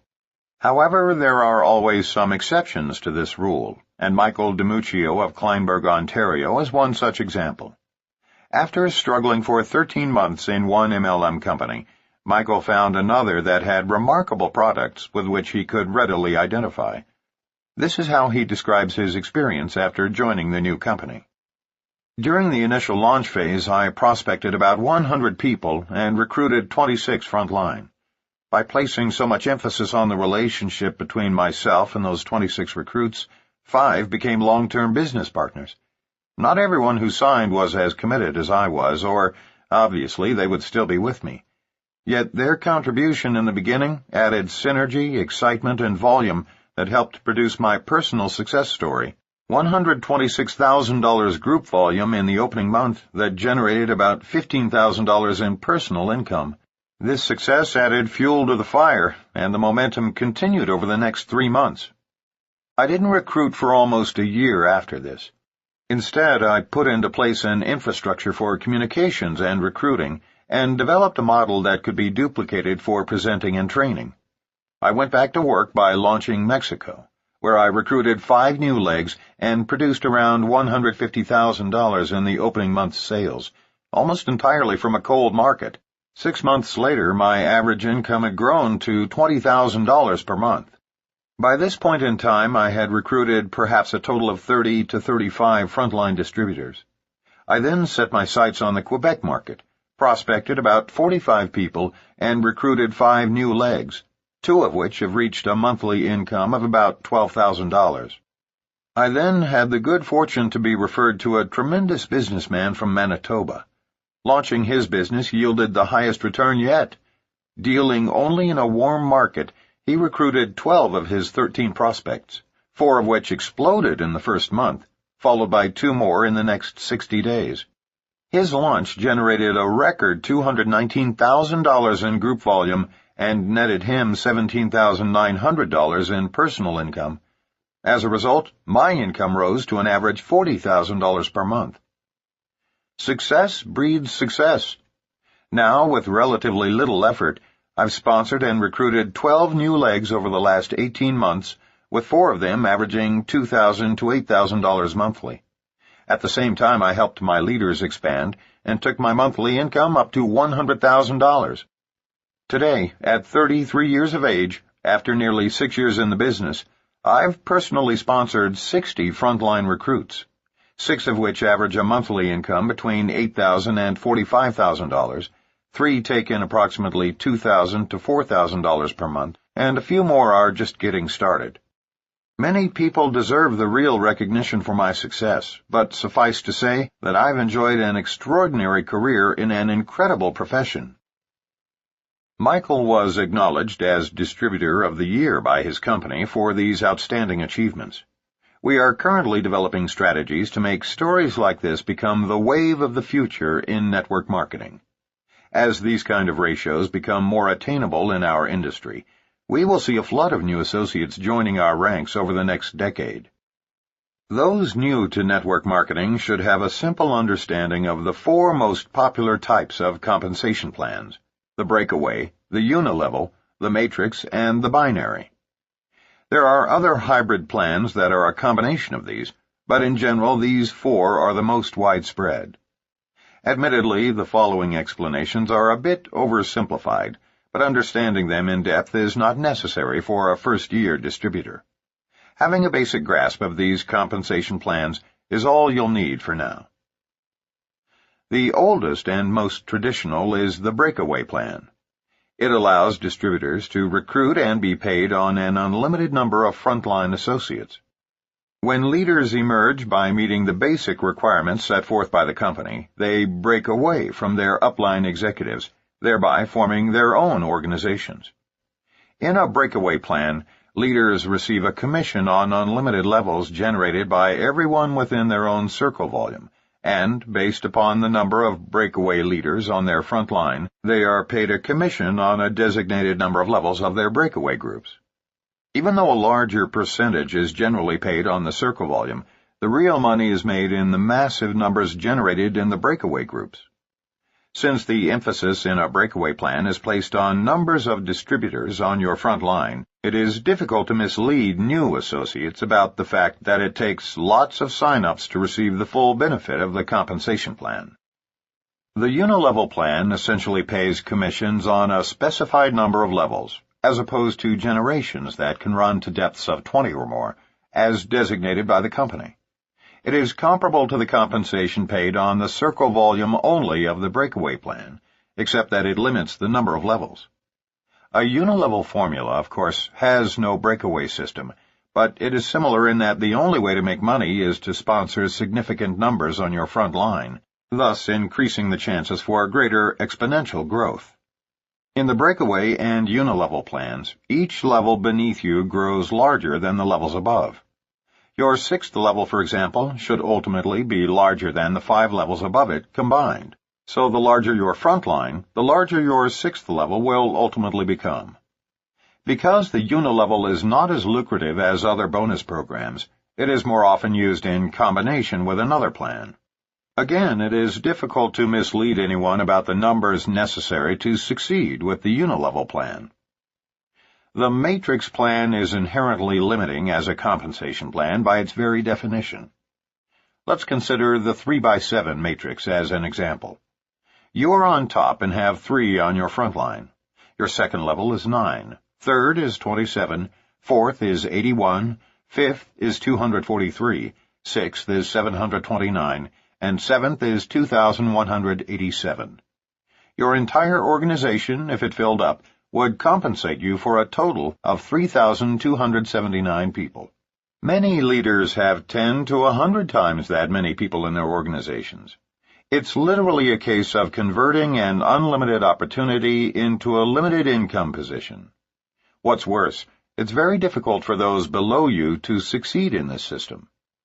Let's pretend that everyone on your 7th level has a sincere desire to succeed in filling up each of their matrix organizations. That would require a company of over 2 million distributors. The problems now arise because for people to succeed on that 7th level would require recruiting the equivalent of the entire populations of China, the United States, and Germany.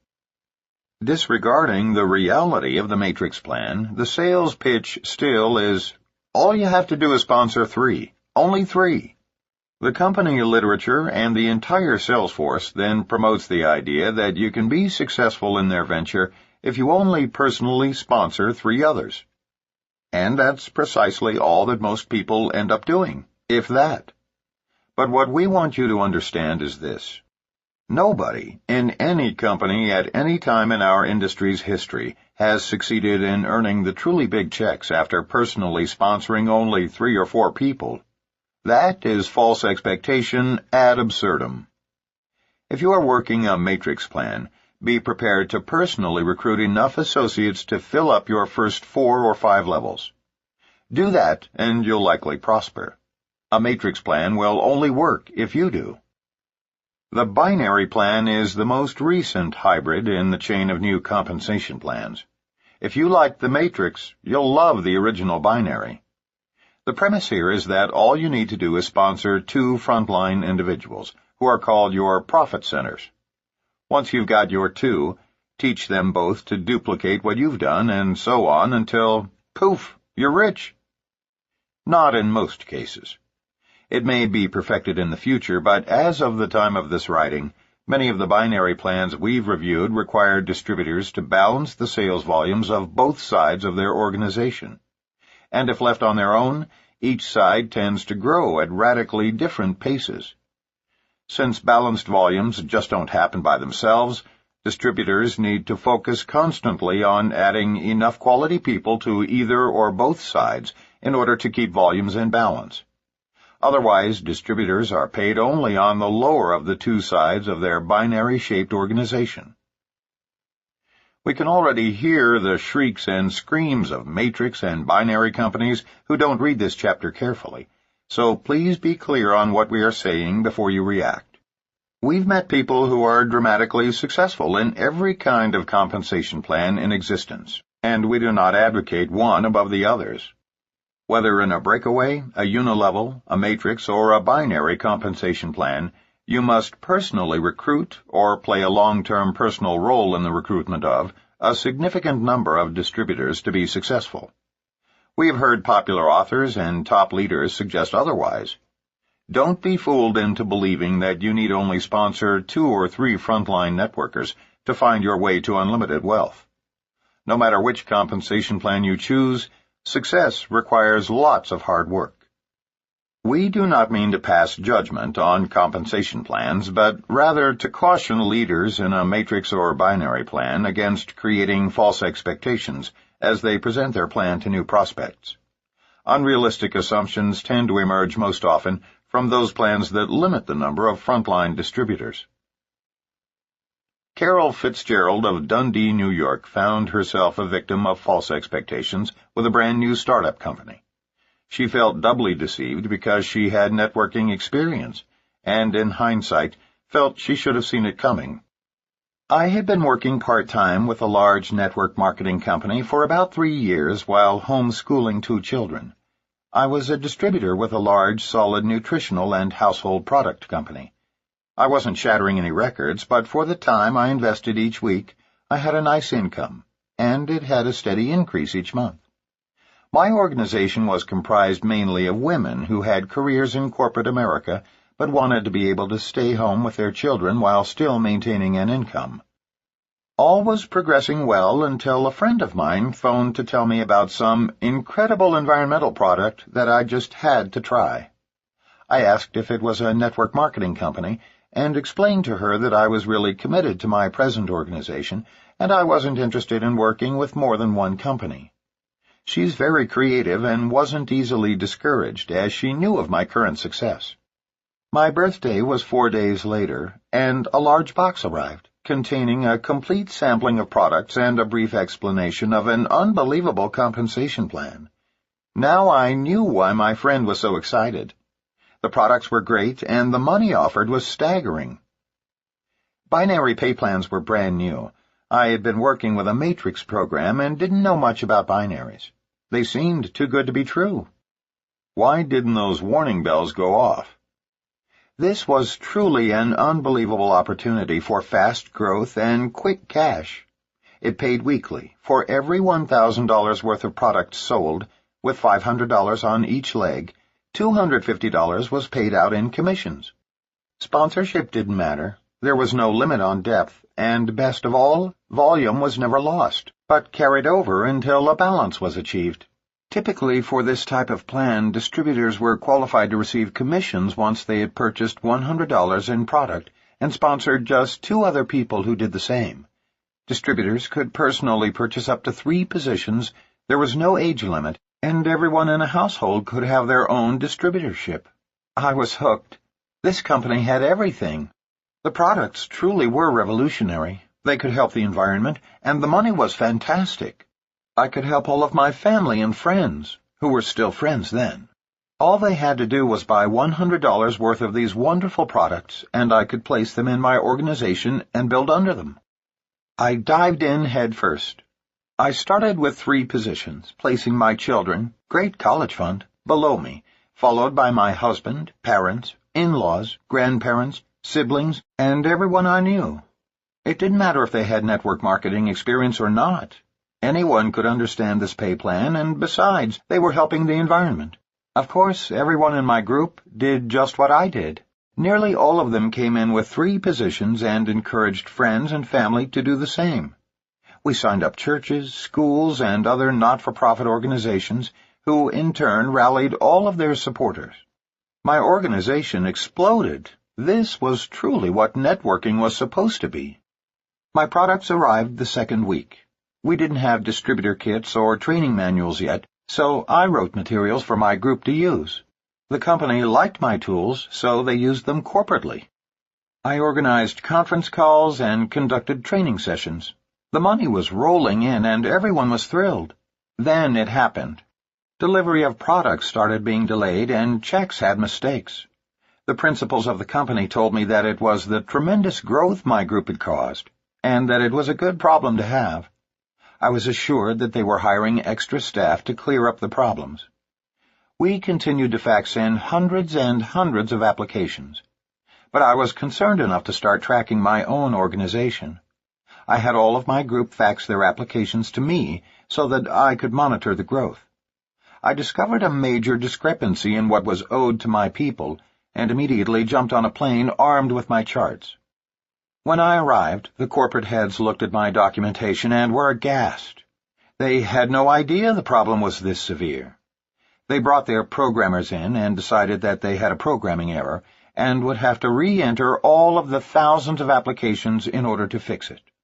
Of course, we shouldn't lose momentum, so I was urged to remain positive and keep recruiting. They claimed to have fired the person who was responsible for fouling up product orders, and I was guaranteed that everything would be back on track within 2 weeks. We kept on recruiting. Even though checks and product orders were sporadic, they seemed to be trying. Then came Black Monday. It started when my mail arrived and I found out that my last 2 checks had been returned for insufficient funds. The phones started to ring, and people were no longer thrilled. Hundreds of people had all received the same mail, and they all had my phone number. The company phone number had a recorded message saying that it had been disconnected. Reality set in. When I finally reached the president of the company, he explained that this situation was all my fault. It seems that they had never planned on someone completely balancing her organization, and worse yet, teaching everyone to do the same. My balanced group had maxed out the pay plan after only 8 levels, and my organization reached more than 30 levels, totaling several thousand distributors. The company closed its doors, teaching me a lesson and giving me a birthday present I'll never forget. Unfortunately, it also left my family and many of my friends with very negative feelings about network marketing that have taken me years to overcome. I still have a copy of my largest uncashable check in my daytimer to remind me that in network marketing, as in any other business, there is no get-rich-quick program unless someone gets hurt. Slow and steady definitely wins the race. Fortunately, Carol was able to pick up the pieces and is now working with an experienced team toward the launch of a network marketing company that she hopes will be a reflection of what our industry is meant to be. Carol adds, "For any of my friends who may be reading this, flowers, chocolate, or just a simple card make much nicer birthday presents." The lesson for people just starting out in network marketing is this. Binary plans by themselves tend to reflect a short-term cash return, as opposed to a long-term steady residual income. If you are considering joining a company that is so new it has no track record, at the very least make certain the principals in the company do have a track, a good one. It is very, very risky to join a company that has not been in existence at least a couple of years. If you feel compelled to join and don't have first-hand knowledge of the integrity of those starting up the company, do your due diligence. Check them out, call their references, and if their compensation plan is untested and sounds too good to be true, it probably is. At the very least, call the Direct Selling Association in Washington, D.C., and find out if the company under consideration is a member. If not, watch out. If you are in your first few years in this industry, making a decent living with a solid company, and, like Carol, an overzealous sponsor shows you big checks or a comp plan too good to be true, hopefully you'll have the common sense to stay where you are. Network marketing is big business played on an international stage, offering staggering income potential, enormous amounts of free time, travel, power, and prestige. To hit the big numbers is to be treated like an international rock star, playing to large audiences and standing ovations on every continent. You'll be treated to the best cuisine in every location and interact with the most powerful people in industry, medicine, and law. Remember, as you are trying to appeal to various professions in corporate America and throughout the world, each one has its malcontents, and frequently the most successful among them are the players who can relate to these kinds of earnings. As you move from your warm market into your cold market prospects, you need to understand that this is a numbers game and not be intimidated by it. MLM is the great equalizer in which former blue-collar workers are allowed to compete with, or even bypass, doctors and corporate leaders. Perhaps from the standpoint of workloads and maybe with respect to the number of people you actually have to sponsor, you are falsely induced into MLM, but no one can truly tell you about the joy of earning 5- or 6-figure monthly incomes until you yourself experience it. So don't whine, get to work. What's it going to be? 4 years or 40? Inaccurate perception about the time needed to succeed. The next problem area, time investment, is certainly worth mentioning because it so often misleads prospective distributors about one of the most important aspects of the business. While we've seen many of our associates reach 5-figure monthly incomes in only a few months, ourselves included, not many do. We believe new marketers should set realistic objectives ranging from 1, 2, and 3-year to 5- and 10-year goals. Then track upline until you find a person in your company who is earning the amount you wish to earn by your 10th year. Ask that person to help you set realistic goals based on the amount of time and effort they were expending at each of these monthly and yearly mileposts. It's quite reasonable to assume that if another person was able to achieve what you desire, if you can visualize yourself doing that too, and if you're willing to put forth the same amount of time and effort, you can earn the same. An average earnings report can and should be issued by your company. The way to set practical goals is to base them on incomes at varying levels actually earned throughout your existing distributor force. Remember to be realistic about the amount of time it will take, but also be expansive in determining the right goals for yourself. It is by unleashing your limited thinking that you will be able to rise to your full potential. With respect to the amount of time required to succeed, part-timers in network marketing earn substantially less than do those working the business full-time. If a full-time person is earning $200,000 a month, a new person might quite logically assume that if she works half the time, she could earn $100,000 a month. Not necessarily true. The most Renee ever earned as a serious part-timer, who, because of her elected position to a 4-year term in public office, could not quit until she had completed her commitment, was not even 10% of the amount we've earned together working full-time. It's because this is largely a business of duplication. Part-timers attract part-timers. If you are the leader and part-time effort is good enough for you, then part-time will seem appropriate to everyone you recruit. On the other hand, if you are working very aggressively, treating this like big business, so too will more members of your downline. Ask yourself a simple question. When was the last time you met a person who became a millionaire in his spare time? Prosperity is a full-time venture. Our book, Power Multi-Level Marketing, is dedicated to teaching how to build a large, dynamic multi-level marketing organization and the inevitable differences between working part-time and full-time. We have researched numerous companies with respect to average part-time and full-time incomes. You simply cannot accomplish full-time goals on part-time effort. Obviously, those who give this business their all should arrive at their goals more expediently. If this is an option for you, and if you have 6 months of staying power on the money you have in savings, then we highly encourage you to carefully select your company and give it everything you've got. There has never been a more lucrative time to get involved with this industry, nor has there been better public receptivity to the concept of networking as a viable business. If you believe in yourself, the organization you've joined, your company, and the industry, then simply tell the world of your discovery. That's what Mark did, sometimes putting in 60 to 70-hour weeks on fire with enthusiasm, and within 3.5 years, his efforts earned him his first $100,000 monthly check. If responsibilities, financial constraints, doubts, or just good common sense hold you back from beginning this business on a full-time basis, then Renee may be someone for you to emulate. Although only part-time, while serving full-time on the Board of County Commissioners in Reno, Nevada, she treated her network marketing business like a real business. As she explains, I stayed with a constant regimen, prospecting 12 to 15 people every single day, holding a presentation in my home for at least 15 prospects a week, gathered in 2 to 3 separate meetings, all of which resulted in my sponsoring a minimum of 5 people a month. With extra time invested on the weekends, the number of people I sponsored could sometimes run as high as 10. By never letting up, even though I had a busy professional schedule, I reached a $100,000 annual income after 1.5 years in the business. Consistency is critical, whether you are approaching 5 or 30 prospects a day. There is nothing wrong with telling people the possibilities in this industry.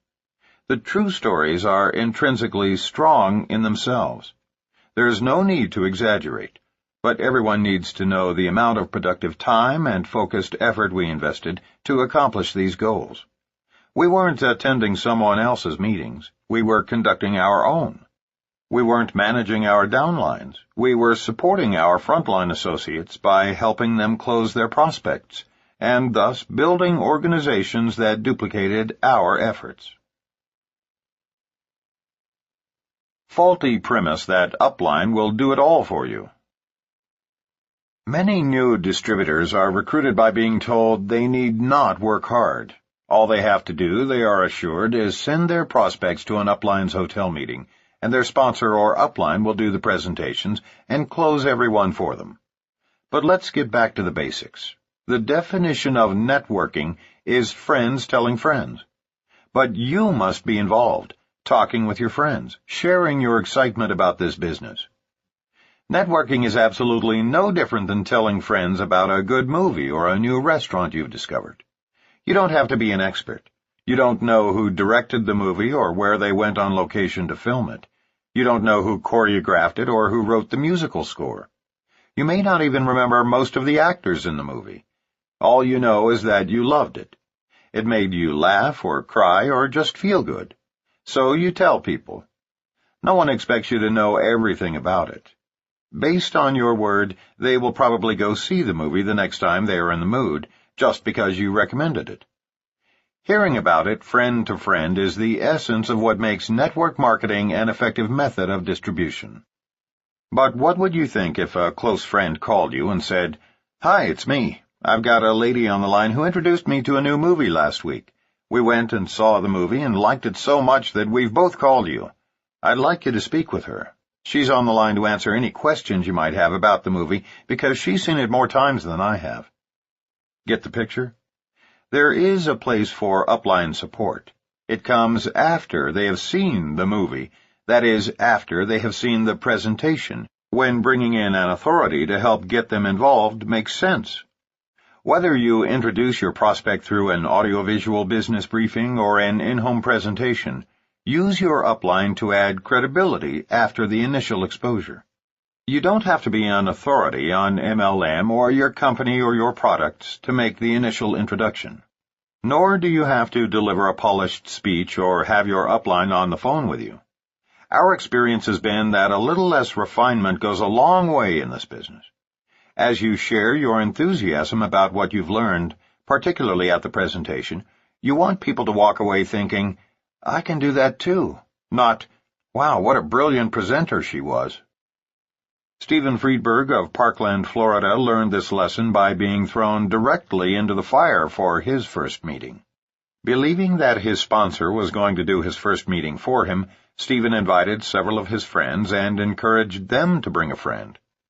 5 minutes before the meeting, with 19 people gathered in his living room, Stephen found out that his sponsor couldn't make it. At that point, I came close to having a massive heart attack. I was so scared. I was sweating so much that my glasses fell off my face. I was shaking so hard that, for the life of me, I couldn't draw a straight line on the board. The meeting that was supposed to last an hour took only 19 minutes because I had told them everything I knew. To make matters worse, someone I had already sponsored filled the empty minutes by taking over the floor, shouting to everyone, "You can do it," while striding from one end of the room to the other. All I could do was pray that the floor would suddenly open up and swallow me, sparing further embarrassment. It was my worst nightmare, until the next day. 3 people signed up and my business was off and running. Although we do teach sponsors to do the first couple of meetings for their new associates, this story shows what can happen when people are left with no options but to go out and, in the words of the great Nike, just do it. This is a business of teamwork. Don't be misled by the false expectation that somehow your upline is supposed to take you by the hand and do everything for you.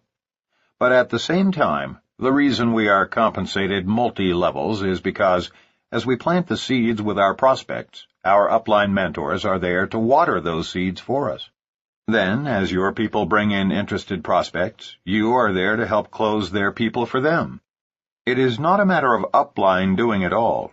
It's about all of us doing our parts, making the whole organization function as one healthy body. Remember, you don't need colossal support nearly as much as you need to be a major support for others.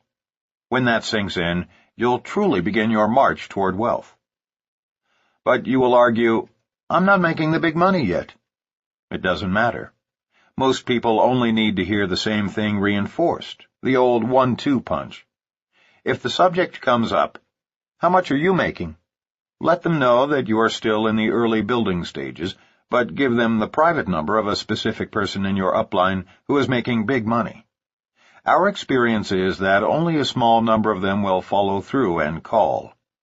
What they really need to hear is that what they've been told is being accomplished by someone beyond their friend, someone to whom they will also have access. But when they do follow through, the big earner needs to be accessible. Clarification of retirement. The definition of retirement is the total withdrawal or separation of oneself, thereby indicating the end of a career. Have you noticed that the topic of retirement comes up at virtually every opportunity meeting conducted by a leader?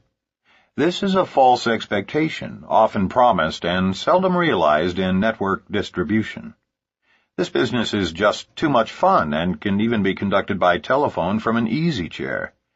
Many of us use the word retirement loosely in our first approach with prospects, but what we mean is that after a certain period of time invested in the business, we can ease up dramatically. At a certain point, we no longer have to spend our lives prospecting people to achieve wealth and independence. But we must find an appropriate means of sustaining our support and accessibility to those who count on us.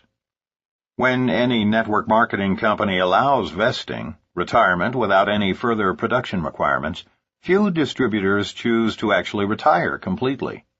A real leader makes plenty of time for his family, most often creating a lifestyle that blends quality free time with quality work time. But that leader usually continues to be accessible by telephone and never allows the rumor to circulate in his downline that he is fully retired. That could be a mistake and should be avoided. But don't allow this retirement issue to disturb you. Here's why. First, there is no other business in existence that has such universal application but also offers the rewards of network marketing. Not everybody can be an athlete or an actress. Not everyone has the funds to purchase their own franchise. But almost anyone can do network distribution on some meaningful scale. And once it's in your blood, it is nearly impossible to do anything else. Twice we've tried to retire, and both times we've convinced ourselves that no other productive endeavor is nearly as fun. According to the eminent psychiatrist William Glasser, all of us have two fundamental needs in life: the need to give and receive love, and the need to feel worthwhile to ourselves and others. The two times we cut back considerably, we quickly discovered that we missed the interactions with friends and acquaintances we've made through our business. We soon discovered that recruiting and training new distributors is more fun, challenging, and rewarding than most other productive endeavors. Whatever we tried, we always ended up coming back to network marketing. Perhaps we're hooked because this industry involves such a variety of experiences. When we write, speak to groups, or work one-on-one with people on the telephone, we are involved in personal growth, marriage counseling, family values, company politics, integrity issues, small businesses, global businesses, and a variety of different cultures from all over the world. The personal goals and entrepreneurial dreams of every single person with whom we interact are of paramount importance to us. Given both of our backgrounds, it has proven impossible to find another profession with such a dramatic impact on so many people. We don't care how often you've heard about network marketing retirement. The truth is, our downline will always strive to duplicate us, and the last thing we want is a downline of retired leaders. Craig Bryson, a major international player in networking, has always warned leaders in this industry about the trickle-down effect.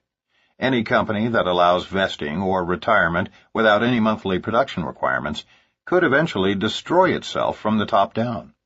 We concur. In fact, many of the top MLM companies offer 1 or 2% of total profits to be shared among its leaders, or, in lieu of that, have created an addendum to their compensation plan that provides its leaders with the incentive to continue being productive. This is not only valuable for the leaders, but also for the downline distributors who tend to duplicate their upline's activity, or lack of it. Remember, whether you are speaking to groups of 5 or 500, don't dangle the retirement carrot in front of prospects without qualifying it. Better yet, focus on MLM's ability to bring about self-determination in their lives. Most people would be very pleased if they could just spend 10 or 20 hours each week at home with their families, hours they currently must spend in the office. Because we love what we do, it is sometimes difficult to know when work stops and play begins. Instead of 12-hour days, we now spend a few hours in productive work, and the rest of the day in activities with our family, playing tennis, snow skiing, paragliding, and reading or writing books. Because of the freedom allotted us in this business, we are able to take time out to write or teach classes like the certification course we teach in America and Asia with Dr. Charles King. But our outside work is not limited to network marketing. Mark is currently writing a love story, and Renee is writing a self-help book based on her own life experiences. Mark is spending time developing a prison program, and Renee is the board chair of a homeless project. In other words, prospects should be told that they may look forward to unlimited freedom in a very few years, the freedom to do what they want when they want to do it, while continuing to act as role models and support to their downline. Think of network marketing not as a career, but as a vehicle to help you do the things in life that really matter to you. This explanation is much more in line with what actually occurs in the lives of successful networkers. Erroneous view that no product or service need be sold. Network marketing is the orderly word-of-mouth distribution of products and services directly from the producer to the consumer. As products or services are purchased, the distributors responsible for those orders are compensated through multi-levels in their organization. This is the definition of network marketing, and why it is often referred to as multi-level marketing. With this as the very basis of our industry, we find it difficult to understand how anyone can stand before audiences and say, "In our business, you sell 0 products. All you need to do is present the compensation plan and sign people up." Of all the false expectations created, this one is the most inaccurate because it denies the very essence of our business, and makes government regulators suspicious of the industry. We understand why some well-intentioned leaders say this, but it doesn't make it any less hurtful to our industry. Network marketing is often avoided by great prospects who fear that they will have to peddle products, lots of them, perhaps even door to door. Some men and women worry that they will actually become door-to-door cosmetic salespeople. To offset that erroneous notion, many aggressive leaders will suggest that new prospects need not sell anything. The truth is this: network marketing is about a lot of people using and sharing a little bit of product. For the system to work, each of us must do our part. Our homes should be filled with our products and services. To novices we teach a battle cry: just get 10. After personally using the products or services, we insist that our new frontline distributors begin by finding 10 customers among their immediate family and close circle of friends. That's all, just 10. Everyone should be responsible for finding 10 legitimate retail customers before building a sizable network organization. It doesn't take months to do this. It can be dealt with in a matter of days, but it must be done before they are ready to begin the more dramatic and lucrative part of the business, recruiting others who will do the same. Simple math makes it easy to understand the importance of each person creating product movement. If you sign up without ordering or sharing the products with others, you have created zero volume. Duplicate your process and sponsor 100 people who in turn each sponsor 100 people, and you can brag to everyone that you have 10,000 people in your organization. The downside is that if they all duplicated your effort, 10,000 times 0 is still 0. There are two kinds of product movement that are up to each of us: personal use and customer orders. Based on your company's compensation plan, we encourage you to set specific goals and duplicate those throughout your organization.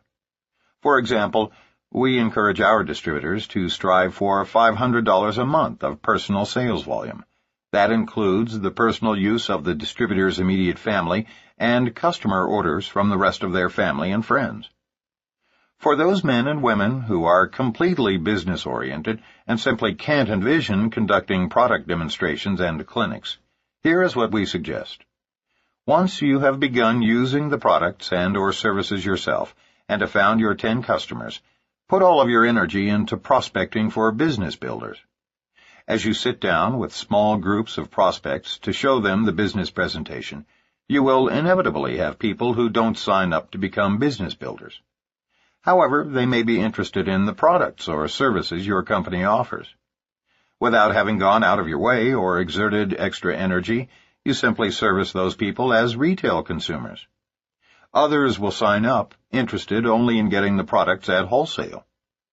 Instead of joining Sam's Club or Costco and paying an annual membership fee, busy consumers are learning that through our industry, their products and services can be delivered to them directly.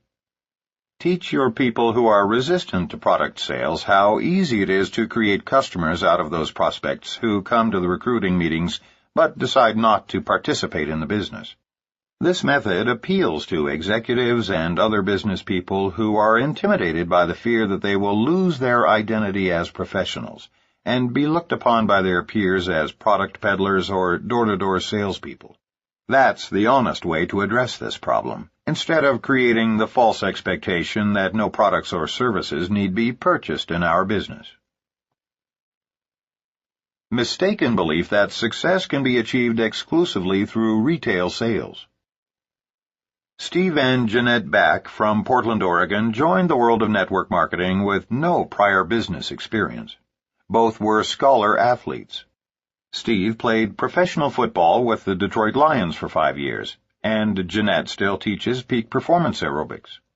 As they explain, the attraction for us was big money and free time. We embraced the product line wholeheartedly, but made the fatal mistake in the beginning of not seeking out upline mentors who had previous success in the business. We built a retail base of more than 100 customers and looked at our check after 1 year in the business and said, "There's got to be a better way." There was. Our new focus was on duplication, keeping it simple, and constantly adding new recruits to the pipeline. Once we instilled these principles into our personal business, it was easy to teach others. When you stay busy looking for people who are at the right place and time in their lives, you don't worry about the ones who say no. Today, our life works. We've replaced our NFL income and, more importantly, our time is our own. So many people come into this business hearing about the upside potential and believing that all they have to do is sell some products to get to the big money. Not true. Ours is a business of each of us doing our little part of moving products or services. As with Steve and Jeanette, the money comes once you successfully recruit a large downline and duplicate that process. The average person will not be responsive to hype. People today are much more sophisticated than they were 2 or 3 decades ago. We've all been bombarded with millions of slick Madison Avenue advertising campaigns before we reach adolescence. By the time we reach maturity, we've seen our share of carnival barkers, sales professionals, and pushy, arrogant marketing reps. A 20-year-old today is more jaded and cynical than a 60-year-old in 1940. The very last thing people want is a high-pressure pitch on an MLM opportunity. Most people today can smell a rat the minute it emerges and can easily see through lies and fabrication. Our business already seems too good to be true. There's absolutely no reason to attempt to make it even better with false statements about exaggerated income, early retirement, or zero sales. We suspect that most professionals avoid our industry because it doesn't make sense that an ordinary person with only a high school degree can become a millionaire in 3 years with virtually no risk and no capital. When a thinking person is exposed for the very first time to network marketing by a competent leader who simply articulates the facts honestly, one of 2 things will occur. Either that prospect will walk away shaking her head in total disbelief, or she'll lose sleep for a week from the excitement of our potential earnings and lifestyle. No one need ever exaggerate nor falsely explain our industry again. The facts are sufficient in and of themselves. Think for just a moment about how preposterous these facts must seem to a prospect who knows very little, if anything, about our industry. Although we all say it in a multitude of diverse ways, here's essentially what we are presenting to people. We are asking them, first of all, to believe that network marketing is much more lucrative than most franchises, yet to begin it costs less than $100 or $200. If the owner of a great franchise like McDonald's earns more than $200,000 a year after having invested $1 million in the franchise, how on earth does an MLM distributor earn $200,000 a month on an investment of a couple $100? It doesn't compute.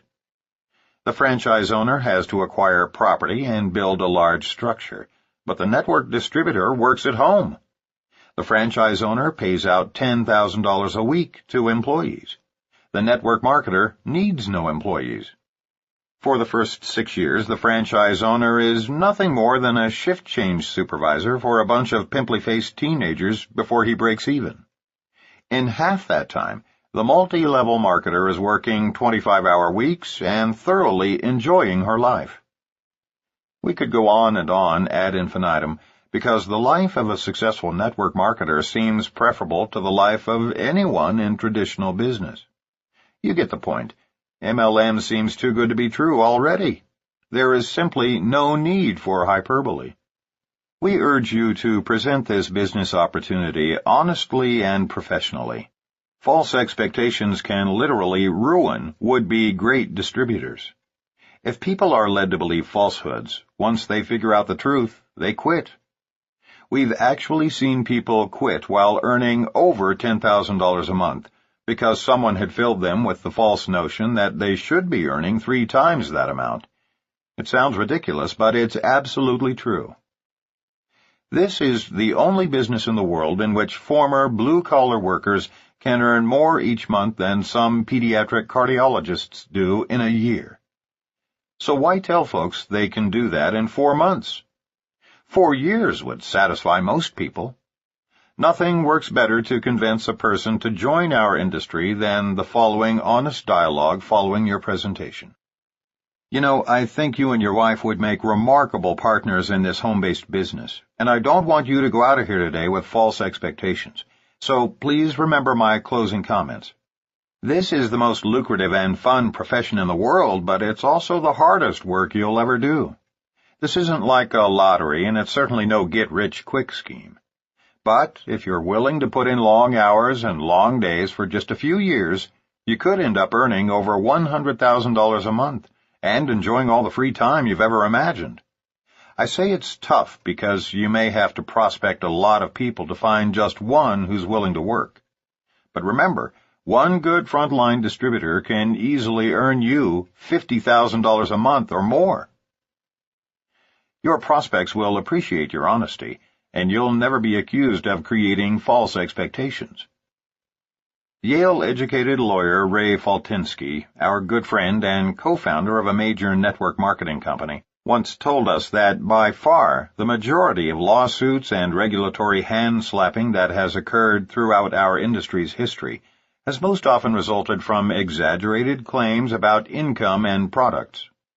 For our children's sake, let's join together and stop these exaggerations, which could pose a significant threat to our industry's longevity. Besides, if we just tell the truth, it already sounds too good to be true. Summary. Don't be misled by false expectations. Success in network marketing takes hard work and persistence. There is no one to whom we could not present the MLM opportunity as a chance for success, but be cautious to distinguish between the fact that while everyone can, not everyone will. Along with references to the oversized checks, distributors will also want to discuss the amount of effort required in MLM. The more honest we are about the hard work required to succeed, the less attrition we will have, and the more respect we will build for the industry. Whether in a breakaway, a unilevel, a matrix, or a binary plan, the greater the number of personally sponsored distributors, the larger the income. Network marketing is the great equalizer in which former blue-collar workers are allowed to compete financially with doctors and corporate CEOs. With respect to the time it takes to do this business, set realistic goals based on real achievements of upline distributors or average earnings published by your company. Part-time effort will virtually never produce full-time results.